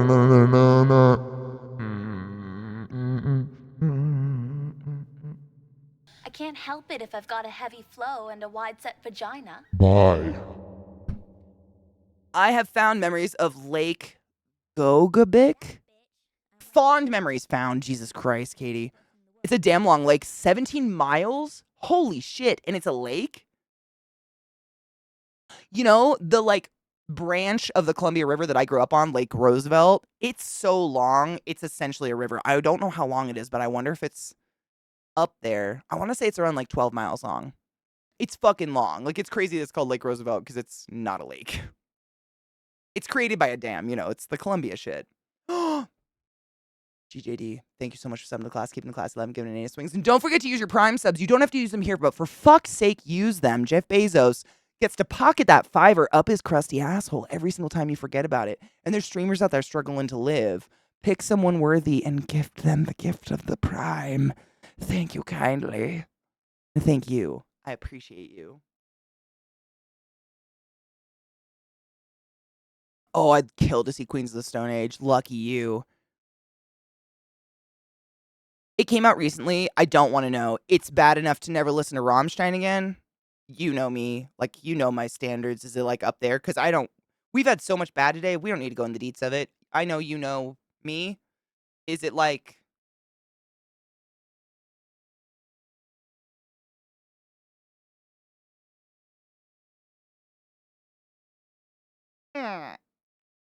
Shut the fuck up, Jack. Best Cliff Notes ever. Bless your heart. We got the Cliff Notes. Oh, and this is confirmed. Like, absolutely confirmed. I just don't want to speak on accused. Okay, accused. So the lead singer of Rammstein has been accused of drugging young girls backstage and fucking them. That's rape.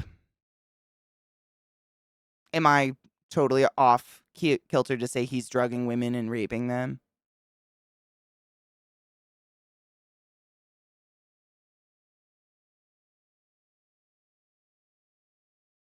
Texas only has one natural lake. No shit.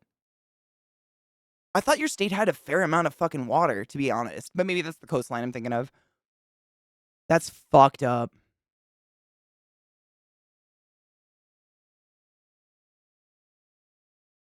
Yeah, but then he went backstage and maybe raped someone. Fuck. Thank you for informing me. I do not like to. It's such gross shit, but like as someone who actively listened to Rammstein in the past, it sucks that they suddenly don't exist anymore. Interesting. Cheers to artists who can manage to, not do that. Fuck. Rod, it's one more down. We need to do we need to make like an altar and start chanting for the ones left. Cause fuck, dude. Why? Is it too super ignorant of me to say, like, as a super rock star, you could probably pork anyone you want? Why feel the need to drug and rape underage girls?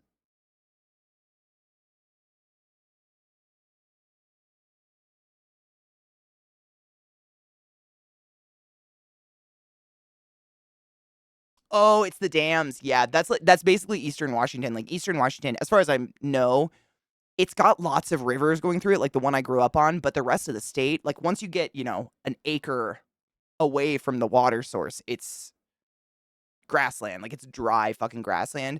But because of all like the Cooley Dam and etc., there's a few dams, they've created these huge like branches off the Columbia that have made like orchard, like farmland, like insanely fertile farmland out of Eastern Washington. It's kind of wild. But I think the more east into Washington you get and like northern Idaho and Montana was a lot of like dinosaur bones, which usually means like old, rich, rotted earth that's going to grow good shit to eat. Detroit's great, but I was at my mom's house and things didn't go as planned, and I don't think I'm welcome there anymore. No shit. I mean, is it like their loss? That's what I would think, but I don't know them.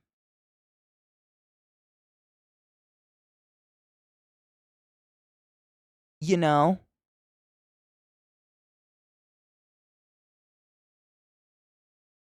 Dude, right? I mean, nothing excuses that behavior. Like, and it's like, I'm sure you guys know it because a lot of us listen to true crime, or you've at least watched some like true crime documentaries or mysteries and stuff like that. And like, they always have a traumatic childhood, but even the ones that have a traumatic, horrible childhood, they absolutely know what they're doing is wrong the whole time. It's not like having trauma suddenly makes you unrealize that pedophilia is fucking wrong, right?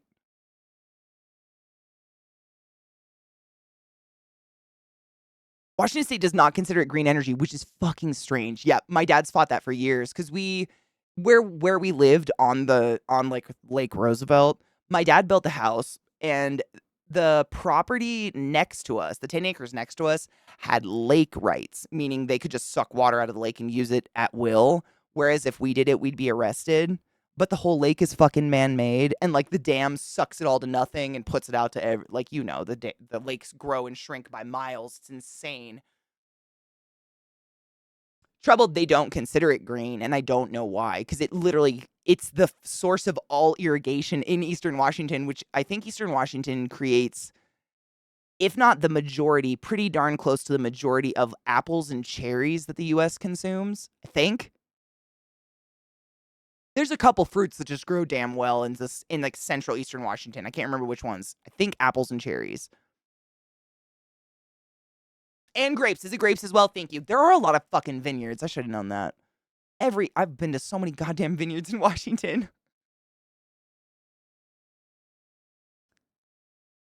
Fred Durst's a dick. I've heard so many people say it, including friends who met him, but I still like his music. I still sing some of his music. It's just stuck in my head from childhood. You know what I think's crazy? Oh my God, I thought of another band people villainize. I just thought of it. ICP. Why do people, I don't know why. Why do people villainize ICP? I used to love, back in the day, I used to love them and I used to sing every single song. The Ned and Game I can still sing pretty much from fucking heart. And those guys are actually really high quality persons. Like they're really nice humans as far as we know. Like the singers, the rappers. There's nothing like one of them actually went so far as to buy himself a full-on fucking furry suit to go to a fur con with his daughter so that she wouldn't feel alone, like her parents didn't understand her. He went there as a furry with her and they furried out together, and that it was fucking awesome. Like he was super dad points. The fuck? Is it I was technically a fan. I didn't go out there juggalo life, but I could sing all the songs from heart. By heart.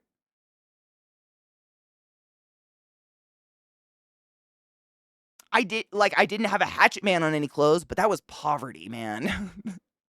But I still listened to them. They were funny and good rappers. 100%, Rod. I mean, there was a point where people didn't make fun of you for listening to him. Oh, she objected strenuously to being called racist when she said something racist. So here we are. Maybe it's time someone has some introspection.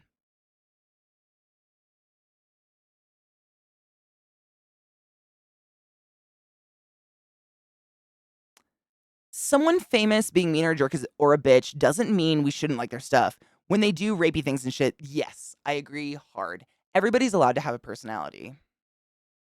Yeah. Like 100% agree. And also when you think about I can't even fathom being in the position of the fame that causes like people from all over the world to worship you and pay millions of dollars to go to like a Taylor Swift concert, for instance, and then having those people like come at you and that level of, I think there's a word for it, it's like parasocial relationship where it's like your fans think they know a shit ton about you, but you have quite literally never had a conversation with people who adore what you make. You know what I mean? And I can't imagine what that does to your psyche, like how that probably wears down on you after a while. Or you suck it up and become self-centered. I don't fucking know. ICP causes mega drama. Probably their lyrics, right?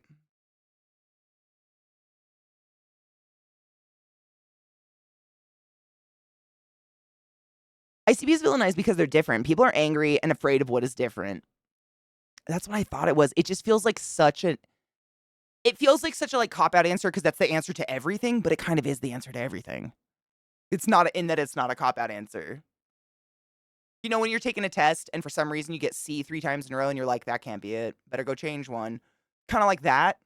But like maybe it is 3 C's in a row.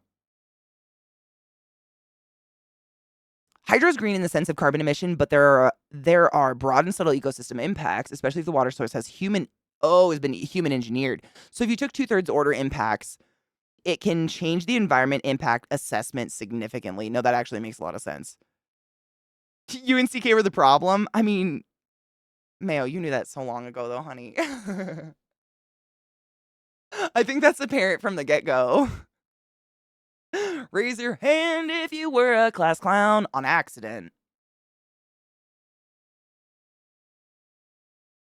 Oops.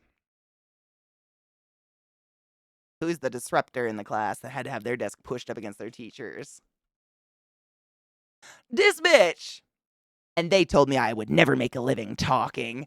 Ha ha ha! Funny.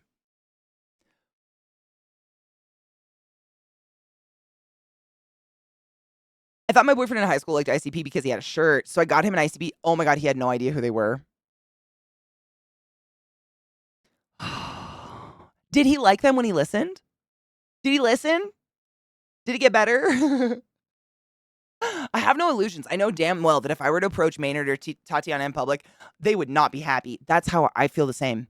Like if I saw Trent Reznor in public eating somewhere and my body overtook me and was like, you know what? I've worshipped him since I was like 9 years old. I must at least just go say hi and tell him I would hate me too. I don't even like when the waiter comes over to the table when I'm eating. You know what I'm saying? I get it.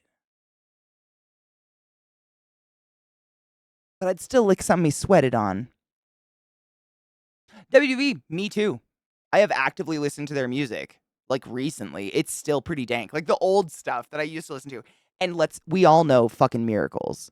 We may not have enjoyed that album nor that song, but motherfucking Miracles, Magnets, how do they work? The most memeable song that's ever come out of our fucking lifetime, ever. Rainbows, lightning, magnets. Ned and Game was my favorite when I was a kid, but I think it was dirty. It's because it was dirty, you know? And when I was like 12 or 13, and my older sister, who was like 15, she would listen to ICP and we'd learn the lyrics together.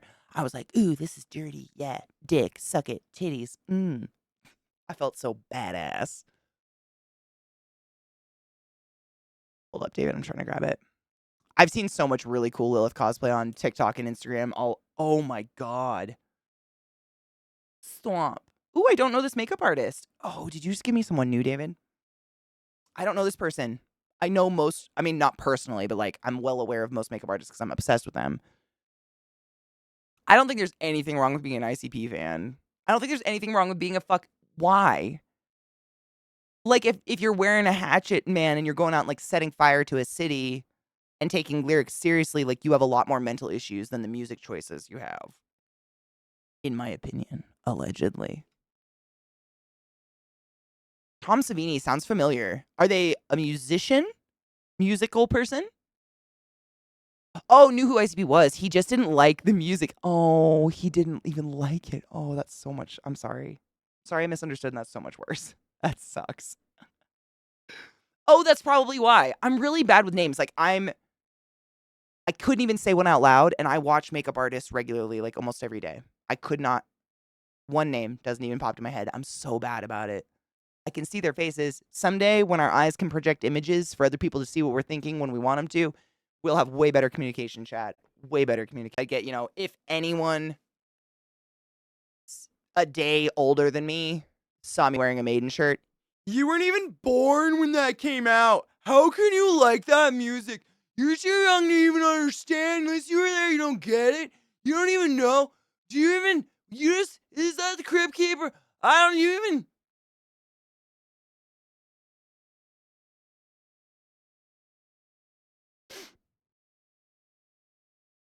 I hope they have sad sex lives. And that's the best I can fucking do. Because that shit's annoying. It's the reason I didn't have any fucking friends. People literally scared me away from being their friends by testing me on what I liked. What the fuck? I see it in adult stuff too, and it's weird. Like, who nurtured that behavior and taught them that was great? Chronicle, sad and non-existent do not, they're not always the same.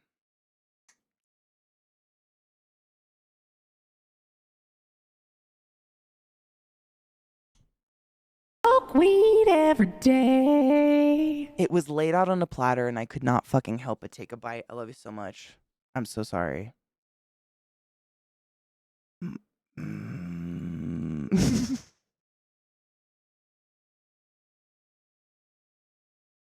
Sorry, that was a bitch thing to say out loud. Or to think. But it sounded funny in my head, but now it just feels mean and I apologize. Anytime I'm not actively having sex, it's sad. Is that the same? Can we be friends still? I think I have a problem. Most people do. Let's be real.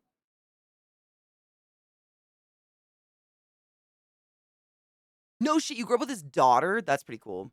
I didn't grow up with neighbors. I saw a lot of deer, though. We all know that one guy. Oh, dude, it was like a perpetual attitude between them. Like, there was a group of guys at my school, I remember very clearly, who had that, like, gatekeeping nature. And I would hear them playing good music out of their cars, and I'd be like, fuck that, though. Fuck that, though. I'll put up with my friends listening to crap just so I don't have to be tested on what I like.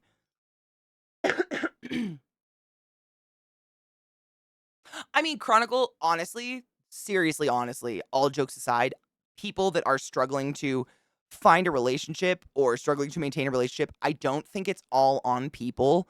I think a big part of it is the way the world has evolved to not give us a place that isn't work or home or traffic. Like, where the fuck? I would have no idea other than online how to find a significant other if I wanted to have a partner. I don't know. And I do like to go out, but when I go out, when I take my dogs into the mountains and go hiking, I'm not like flirting. I am actively avoiding other human beings, actually. Like, that's why I go there. So I'm never going to meet people. Like, most of the activities I like to do are so low. I don't know. I feel like we've kind of like made a society and fucked each other in the ass on accident with it. Cause I don't know. I don't know how people do it. Even if you wanted to. Cause there should be more than one other way to go out and meet someone other than a bar that doesn't cost money. And also on the same side of the coin, as a woman, unfortunately, in most public instances, if a presenting male approaches me and tries to talk to me, I immediately get on the red alert and I'm like, I'm going to be butchered in the back of their car. Which is horrible. But like, I don't know a woman who hasn't been sexually assaulted, myself included.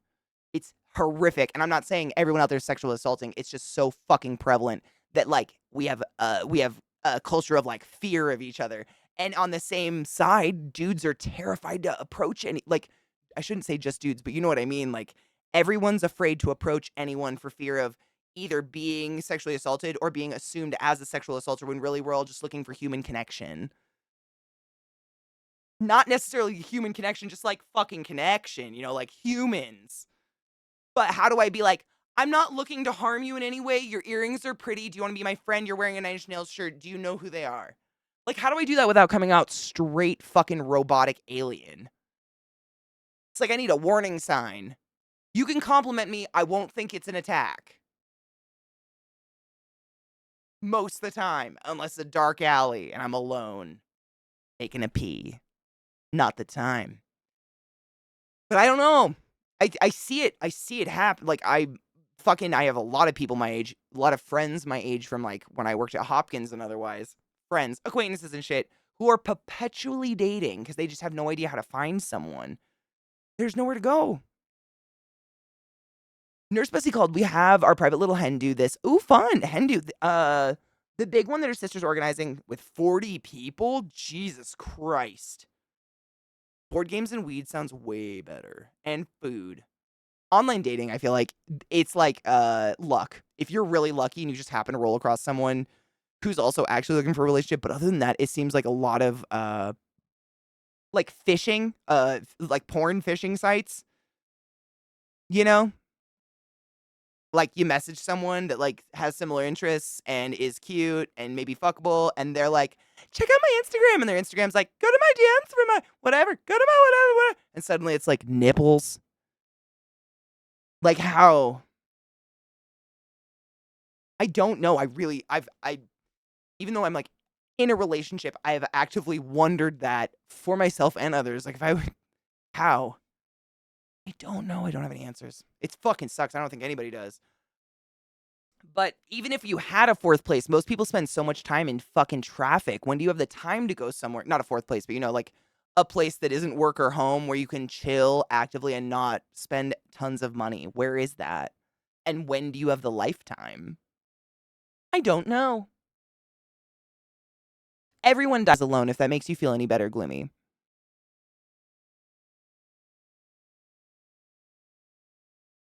No Shade Chronicle? I mean, I would, like, what do you do? I wouldn't know. Dude, I'd sell my parts. Fuck that. They're meaty as fuck. And I take care of my skin. Probably worth a lot.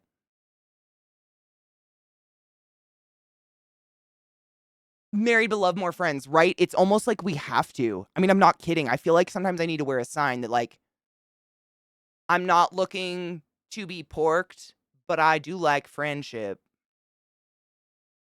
Like, how do I just and I don't know why I think it might be me specifically, but I've been told my whole life my friendly attitude comes across as flirting. And I'm like, I'm just trying to be pleasant. That's it. I just don't want to make a negative tick on this person's day. That's fucking it. But apparently I fucking flirted. So then there's that line of like, also I am not flirting with you.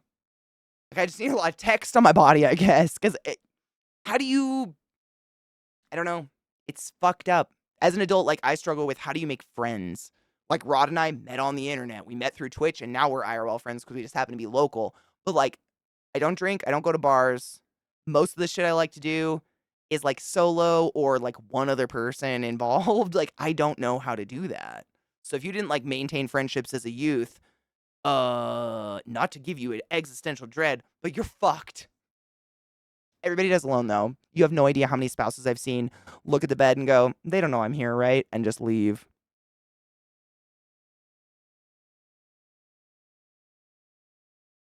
I met my SO having a threesome with an old best friend. Does that count as a social gathering? Absolutely.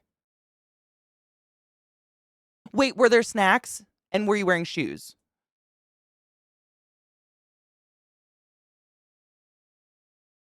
Do you think it's just men? Because I would argue and say it's people.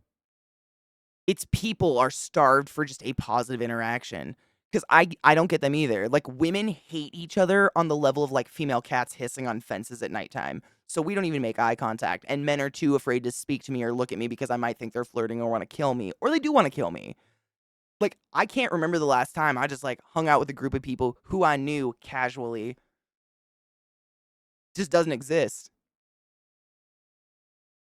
But I don't know. I can only speak from my point of view, right? At some point we had shoes on. Sure, it sells. Apparently flirting's just being pleasant and friendly. That's what I've been told. Because I honestly wouldn't know how to flirt if I wanted to. My flirting is like to become really quiet and blush and run away and change my identity, name, hair color, and city of residence. Because rejection's terrifying. Me too. No shit, I've been told that. Like, wow, you were awful friendly. Like, what? I just want to be pleasant. Who doesn't enjoy a pleasant human being? Like, I don't need you to love me. I just want to be not a negative. That's it. So do I say I mean, I used to. Like, Zach, thankfully, has the same personality as me, so he doesn't give a fuck, and I don't give a fuck. So I think we're both just, like, overtly friendly people in general, which works out nice. Because I don't see it as flirting, and he doesn't. We just see each other as being friendly. Just being a pleasant human being. You know, when you're around other humans, I try, sometimes, depending. Some people are douches. Like, if you out yourself as a fucking piece of shit racist or bigot, I'm gonna become noticeably less pleasant. But barring those things. You mean you don't flirt with me all the time? I mean, Lizzie, can we flirt anymore after, like, all the sex? Like, is it still flirting, or is it just, like, maintaining that, like, level? Sure. I don't know, I'm gonna have to read about it. People obsessed with sex because society and media are constantly hammering it into our brains. I think it's a mix of that, but also the taboo-ness of it. Boo-ness. Anything. I mean, just in the psychology of human beings, right? Like, you make something kind of naughty, and suddenly we want it a lot more. It's bizarre. You look, I remember learning a very little bit about it when I was in college, but we were learning about, like, throughout the ages, how different countries around the world sexualize different body parts. So, for instance, in parts of the Middle East, the middle, like your torso, was insanely sexualized. And then in the US, we were all about titties, and, like, somewhere else was legs. And it always becomes sexualized because it becomes taboo to look at. Hair was another one. Like, hair was people would, like, jerk off on long hair. Like, they were like, oh, give me them dreads.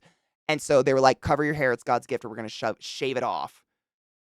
And it becomes like a fetish because we make it dirty. It's interesting. I don't know why. I don't know if we can stop that, but it's psychologically fascinating. Literally. Exactly, Mav. It's almost like the flip side of the grass is always greener, right? We always want what we can't have because brains. How obtrusive these fucks they are. Seriously, though, it's fucking weird.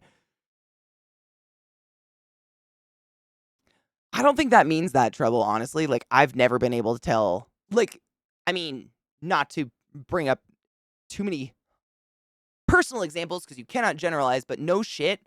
Zach flirted with me for so long that at a certain point, he made me get on a Discord call and stare at the camera, and he said, I like you. Like that. Because I was like, friendship. So I'm a fucking idiot. I have no idea how many potentially amazing fucks have not come my way because I was like, friends. Brains, they're the worst. That's a true story. He literally did that exact thing to me. That was the only way, because he was like, I didn't know what else to do. I sent you gifts. I called you beautiful. Like, what more? And I was like, oh, maybe you were just nice. What am I to know? But I mean, it's pretty pathetic that it took that much.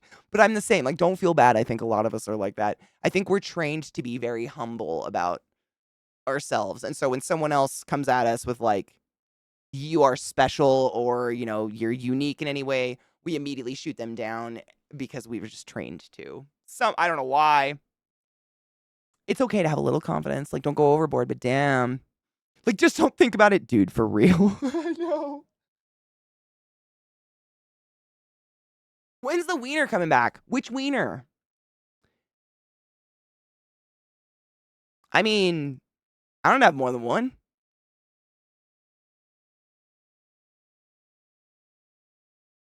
It's a weird question. I don't know what to do now. My brain, no one would be interested in you. Don't make it weird. Don't make it weird. Hard same. Hard same.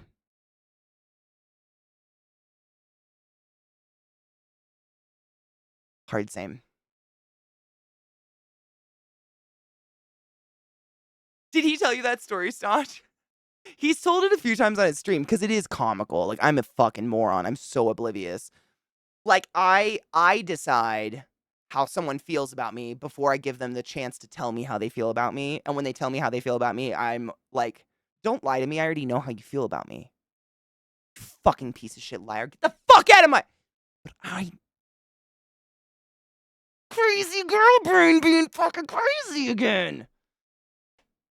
She's an idiot, I'm telling you. I gotta fucking rein that bitch in with chocolate and drugs. All the time. It's exhausting. It's not how it fucking works. Thoughts aren't facts. I have to tell myself that all the time, and it's disgusting. All the time. Like, Katie, just because you think that don't mean it real. Shut up. Like, who gets to decide how someone feels other than themselves? Real talk, Katie. I'd be like, okay, fine. I'm fine. And I just pout to myself for a while. But I see it so much and I still do it, and that drives me crazy.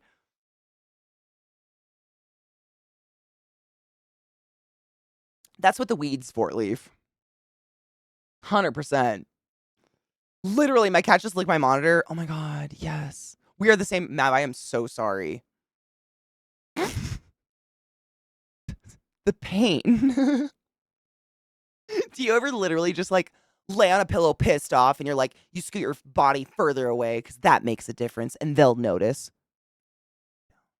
We know it. And then you just sit there and you're like, I'm mad. But then, you know, they don't notice and no one notices anything different because no one notices anything because we're women and we notice fucking everything. And you just lay there for a while and soon your brain starts to make sense of everything. And you're like, oh, man. I was wrong again. Fuck. And then you have to, like, go to sleep and wait till the next day to be like, I'm sorry, I was fucking wrong. But they've already forgotten the entire talk? Ah! I'm doing great. How are you?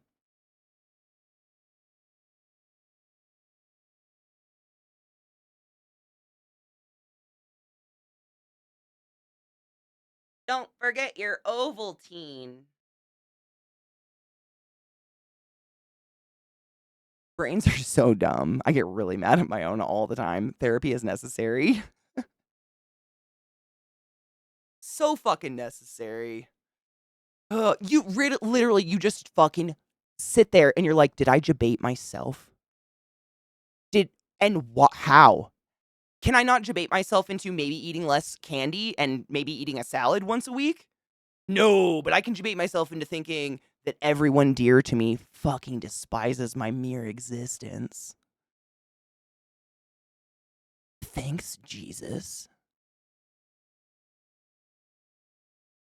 Hail Satan. What the fuck, though?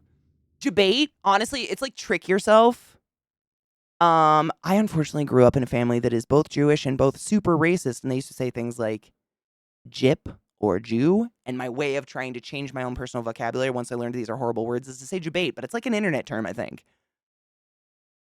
It's like trick yourself. It's brain fucking. It's mind fucking yourself. But why does it take me so long to realize that I was being crazy? Like, why can't I realize it in the moment? Everybody else seems to be able to do that. Like, I gotta lay down and almost fall asleep to be like, oh, fuck, you were crazy today. Oh, no. Oh, fuck, bitch. What have you done? Oh. And then you, like, look at your partner sound asleep who has literally forgotten, but you're like, you convince yourself they cried themselves to sleep and that they're already packing in their bags, and you're just like, I've ruined everything. Our lives are ruined, and you start, like, Googling places to live and what you can afford. And that's how you pass out. I'm not alone, right? I can mind fuck myself into believing people hate me faster than literally anything else in the world. It's so crazy. And literally dumb. I don't like it. Fighting it every day is a struggle, but I do, because that's impossible. I haven't met everyone in the world for everyone to fucking hate me. Logic, bitch! Cheers. I'm fine, by the way. Just a little hungover, so the spice is strong.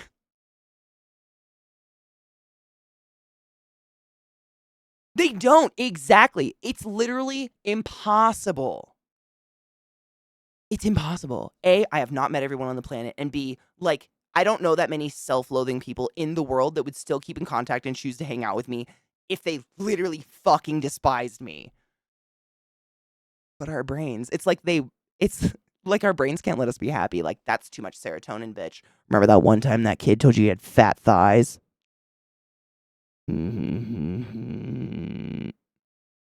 Fuck you.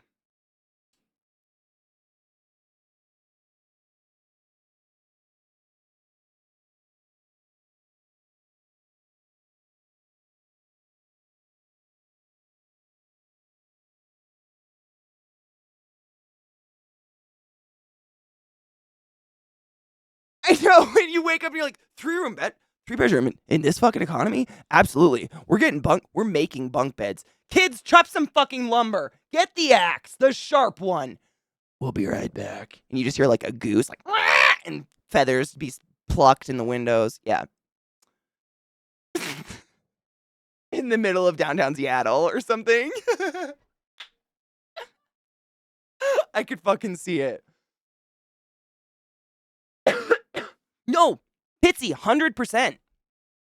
Like, it's honestly, my thighs for real are such a good example of how I fucking brain fucked myself.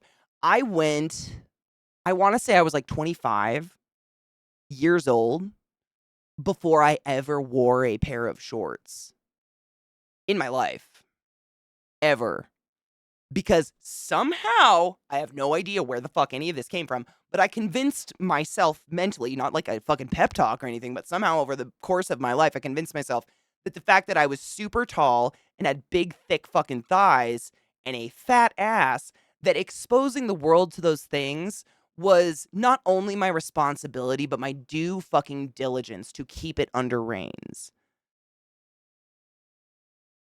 And then I moved to Baltimore and was like, oh my God, humidity, suffer my anus, strangers.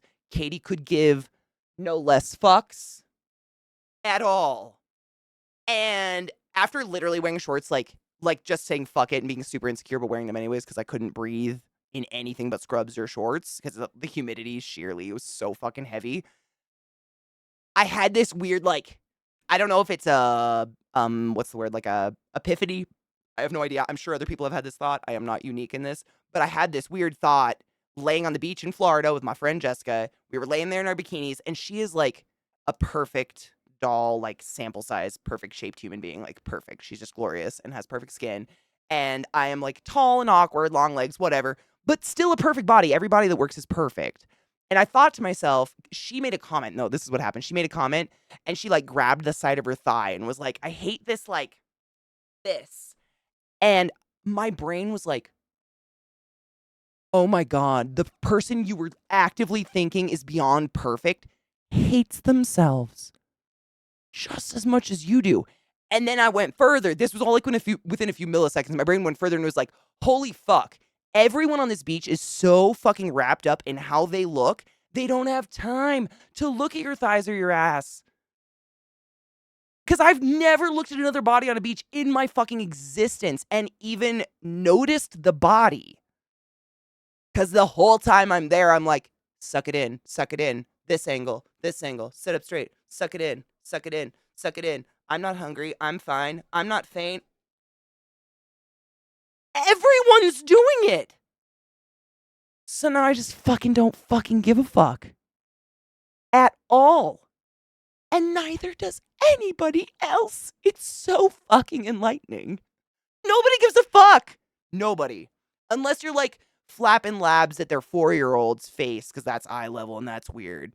Like, I'm assuming that would bother some people, but barring the obscene, no one gives a flying fuck. At all. And that was huge for me, because I remember the first time I ever went to Disneyland, I wore, like, winter clothes, because I was so wrapped up in my body that I wore a black hoodie and like dark gray, like cargo pants, like parachute pants, probably from fucking Hot Topic or something the whole time. Literally sweated so bad I almost fainted, but I couldn't take my sweatshirt off because God forbid someone see my arm. Like I've brain fucked myself into being borderline fucking Victorian. Why? I don't know. I don't know. Stupid. When I was at a family thing, my aunt's husband, won't call him uncle ever, good, told me that my aunt does exercise to stay in shape and keep her body weight down, then basically said I need to do the same thing. Fuck twat. I told my aunt a few minutes later and she reamed him a new asshole. Good woman. Never tell someone there. No, you don't, Donna, in my opinion, I couldn't agree harder. No one in the world, other than your GP during an appointment specifically regarding your weight or your body, has any right to comment or judge what your body looks like. If you comfortable and happy and you like healthy, like feeling good, fucking get it, bitch. Food's delicious. Nobody has a right. That is why eating disorders are so fucking prevalent amongst our generation. Hugely. There's been studies coming out like mass that a huge portion of our generation, now that they're getting older and, your hormones are getting fucked up, they've had kids, things are starting to slow down, they're gaining weight and they can't lose it. Like, I don't know if you knew this, but as you get older, it's real hard to fucking lose weight. And it gets harder and harder and harder because your body wants to hold calories to maintain, life. And it drives people to the point of eating disorders in their 30s and 40s and 50s. Which it used to be mainly like almost a pubescent, like just preteen thing, almost exclusively. And that's fucking sad. I'm so glad that in my mid-20s I figured out no one gives a fuck what my legs look like in any way, shape, or form, because my leg shape does not affect anyone at all. I can't imagine now still not wearing shorts. Oh my God. It's so hot.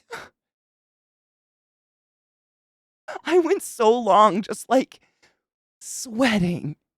So much sad sweat. For what? Fuck. Fuck that. Fuck that. Hard. This bit. Don't look. I'll treat you to an ankle later if you're good, baby. Hell. It is, and sometimes I've actually wondered, no shit, if it stems from the whole, 5 minutes till 4:20, by the way, make sure the bowl's packed if you'd like.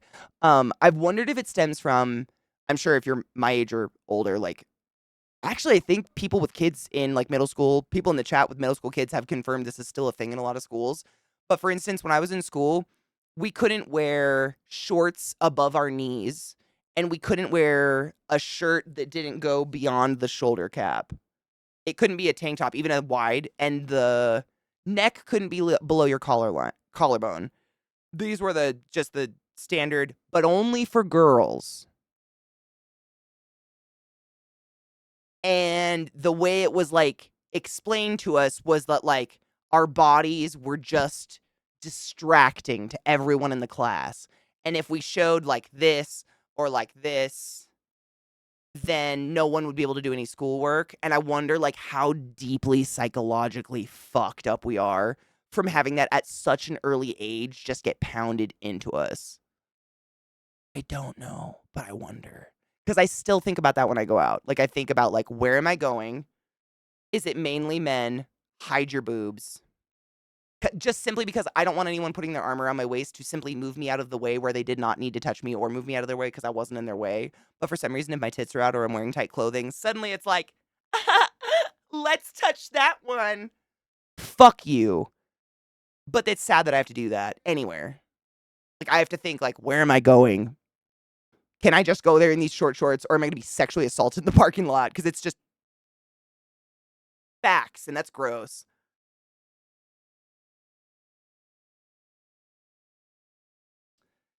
It's why I don't tell people I know face to face, but then I'm diabetic, because in America, it's a disease of fatness. I'm 6'2" and 270, but I'm told all the time, despite having a gut, that people are shocked how much I weigh. Why the fuck are people even talking about that with you? Dude, true. We'll all be so tan. And like, you know, the radiation poisoning will take us out so fast we won't be alive long enough to realize how miserable it is here. Silver linings. Or like neon green linings? Chartreuse linings.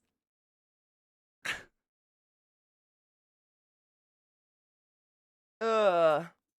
The female nipple is the most offensive thing in human existence. War, murder, genocide, don't even compare. I know, it's not like they were designed to feed babies. I mean, trouble. I think it's like we see everywhere, right? People who want to be in management probably shouldn't be in management because they want to be there for all the wrong reasons. Like convincing an entire generation of young women that our bodies are the reason men fail.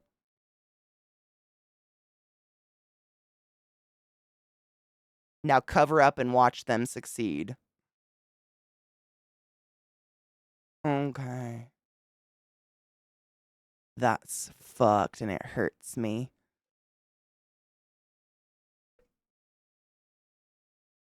Because if there was a sick shoulder out or a beautiful side titty because of a fortunately too small sports bra, because everyone was growing in all the right places, Katie was also very distracted. And I identify as a she. But I'm 35, and I still have moments where I think about the bra strap of someone I had a big old crush on my basketball team. No one in particular, just like it was a new person every day, but like I'd walk in from practice and see a bra strap and suddenly be like, cleanse me, cold waters of the showers. Because I didn't know what gay was, but holy shit, did I find that out later. It ain't just the boys who like titties, you motherfuckers! But also, I mean, seriously, like, saying that people are failing because someone's cleavage is out, like, Jesus fucking Christ. Watch Judge Judy. Dude, Sasha Billy, who the fuck doesn't? Heathens, I don't want to know them. Cheers.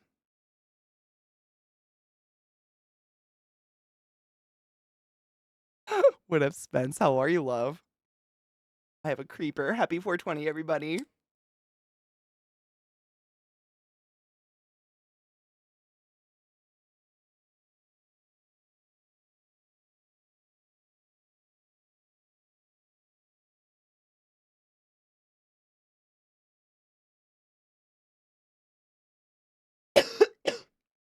Donna Hard, yeah.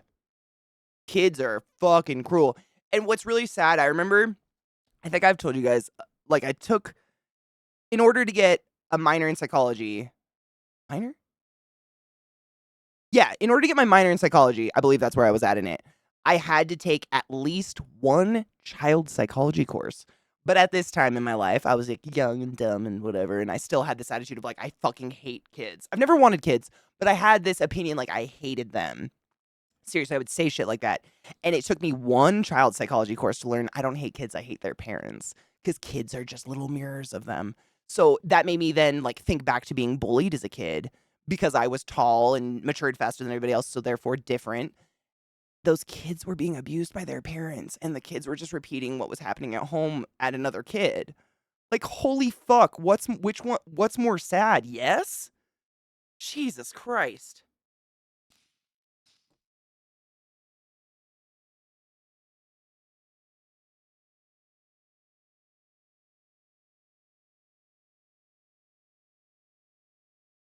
Hormonal teen. Oh my god, Trick. Oh, I just came down on his little noozle with my elbow, Bubba.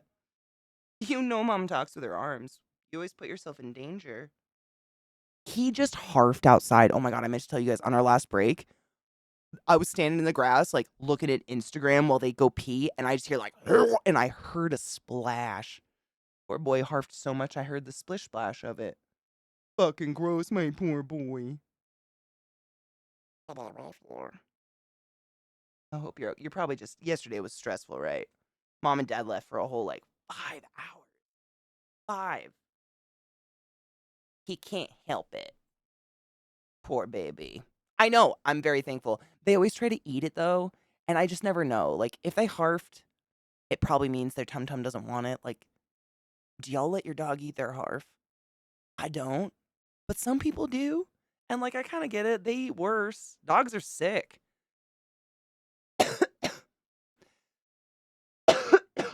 Dude, Chronicle, right? And it's like on one flip token, they're blaming us for everything wrong with apparently just the males in the class. Like my shoulders are out, therefore you fail a test. But on the flip side of that, like they're saying that the only thing a young boy is hormones. When like, yeah, you get random boners and shit, but I know a lot of guys that got way better grades than I did. But brain, you like throw up? I do like throw up. That's literally what he did. That's fucking gross. Sad and overwhelmed with sadness and desire, but no energy to correct the issue now and can't. And yeah. I mean, if you're happy, happiness might not include a partner. Honestly. Picking on the fat nerd who's bad at sports was pretty much culturally expected in the 80s. Not sure that kids had to have a bad home life for that. I mean, I would include that as part of a bad home life. Like anything that was traumatizing when you lived with your parents. Doesn't have to be by your parents though. Because some of the like just nicknames I was given at school by my quote unquote bullies still to this day affect me. I don't remember most things because my memory is shot, but I remember the 4th grade when a little fuck named Jamie called me beached whale because my mom hemmed my pants a little too short and he said I had cankles. 4th grade. And a child knew cankles and knew to call that a beached whale was a negative thing. Like, you know what I'm saying? That shit fucking sticks with you literally forever. It becomes part of your people salad. Vile, what the fuck? Vile, just gifted 10 subs in the chat. You silly fuck, I appreciate you. Thank you for gifting 10 subs in the channel, Vile. Frisky, Custom Works, Peter Nincompoop, Kodo High, Zelmo V, Puppy.x, Lima Zulu Tango, Mad Matter, Carses, and Slurm. Your all about wizards the highest order. Please go forth and be consensual in all the ways because there's something in my eye. There's nothing sexier than pure sober consent. Ever. What an apt topic. Thank you, Vile, you generous fuck. I appreciate you. You're so kind. What the fuck? Yeah, my dogs always try to eat it, but I don't know. Like, do you let them? Do you let them?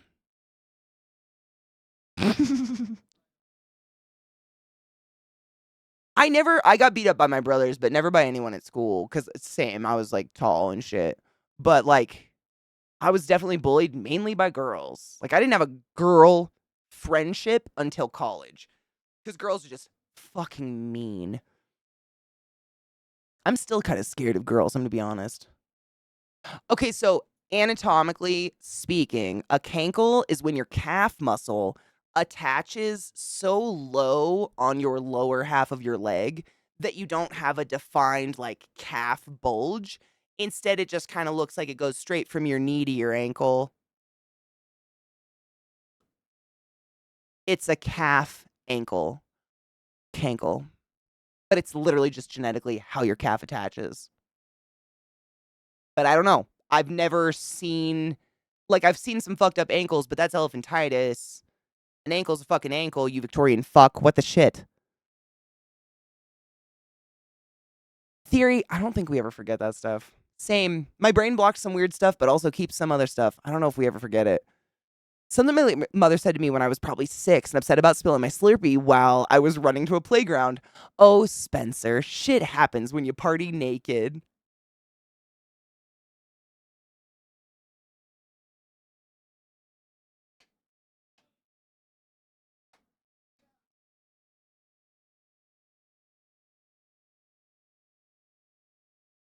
It's magical.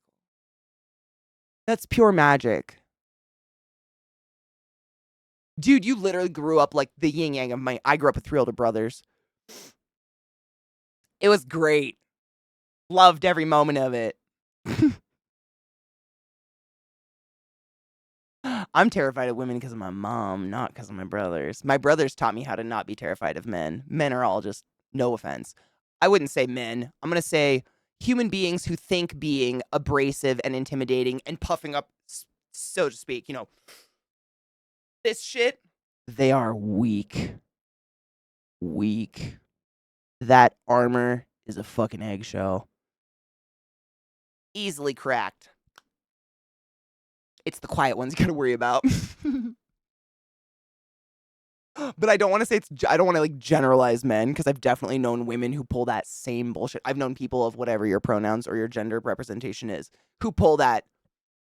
You couldn't fuck with me, bitch. I grew up in this neighborhood. Fuck you. Like,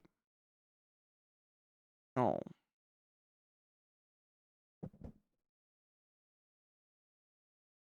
Oh.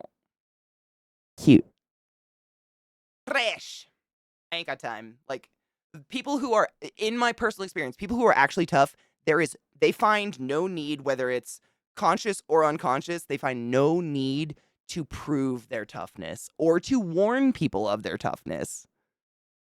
I think a big reason, part of the reason they're tough is that they don't give like that fucking, I love that song. Did I just skip that? Motherfuck. You know what I mean? Like, they don't have to be like, I'm fucking tough and you couldn't take me down, because they just can. It's kind of like, if you see an ad for something on TV constantly, maybe that thing's not the best thing in the world to buy because they are spending a lot of money to try to convince you to buy it. Kind of like that.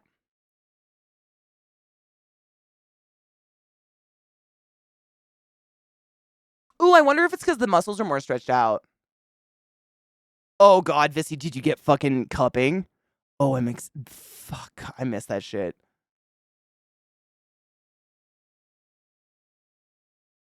It is. It is wise, but not so great for a 6-year-old, I think.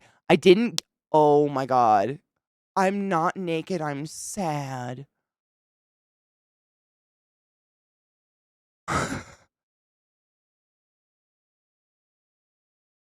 Kids are so precious.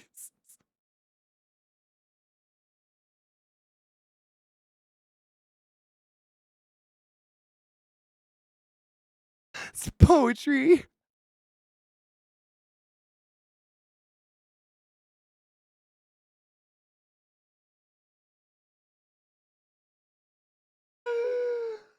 It reminded me, I love like one of my favorite, I don't even know if it's a category. One of my favorite things on TikTok is like kids getting caught saying, like mimicking their parents on accident. Like usually the parents are in the video. It's someone else was videotaping and they like get the clip. That shit, it's almost like Funniest Home Videos. That shit fucking cracks me up. And I heard one recently that the kid obviously was just miming their father, but the kid, again, I'm really bad at judging ages, but just based on how well they could speak, I'm guessing like 8 or 9 years old because they were still pretty darn small. And they were at like a t-ball game. And you see the mom and the dad, and the mom's like drinking something, not paying attention. They have no idea. This camera's obviously not on them. They like zoomed in and clipped it. And the kid yells at another player, "That's because your wiener looks like a Tic Tac. And also why your mom's breath is so fresh. Or why your mom's breath smells so good." And the mom literally like, the dad just starts crying, laughing. And you see the mom, it's mom face. It's so not a setup video. Like, if you have a mother that was in your life, you know the look. Like, you know, that mom threw a drink down and was like, oh, absolutely not. And did like the walk off camera towards her kid. Like, that kid's ass is blue. But that was like, you could see the dad was laughing so hard. Like, he obviously quite clearly says that. That was great though. It's because you're a wiener. And the wiener part, that's the best. It's because your wiener looks like a TikTok and why your mom's breath smells so good. Out of it. Magic. Children are just magic. We must protect them at all costs. They're the only thing that keeps us true to ourselves. Let's be real. They keep us honest and fresh. The dad spit. The mom was like doing something and she laughs and then does mom face and walks right the fuck after him, right? She was doing something. Maybe not. If the dad spit and laughs hysterically, what was she doing? She was doing something. I don't fucking know. I know. Kids are beautiful. I mean, I think we all probably have a story our parents have told us about where we said something mildly fucked up. I never said anything to that level because my parents just sheerly were not around that much.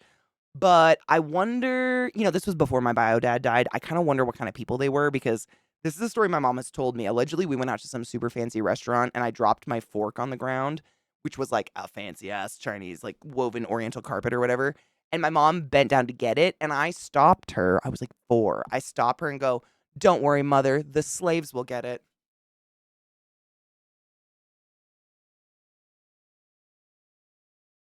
And my mom tells it like it's a ha ha ha funny, but I don't think she knows that like the rest of us are like, wait, she was 4 and you guys lived in the middle of nowhere and moved a lot. Like her only influence in her entire life was like you and your husband.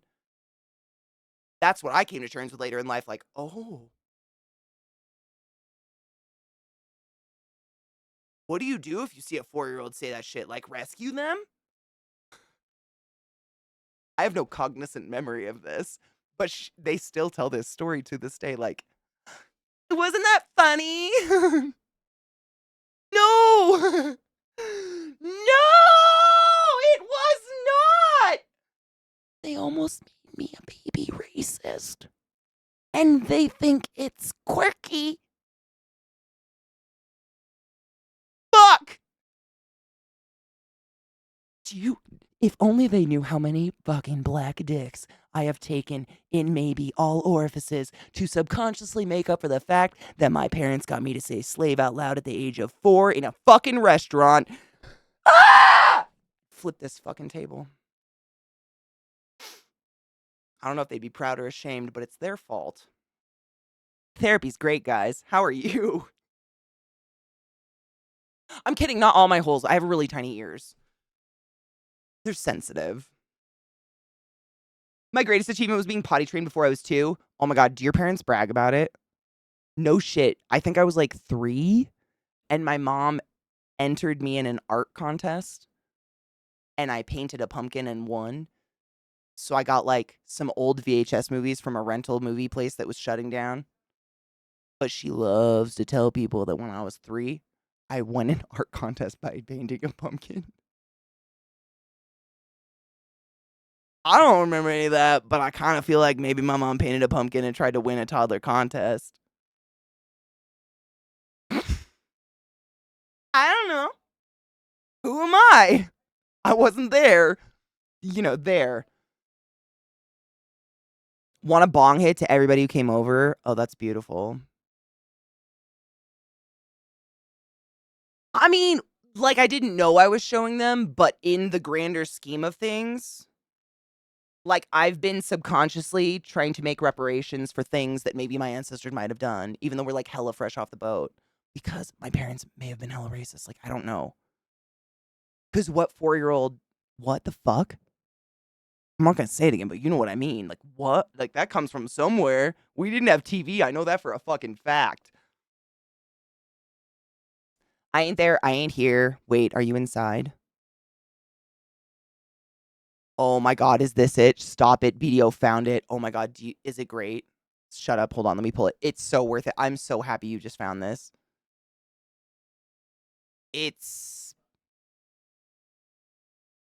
Please forgive me if my quote wasn't exact, but I do my best and my brain is stupid. Oh, I hate that it's shorts. It already started a little bit. So, like, I'm just gonna, like, let you read it real quick because it's stupid fucking short form content goes by like this, and so you'll miss it. But, you know.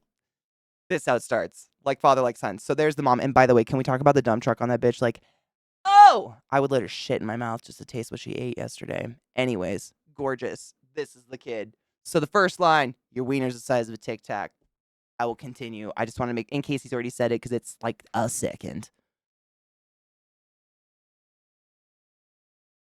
Was it loud enough? I'll just keep going. Sorry. She was texting. That's what she was doing. But look at that mom. Did you... Schmack! Mom face. She scares me. Like, I'd let her hate fuck me, but also she scares me. This is also what I hate about shorts, is that I can't just replay what you just sent me. Why can't I just replay it? YouTube, you suck. And it's going to autoplay muted. Oh my god, it didn't. Amazing.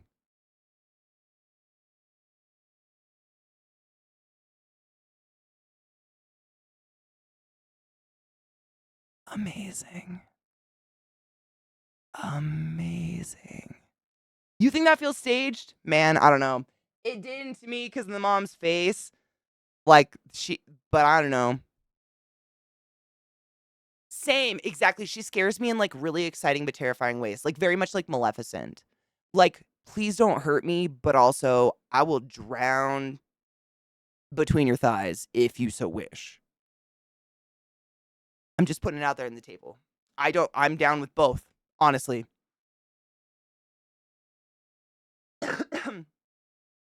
Poor dad. That's funny though. My dad used to say that when we were kids, say shit like that when we were kids, but we never repeated him because they were fucking, like, even at a very young age, I was like, oh, I shouldn't say those words. Holy crap, that's loud. I'm so sorry. Everything sucks.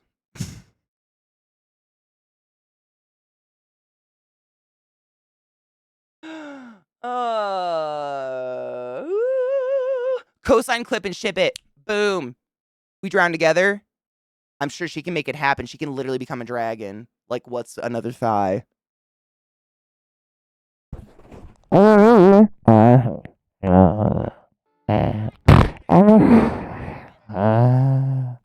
with smiles is all I was saying. But muffled, because we were dying. You know, Mike, I need to figure out this fucking mic arm. Because it slowly all stream lifts. But there's, like, you know how they have, like, little twisties to keep the joints? The only one that doesn't have a twisty is the one at the base. I cannot keep it fucking down, and it keeps lifting my monitor, and it's driving me crazy. Just drifting away peacefully. No sniff. I guess we probably wouldn't smell things after a while. I would just drift peacefully, I'm gonna be honest. Frem! Thank you so much for subbing the class, keeping the classy alive, and giving an swings for 14 fucking months in a row. I appreciate you. Go forth and be consensual in all the ways, because nothing in this world is sexier than pure sober consent.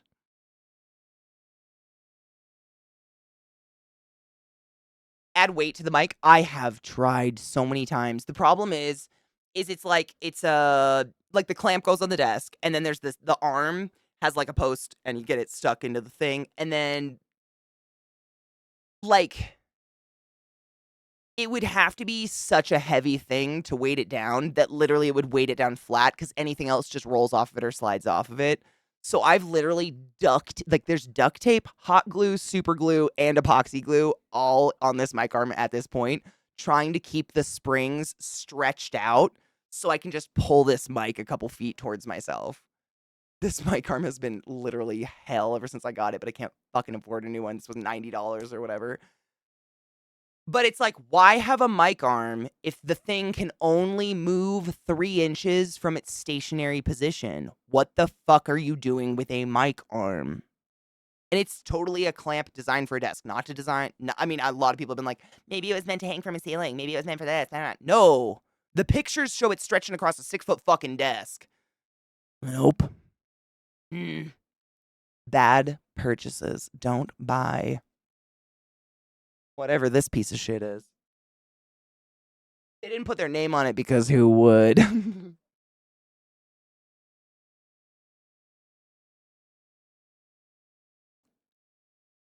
I go back to an old topic and share a clip on YouTube from Tom Savini? I mean, you can absolutely try, but stream's over in 15 minutes. It might be a better option to try to remind me tomorrow.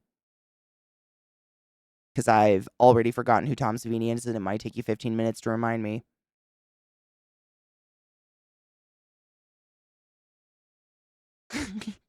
Just like a Swiss cheese brain. But seriously, it's music day tomorrow, and you said they're musical, right? Maybe we could dive into their music and shit. I think that's what you said. See, brain. I think that's what you said. Music, right?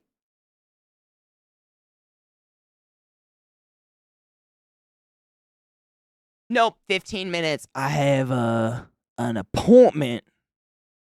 I got an appointment with a person. I gotta get my dogs out and shit like that.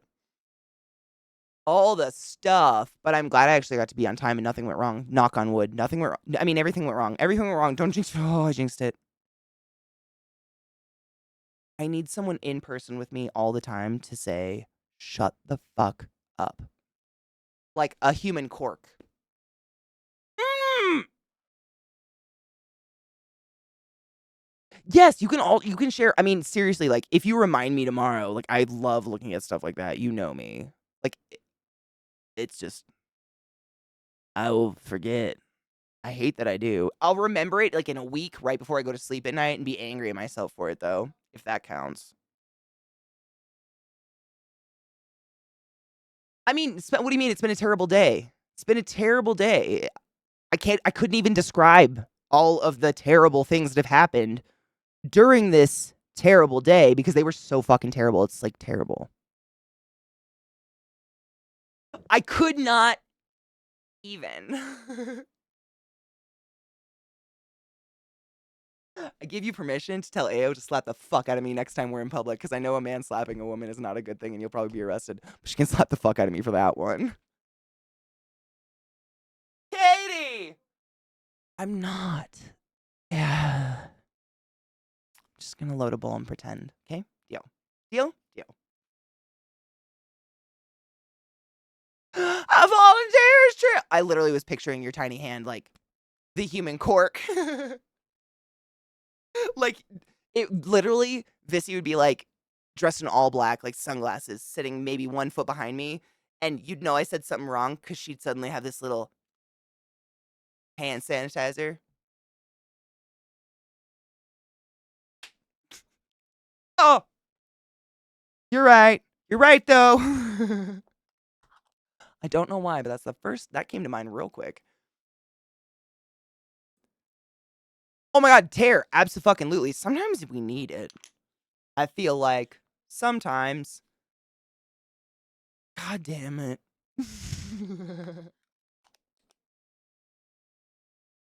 I got to slap one person in my life and it felt, I think, like full fucking arm wind up slap one time in my life. It felt good. But like, I did kind of instantaneously feel guilty and bad, but it's because he started crying like a bitch.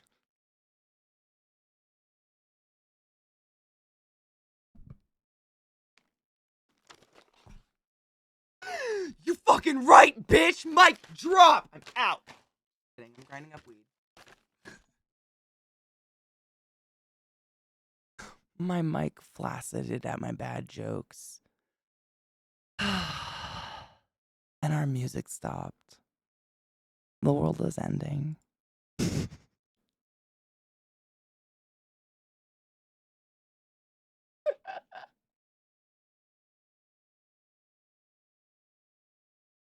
fucking self-dropping mic.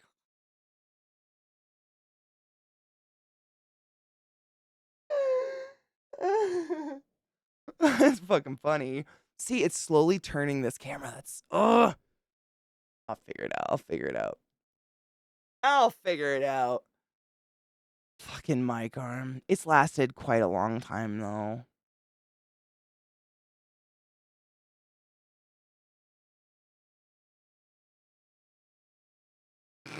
So they may I know. You're getting up there in your years, but we'll improve your blood flow. It's okay. Cut back on that cholesterol.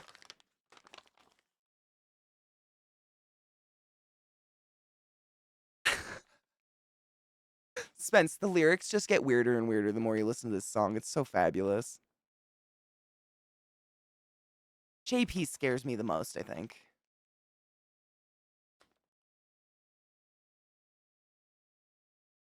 I'm hooked now. I could marry my pipe. Me wife doesn't care. She just wants me to die.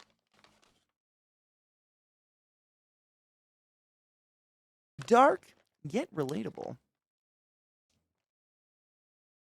Oh, it's quite quiet. I try to make it so it doesn't overcome everything else. On a Taco Tuesday.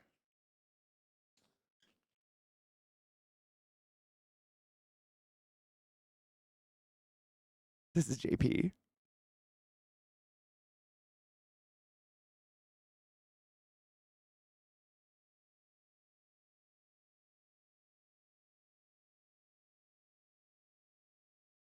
Filth.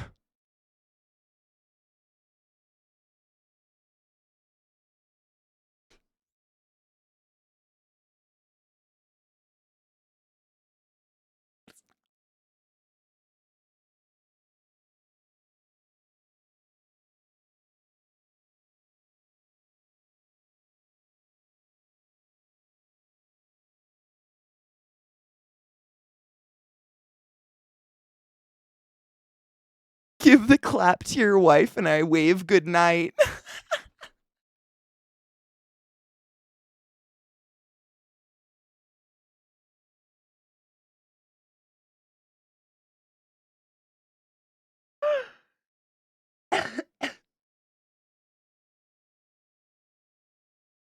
Do you want to make love to a sad old man? It's just like, it hits so fucking hard. I know, it came on totally by accident, to be honest. Oh my god, this one, man, this one hits more real than all the other ones, and I think it's just a case of horrible self-esteem levels.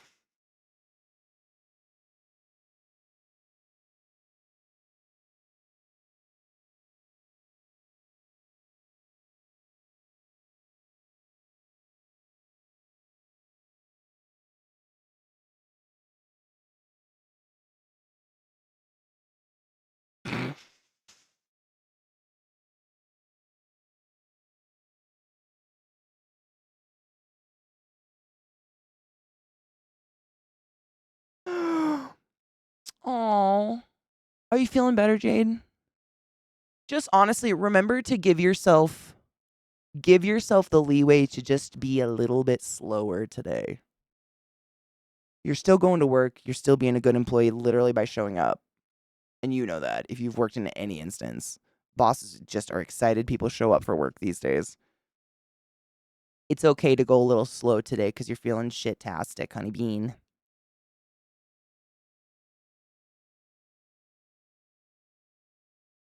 You know? Arcane, bless you. I feel the same. I've always kind of strived for like an environment where you can plop down on the couch, take a hit, like say your piece, and you can get up and fucking Irish goodbye, and there's no judgment. There's no predisposed like expectations from literally anyone at any time, other than don't be a dick unless it's funny. In which case, my mods kind of get to weigh that one. Good luck.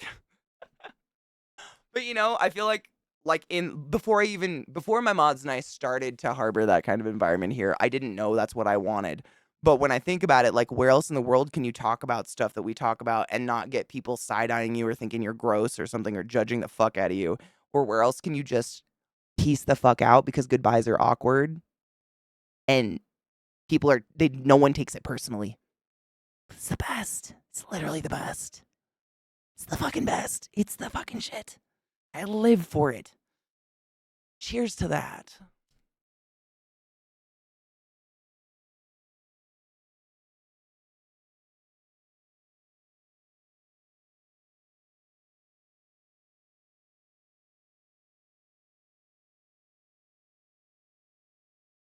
$35 to $40 more?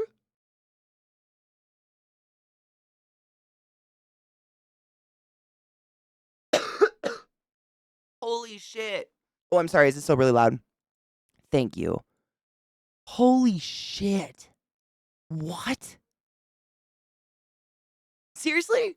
I'm a queen. I love me an Irish goodbye. It's be like, I gotta pee, and you just leave at a party. Like, I wouldn't do that at like a dinner. That's called ghosting. But at a party where nobody notices, and you just, goodbyes always feel weird. I don't know why. They've always felt really awkward to me. Because it's not like I'm probably gonna text you a meme as soon as I'm stuck at a stoplight for an extended period of time and I get so bored I risk the phone. Like fuck, dude. It's like it's an event. Like you have to announce, like, I'm assuming everyone here gives a fuck that I'm fucking out. This is not judgment. I would just rather be alone without my bra right now. Be safe, fetuses. Like, what the fuck am I supposed to do? It feels weird. And you always have to, like, interrupt a conversation with the host and somebody else because they're having a great time because they don't have to leave. They're getting fucking blitzed. You're just like, fuck, man. I'm just sneaking out the back and I'm going to risk your terrifying chow chow. Bye. Hate it. There's no music. Why is life like this? YouTube's just not playing. I have it on a playlist. It's just not playing. Maybe I bitch too much about autoplay that it's cursed me now. Is passing out on the floor an Irish goodbye? I think that's an Irish move-in or something like that. You know what I'm saying? Like, you have a new roommate now. It's like Frank from It's Always Sunny. Like, they're gonna be a little slippy slimy, but they'll sleep on the couch for little to nothing. It's an Irish sleepover. An Irish check-in, yes, exactly. Yeah, I'd go with that one.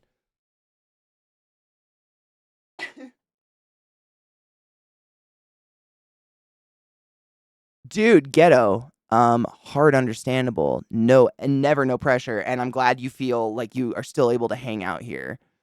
Like, I've heard from people before that sometimes they come into certain communities and they're like, I feel like if I can't sub, I'm not really part of the community. I hope no one ever feels that fucking way. Oh my God.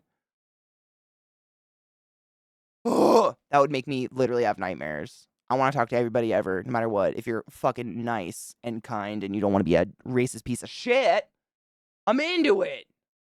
Fuck, can you imagine if, like, in daily life, we based our conversation based on who threw a fiver at our fucking asshole?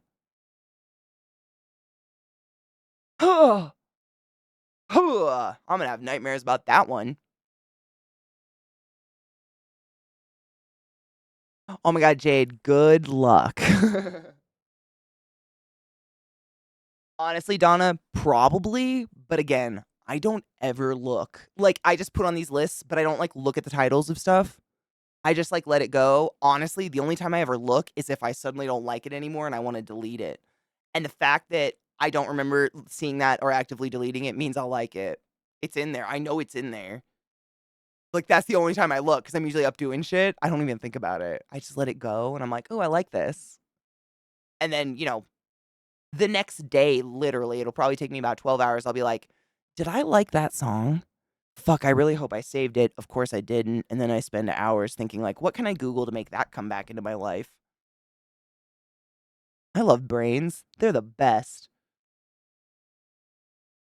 I actually took a picture, but we were so short on time because we realized we, like, planned to leave at a certain time and then realized that it was downtown in the midst of, like, the worst rush hour traffic ever. Most people that went to that dinner last night, Lizzie, no shit, it took them 2 or more hours to even get there. It was wild. And once we realized that, we just fucking got in the car. So I got a picture of us. I don't mean to, like, twerk my own knops, but I looked fucking sexual. That dress was so flattering. That being said, I got a size too big, so I flash sewed it in the bathroom with it on. I felt pretty proud. I came out and I was like, "What do you think?" And Zach's like, "Looks good." He had no idea. I was like, "Fuck yes, can't see shit. Okay, let's go." I sewed that shit. It was wild. Bless your heart. I don't ever feel that way, but in that I did. I'm honestly really excited about the day someone gets to go through my browser history because it's going to be like tarantulas, porn, frogs, what is something. My history, honestly, I watch so much YouTube. Watch is a loose term. that going through my histories every day is it's like I really, really have to want that song, if you know what I mean.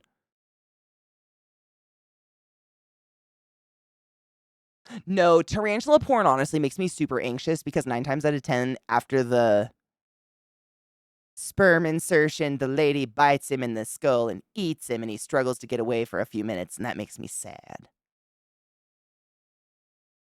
Did I tell you guys I fucking caught my spiders fucking? I think I did. So I'm on like red alert for egg sack right now. Real fucking nervous. That'll be a fun day. Yeah, like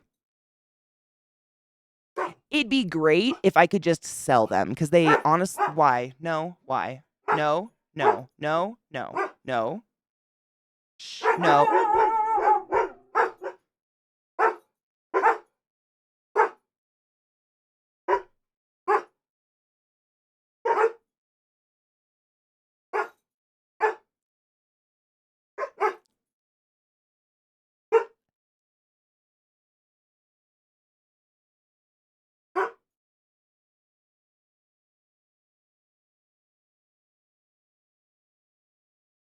It's Bork o'clock.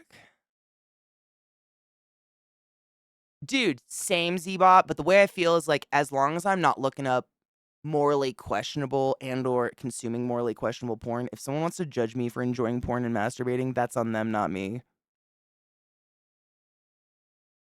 You do you, boo-boo. Sometimes I just want to see some titties shake. You know? But that's me. Everybody's doing it. It's just some people like to throw shame around like nonsensically. I don't get it.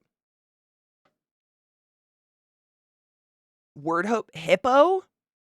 What is it? Word hippo?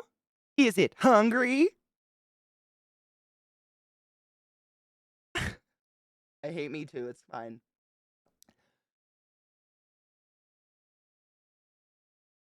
My subreddit collection's basically titties and vintage porn. Yeah. Mine's exactly what I was saying before. It's like snakes, frogs, and that. Like a lot of like just Dita Von Teese, like striptease. Not striptease. What is it? Burlesque? Oh. But like the goth burlesque shit that's a little bit darker and a little bit more skin. All over the place. Everybody likes a pretty something to look at. But none of it's like, you know, creepy. So I don't give a shit. People are probably be like, wow, she had a good time with herself. Republican white Jesus, although that should just go understood with it, right? But it's not, which is wild. Republican Jesus cares about what you're doing in the privacy of your own house. Wild, right? Wild. Considering how much Republican Jesus wants the government out of your house. It's kind of weird how much they want to put the government in my house just because I can like snatch better than them. Weird, huh?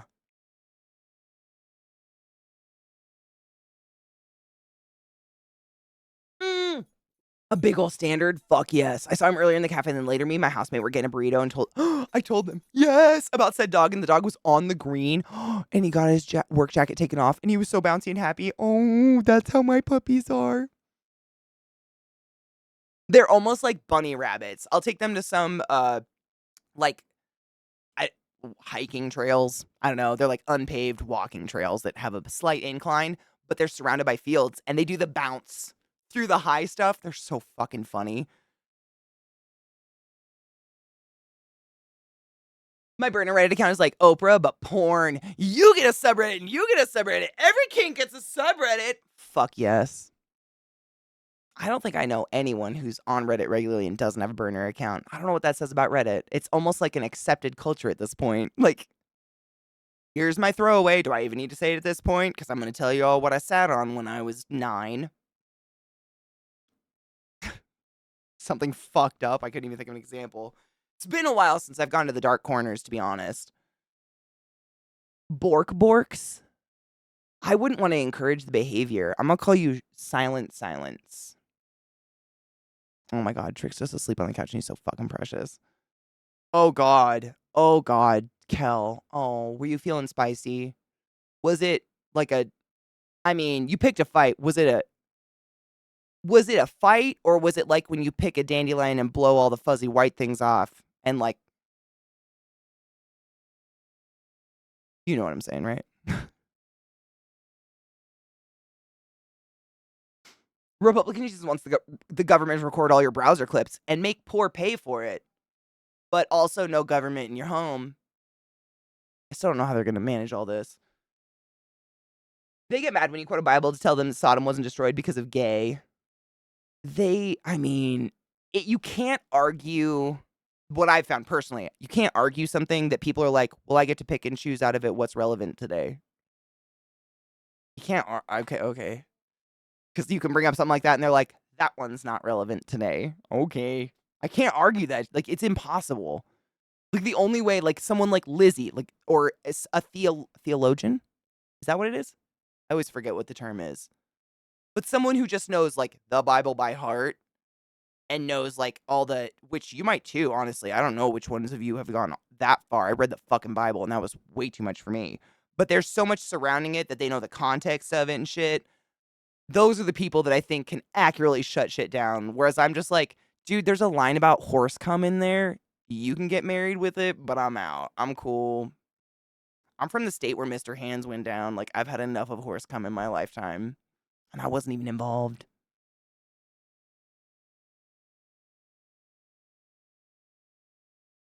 But them sodomites sodomizing Sodom. Probably had a good time. Having a good time. During the Diablo drops next week due to Juan back on him. Were they good? You love them? Oh, fuck yes. Okay. Drops. I've played other games before, Donna, where people get drops, and the drops have been like shite. Like, just. And I'm like, okay. And people still want me to have them on because they can sell them for minimal gold, but it's never been anything worth it, so that's nice. You picked it. They get mad. Well, I mean, did you win? Can you win that, is basically what I'm saying.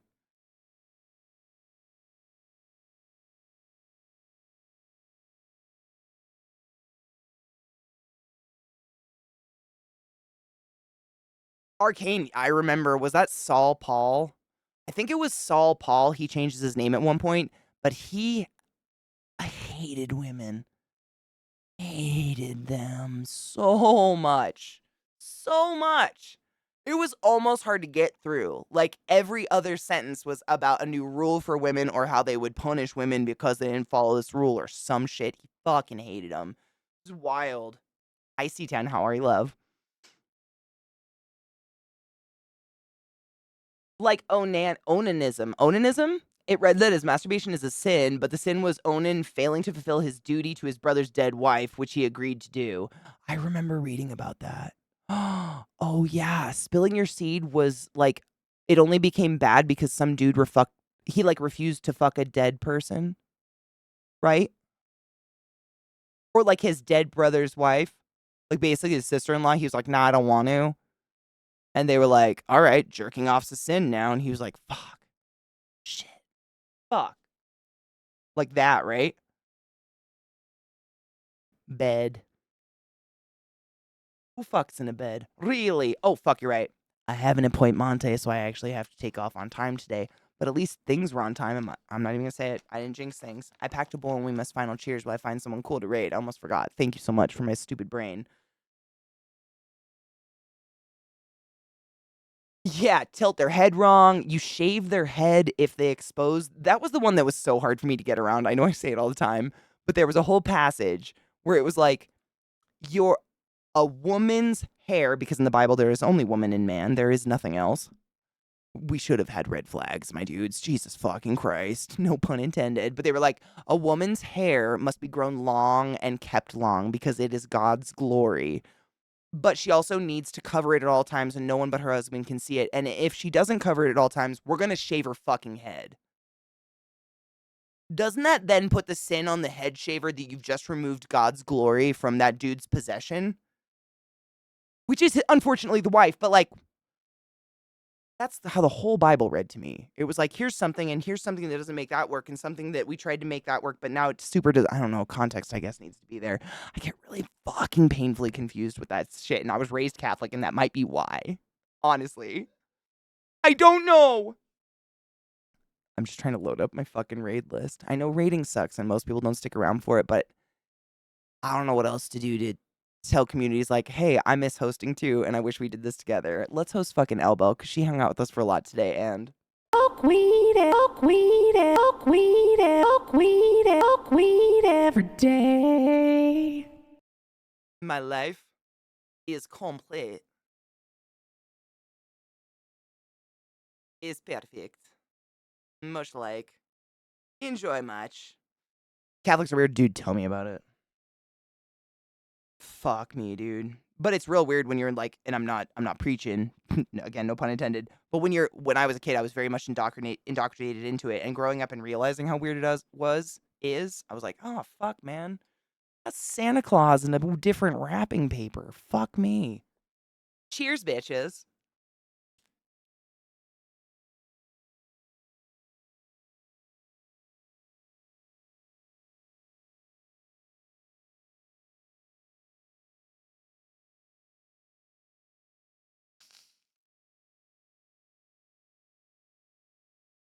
Oh no.